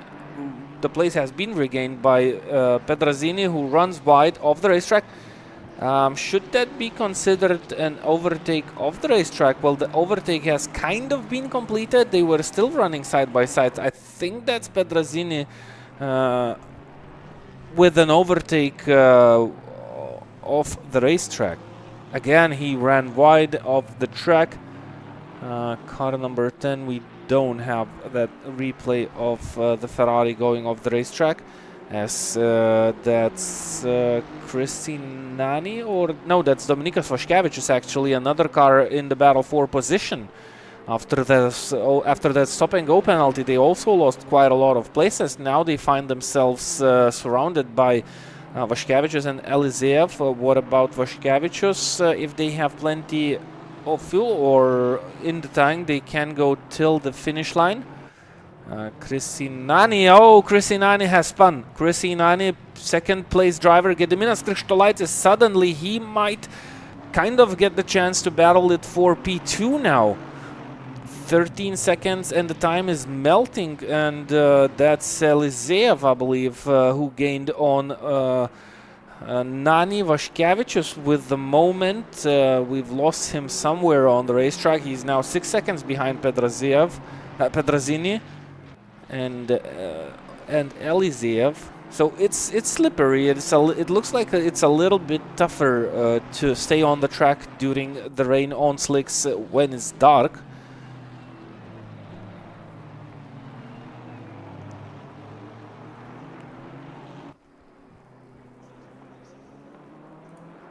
Yep. Nice to see a wet track again. Shame it's only a short time that we get to see the wet track, so everybody's staying on the slicks. That's Kristinani. And the spin. Oh, and he was right ahead of Karetskas. So Karetskas again, after that penalty, was right on the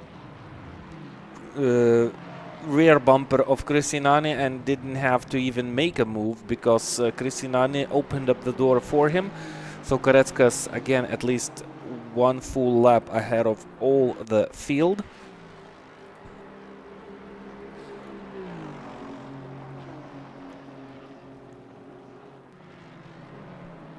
So Pedrazzini into the pit lane.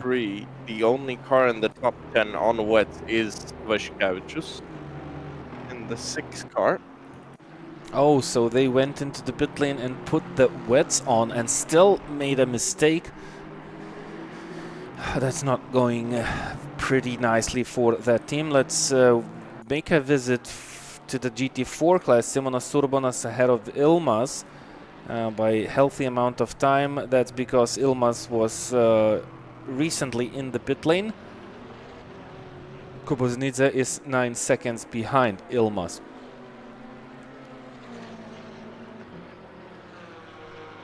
Nobody else. Benuti in GT4 has gone on to wet, so is Gray and Reshi.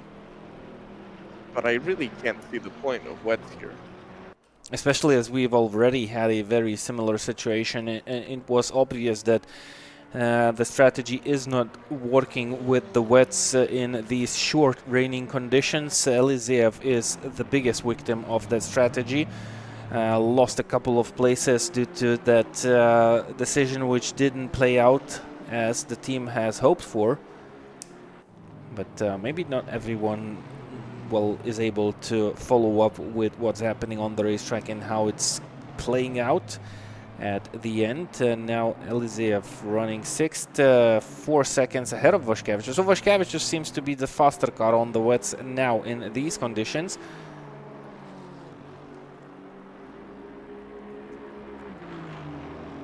but that's definitely gonna change. He's 2.5 seconds faster than Eliseev, so 4 seconds gap should melt in the course of 2 laps, so Vaškevičius still has a chance to look into P6 for at least a brief moment until we see the track drying out. By the way, Eliseev will have to go into the pit lane once more. Vaškevičius is not going into the pit lane anymore unless he runs out of tires due to the bad decision. If he's on wets,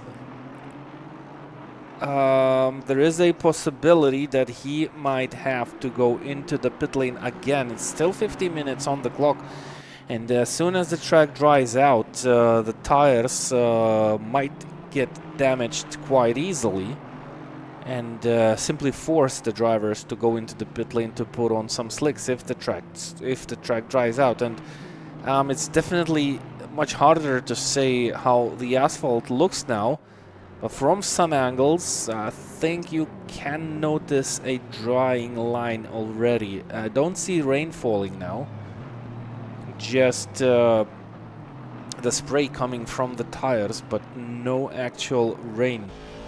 Vipers are still on. Maybe it's still drizzling a little bit. Can you see the conditions on your side?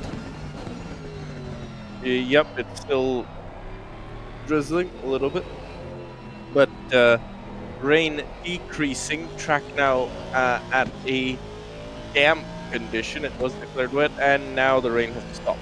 So track is damp, and those who put on wet are in trouble. HNS in the pit lane for their final stop. Nani also will have the chance to go into the pit lane shortly, put on some fresh softs, and go back on the drying track. Leaders will also have to make a pit stop visit into the pit lane. Gediminas Krikštolaitis should be the follow-up car after Kristi Nani completes his pit stop with 15 minutes on the clock to stay on the racetrack. Krikštolaitis suddenly looking pretty promising. 14 seconds behind. Well, he's still far behind Nani with less than 1 hour to go. 14 seconds suddenly seem like a huge gap. During these conditions, that might actually change, but we don't have any rain falling, and the drivers will get back into the rhythm of a dry track in maybe 15 minutes or so.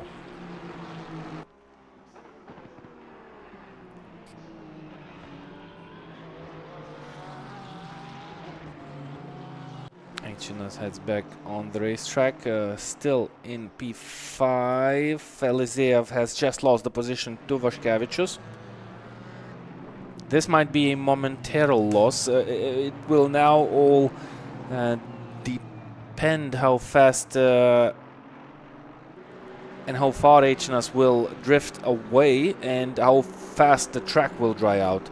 The biggest question for Vaškevičius is, will they have to go back into the pit lane to put softs on? Slicks on, instead of those wet tires, because as soon as the track will dry out, it doesn't rain, it stopped raining, it might cause some problems to the wet tires on that Aston Martin Vantage GT3. Both of the IRT cars are running one behind each other. That's Nani ahead of Vaškevičius. Vaškevičius still on wets, should be the tire of choice at this moment. They should have a slightest advantage against those who are running on slicks. He's still unable to overtake Nani. I think there should be some sort of a communication. If Vaškevičius is faster, he's being chased down by Eliseev.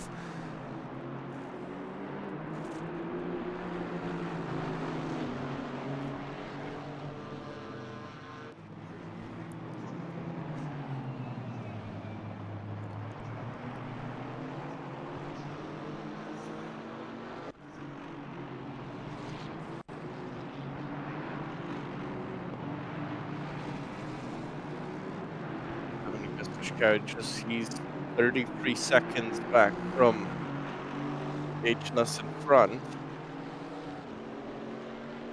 We'll have to make a stop for dry tires. He is on the wets and the only car in the top 10 on those wets. Nani straight into the pit lane. They still had more than 2 minutes on the clock. Maybe decided that the fresh tire will do better on conditions like these, and well, they definitely didn't have the need to extend that stint to the maximum time. It's over. In as well. Yep, Krikštolaitis had even more time on the clock, but maybe it's kind of a response to Krisinani. Didn't want to take risks. Vaškevičius trying to avoid Chabane, who was off the racetrack. Almost sent the car spinning. Was sideways for a brief moment of time. There is a confusion on the track. Right ahead of Vaškevičius, and he's gonna lose a little bit of time here in this situation. Eliseev still close. The wets should be running out of performance shortly. They are still slightly faster. The question is for how long, and will they last till the finish? Eliseev has 73 seconds advantage against Kristevski. Miguel Silverio gets into the International Racing Team car to take that to the flag. Steven Askatkus gets into the Beaver Grease Racing Porsche to take it to the flag. Here we go. The final 45 minutes to decide the final spot on the podium. The second spot on the podium and the final spot on the podium. 15 seconds that gap. Katkus will have the advantage on the track as it is right now, the damp circuit in the Porsche. Will he have an advantage once the track is dry again? Ausbon being stuck behind the GT4 leaders. Simonas Urbanas behind the wheel. Daniel Spon didn't want to take a risk, so backed out of it. Into turn one, waited out and made a beautiful and safe move. Lost a little bit of time here, but it's better to lose a couple of seconds rather to risk it. Again, has to be quite cautious because that GT4 Mercedes is kind of all over the track. Maybe he was paying a little bit more attention to the rear view mirrors rather than he was looking ahead.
Hna 34 seconds ahead of Vaškevičius and actually already faster than the car on wets. So Vaškevičius in trouble here. He'll need to pit and he'll need to change to dries. I can't believe they would make that mistake, considering they saw what happened with Eliseev. That exact mistake that team did, they went out and repeated it. Well, you learn from your own mistakes rather from the other mistakes. know, you should really try and learn from other people's You should. Yes, definitely. Looking at the GT4 class, there was a battle for P2. It's now Kobosnidze 75 seconds ahead of Yerlikaya.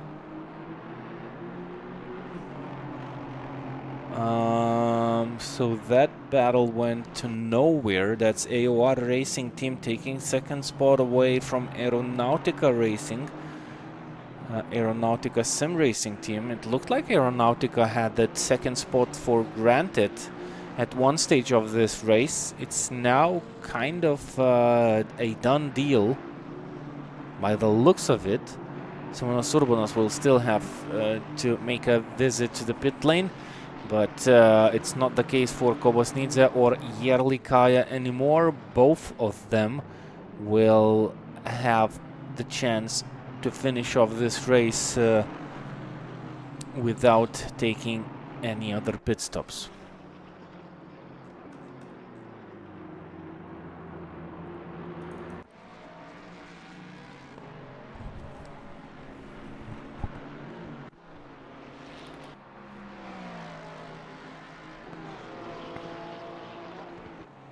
Steven Skutko's actually on a very nice pace here.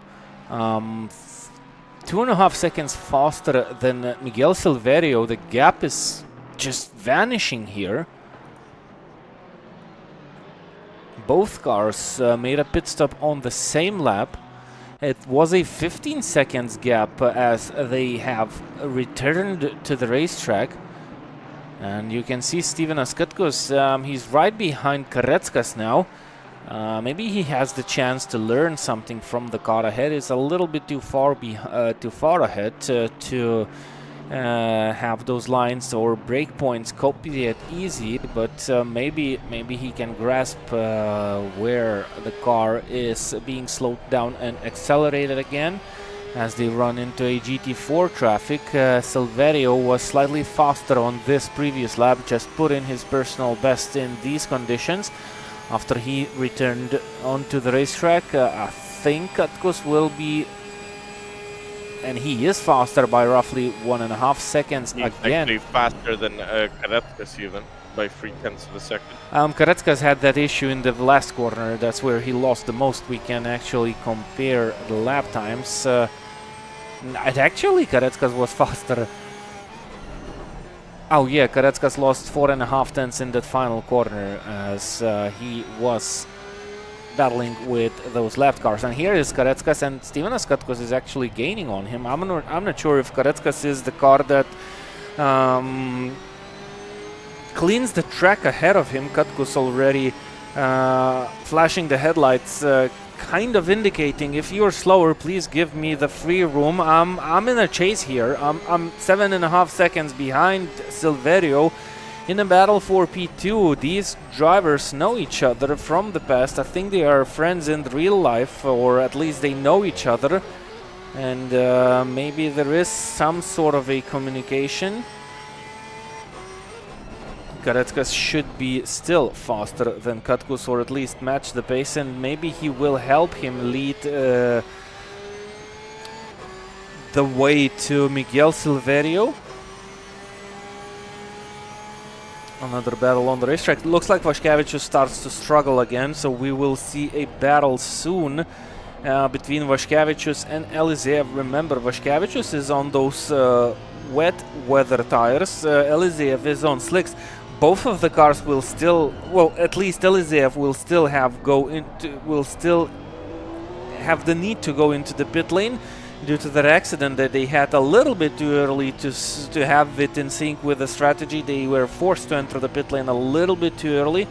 That means they will run off driver's time on the racetrack. And now they are focused on that Aston Martin ahead. What about the gap behind Vaškevičius? So 36 minutes on the clock. Looks like those wets are still kind of okay. And they are quite far ahead of 8th placed Bernie Pedrazini now. So Vaškevičius might have an option to maybe take a small risk. as soon as the tires will begin to burn, he might have the chance to drop a lot of pace, but still give longevity to those tires, will at least save some life in them. But he's already struggling. He's struggling. That's definitely the slower tire now.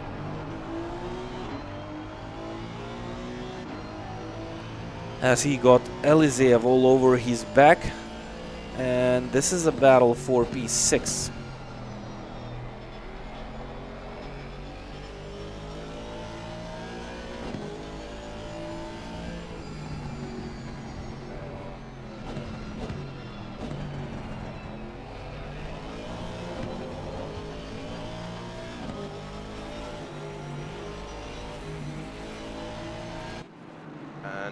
Karatka's pits, final pit stop for your race leader. Yep, final pit stop for the race leader. Eliseev lost a little bit of ground here. Vaškevičius managed to overtake that lapped car.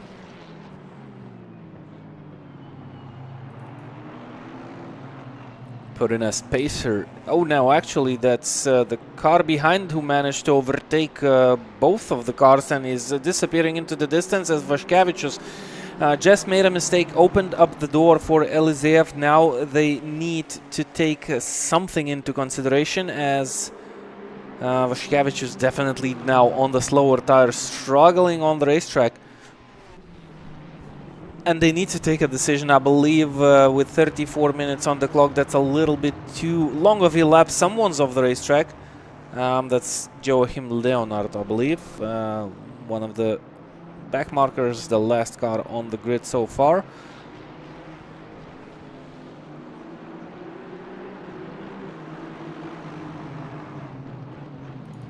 Eliseev got himself back ahead of that Aston Martin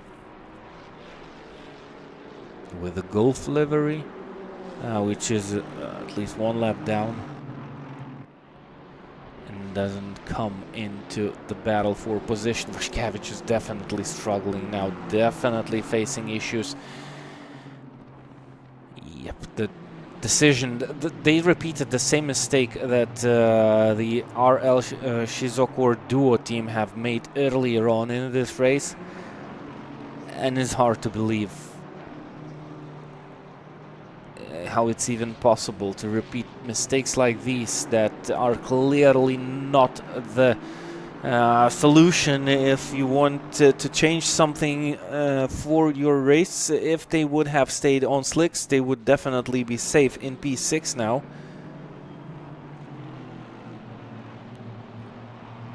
But currently they are losing, and losing big time, to Eliseev, who stays on the racetrack as Vaškevičius goes straight into the pit lane. And this is a good reaction time. They need to react now because they still have the chance. They should have pitted slightly earlier because of the fact that Eliseev will also have to go into the pit lane. They can extend their stint to as long as they need and maybe just go into the pit lane for a short splash and dash. They are running short on driver's time, 26 minutes on the clock, so I'm pretty sure it's gonna be enough for car number 4 to just put in a little amount of fuel into the fuel tank. And in that way gain a little bit more time against Vaškevičius, who will have to stay stationary for a little bit longer to do that tire change. Vaškevičius will not have to put in fuel, I'm pretty sure about it, because they went into the pit lane to take those wet tires with less than 1 hour to go, or around 1 hour. I think it was less than 1 hour. And there's a car of the racetrack in the background. Oh, and standing in the middle of the racetrack, bigger accidents. That's Osvaldo Breitz has been taken with him, and it's still a dangerous situation. Breitz just stands there still, waits till Matic will find his way back on the racetrack. A little bit of damage for that GT4 Mercedes. This is a car which is running 8th in the GT4 class. Still has a slight buffer between himself and Gray in this battle.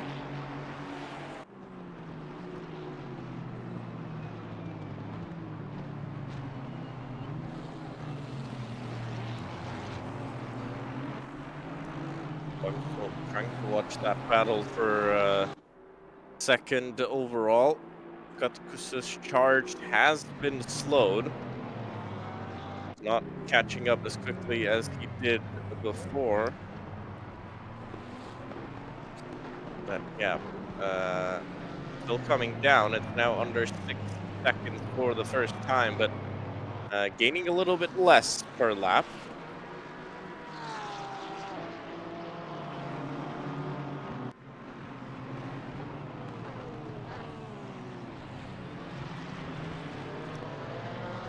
See if there are any more gains or losses.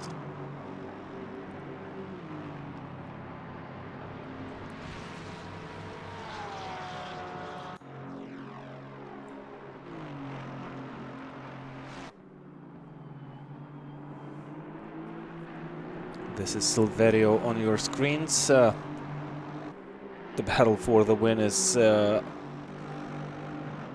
was over actually in the first corners, one could say so, as the Dream to Drive guys took over the lead and never looked back. But the battle for P2 and for P3, it was live actually all the time.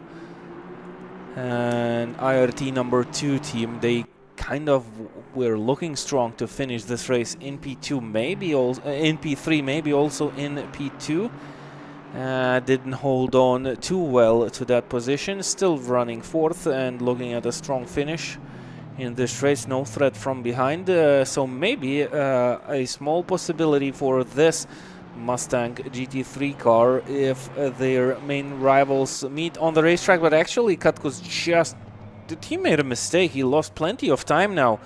The gap is up to 9 seconds. I don't see any information on my screen about some sort of a mistake or an off track, but it's roughly a 3 seconds mistake, at least to what it looks like.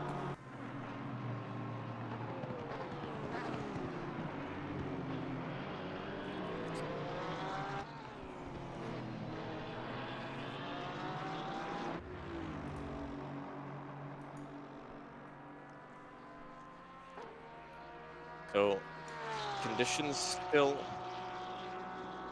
difficult. We have the track labeled as greasy at the moment. The wind has picked up 9 kilometers per hour. I think fastest wind we've had all race so far. Car number 4, stop and go 10 seconds. That at least 7. Well, it's gone from bad to worse. So we'll see if he can keep that position ahead of Galunas. I don't think so. I don't think so. And they will still have to enter the pit lane. They will not have enough of fuel in the tank. So after they make that stop and go penalty, which will take roughly 50 seconds out of their pocket, they will have to re-enter the pit lane to refill the fuel tank, unless somehow they manage to save that fuel or have enough of fuel in the tank to not be need to enter the pit lane again. I wonder what was that incident. Oh, it was a third warning. Okay, similar issue to what Vaškevičius, the IRT number 3 team have received. And yep, it's porting with 10-second stop and go penalties due to the 3 warning limit rule.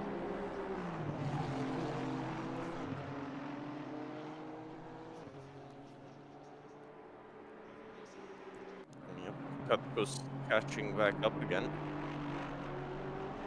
Oh, and Elzev actually dropping to P10. Wow. No, it was a glitch. Okay. He's in P6. He's 28 seconds ahead of Lunas at the moment. Okay, your numbers are better, I assume. I think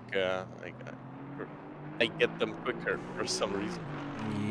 Yep, but if car number well, they got their driver time reset, so that is out of the question. They could go till the finish line, but they made their last pit stop with roughly 1 hour and 15 minutes on the clock, if my memory goes that far. Actually, I think I can have a look at it. Their last pit stop was at 4 hours and 49 minutes, Mark. If they filled it up fully, they can make it to the end. Okay, so that would be great news for Gosha Eliziev and the RL Shizokor team. If that's the case, maybe they will have to... No, actually, they're going into the pit lane. Oh, so that should mean... Does it mean that they will fuel up a little bit, but that's gonna be a position loss to Galunis, definitely. Only the drive through the pit lane itself takes roughly 30 seconds. They were 28 seconds ahead, so they will lose a couple of... Well, at least roughly 10 seconds. They will end up roughly 10 seconds behind Galunis now.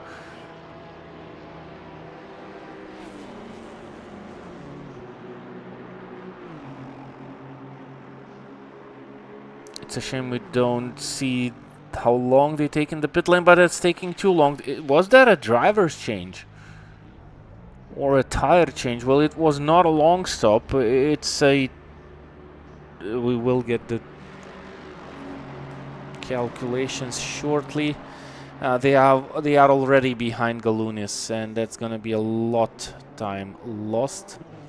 It was a 10-second stationary time, so a little bit of fuel was added. Maybe the tires were changed because the car was up on the hooks. The jack. Yeah, the jacks. I've said hooks, and I thought to myself that I have messed something up here. Maybe this is a new system for the future. Avoid the jacks and use the hooks in the pit lane. Somehow lift the car up. From above, yeah. Above the pit box. Yeah, you save some weight in the car and save some system. You really need strong people, though, to lift up the car. No, it might be some sort of a hydraulic technology coming from ahead. Yeah, talking nonsense. Just already confusing words. Nothing new. Yeah. As we get to the end of these races. Oh, Katkus losing again, big time. Is he? Oh no, looking at the wrong table, it was more than 10 seconds, but it's still a loss, 8.5 seconds. Miguel Silverio looking pretty strong to finish off this race, even with the pressure from Steven Ascatkus. It's not enough. No matter how fast Steven Ascatkus is cruising around the circuit, it's still lacking a little bit to have the chance to have a look into P2. But remember, this is racing. Sometimes things happen even on the last lap. So you have to stay there, even though you sometimes see the numbers going up to the wrong direction that you would hope. But you still have to do it to the maximum, as good as you can, because you never know what chance might open up. 8 seconds is basically a small mistake, and this time Steven Ascatkus is stuck behind a Aston Martin Vantage GT3 car. A driver which is not willing to cooperate, and Steven Ascatkus, oh, there was a tap with the GT4 car with the help of that Aston Martin, and they hit Sebas Rodriguez here. I wonder what car is the Aston Martin. That's Kral. That's Martin Kral, and he wasn't too cooperative here. By the end of this race, he's not battling with anyone. He's just driving around the track to reach the finish line, and well, he could have lifted off earlier to not create a situation that he created by kind of trying to stick on the track and not lift to let that Porsche through. And Katkus was definitely eager to get both of the cars, get through both of the cars as quick as possible. He lost roughly a second there and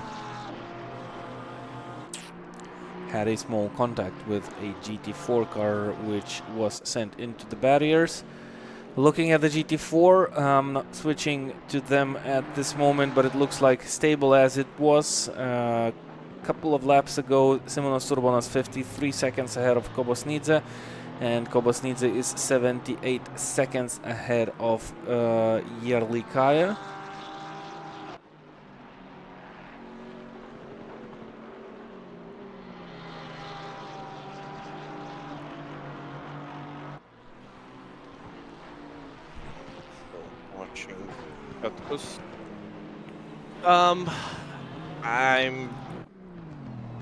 He would have to put in one hell of a performance here to find those 8 seconds. No, I don't see that happening. He had the best chance for the past 20 minutes or so, and the gap kind of stays around the same marks, meaning that whatever Steven Askatkos is taking out of his sleeve, Miguel Silverio is always able to answer to that pace. He had a very, very good chance when it was still damp, and he used it to get close, but I think it's going to be difficult for it to be close enough still. Even if he doesn't catch up, a third place here today would be a fantastic result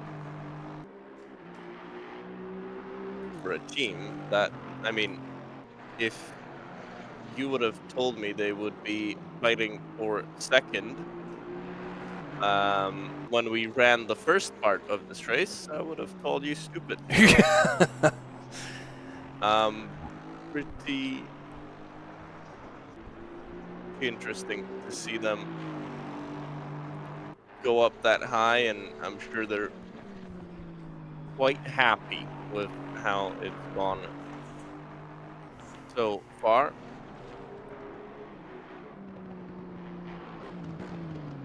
So before the red flag, they were at 10 laps behind the race lead.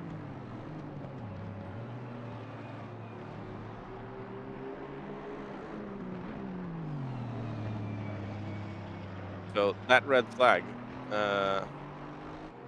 was a huge, huge gift for this team, and they capitalized on it. That's another important part. They got the gift, and they used it. They used it well.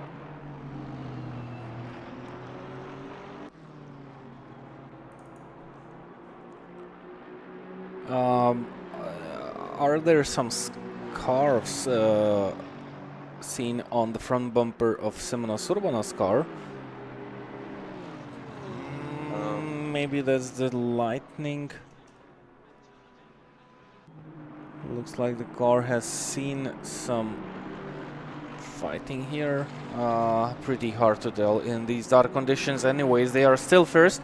Not by that much what they had in the first part. Well, maybe that's the livery, which looks like that could be dirt on the front. Yeah, maybe that's dirt, but well, 55 seconds is a healthy lead, but they had a 2 laps lead on the opening stints. Still, they're running first, and well, they don't bother about anything here, just trying to reach till the finish line, and that shouldn't be a very difficult task for Simonas Urbonas. Nika Kobosnidze is second, 80 seconds ahead of Yerlikaya. Somehow we missed this gap extending to that amount. It was very close at one stage of this race between the AOR Racing Team and Aeronautica Sim Racing Team, already unable to speak some words out. That's just a a reminder of how late it is at our local time. And due to the red flag, it's taking us a little bit longer till we see the checker flag, but it's almost there. A little bit less than 16 minutes on the clock for Domantas Kniva to finish off this race, being 1 lap ahead of Miguel Silverio, who by himself is still running a defensive race against Stevanas Katkus. The gap is jumping up and down sometimes. It's now down to 6.7 seconds.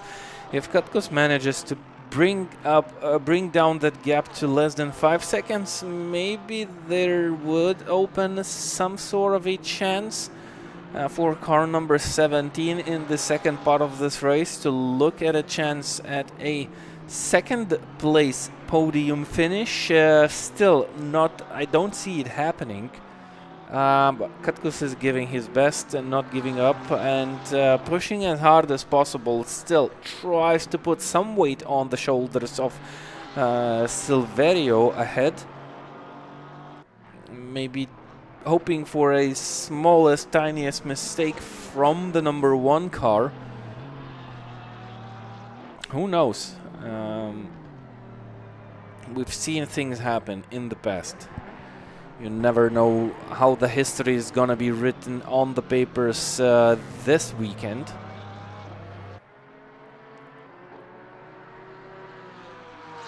Yep, we've seen crazier stuff happen, so not over until it's over. 15 minutes to go. That was gaining time. Gap down to 6.4.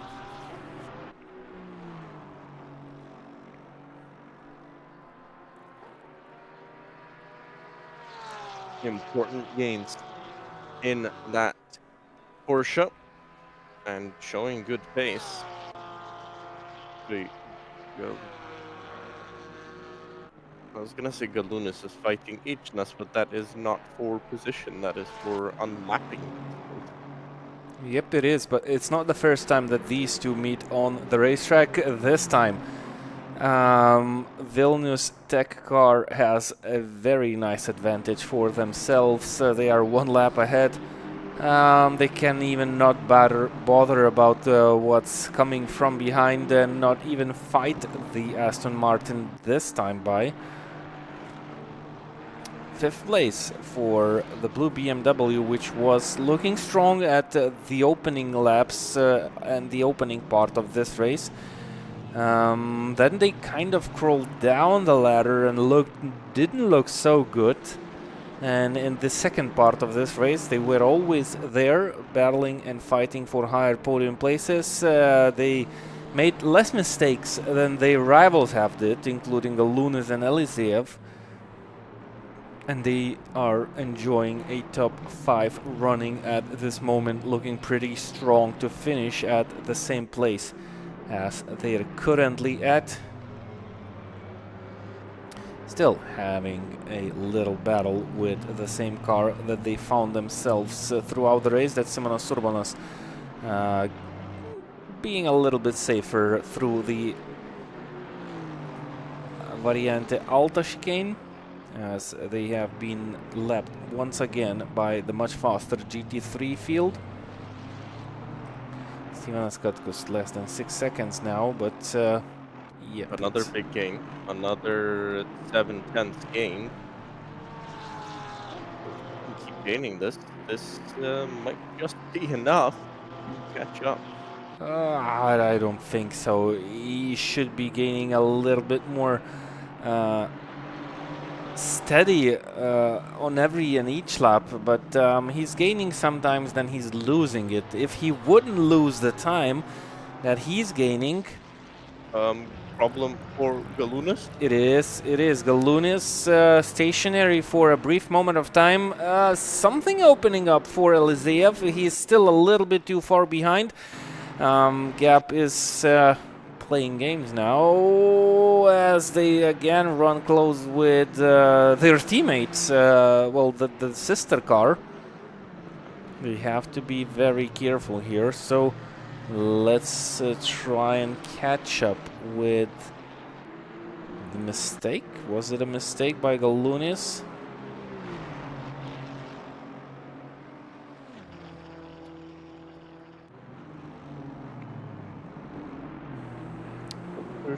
Oh, there was a cut of a racetrack and took Galunis out. Do they have some damage?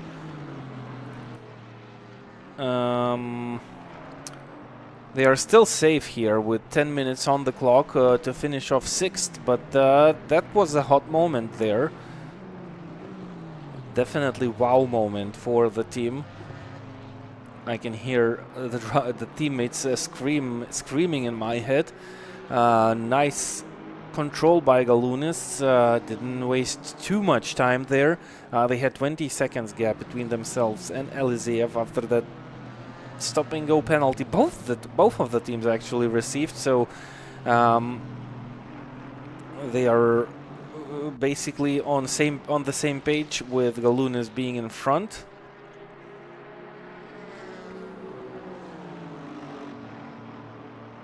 Was losing some time in traffic now.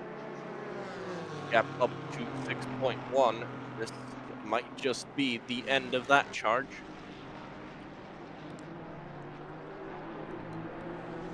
Still hoping for maybe something, but yeah, we aren't getting a battle for second. Nope, I don't think so. We will not get a battle for 2nd or 6th place unless something goes out of hand again.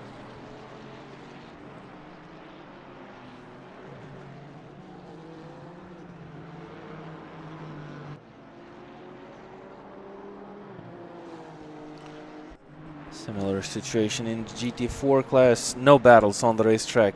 Well, one little battle, that's Oliva 1 and Dovydas Markaitis battling for the final places of the GT4 group. Melnichenko was in the pit lane, heads out back on the racetrack as Steven Askatkus getting closer and closer, but at a very low pace. This is it's already the gap is less than 5 seconds now between Silverio and Katkus, but with 8 minutes on the clock, that's just a small handful of laps remaining in this race.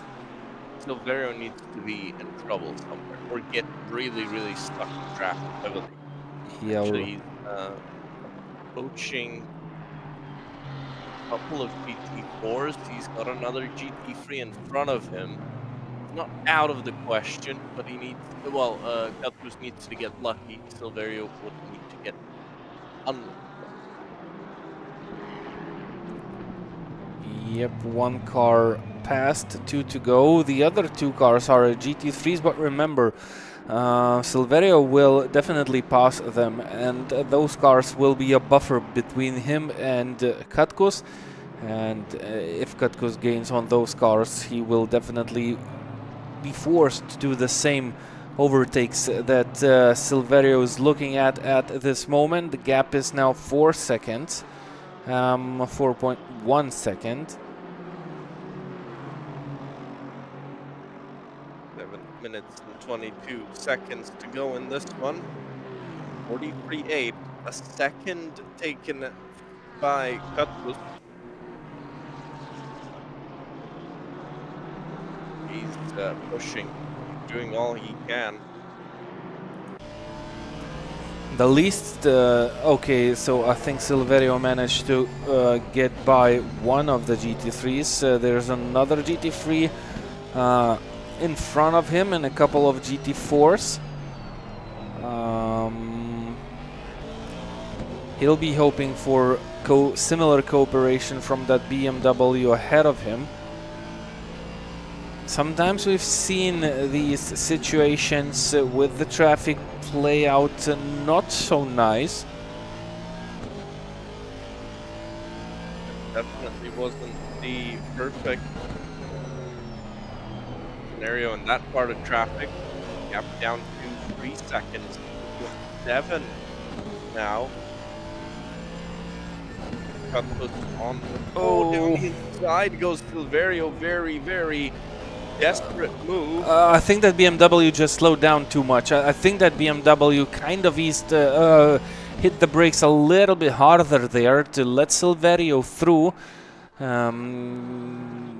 Yep, look, that orange BMW is already not only behind Silverio, but also behind that other BMW that is sticking around with the leaders. And how exciting it looks, I still cannot imagine anything changing here. Eliziev is 4 seconds, 4.5 seconds behind Galunis. Also, it's like a small gap. Going on Flasher like crazy. Catching up to Crackton. He's going to get slowed down here. This is going to be a time loss for the Porsche. He's going to have the inside line here. Crackton should let him through. Yep, easing before the corner. Beautiful driving, almost going off the racetrack in the background. Vario has a bit of traffic in front, but actually probably has the clearest piece of road in a while. And I'm sure the couple is really enjoying that. He'd like to see a lot of traffic.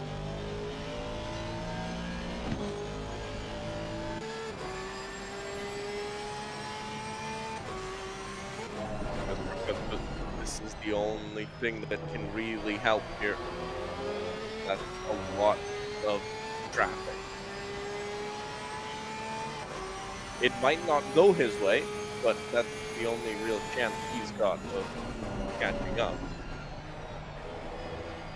Because Silverio will catch up to another Porsche in a moment. So we'll put another GT3 car in between himself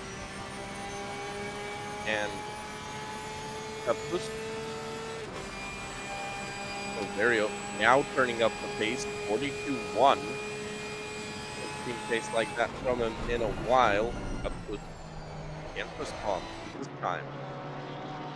And that's more than enough for Silverio with 3.5 minutes on the clock. So roughly 3 laps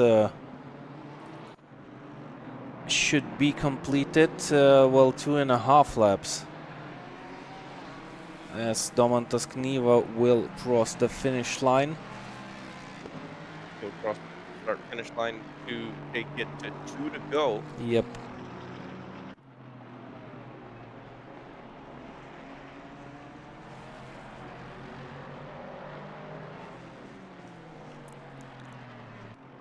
Still keeping an eye on the GT4 class. Looks like no problems, no big changes suffered on the table there.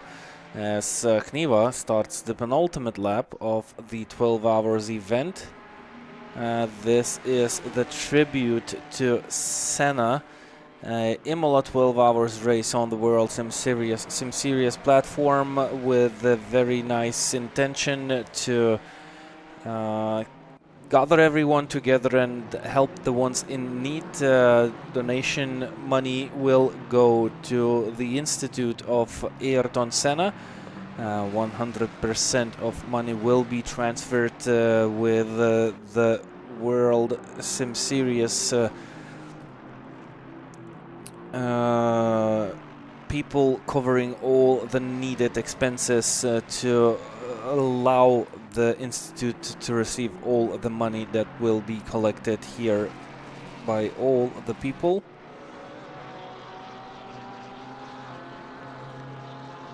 As we still stay on the racetrack, which is pretty hot, but yeah, even though Silverio is in a traffic situation, still manages it nicely. Katkus actually lost a little bit here. Kniva having some traffic.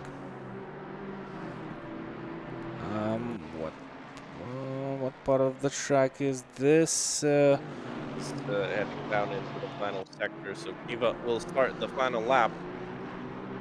Just a moment. Now, this looks promising for got just a lot of traffic in front of Silverio.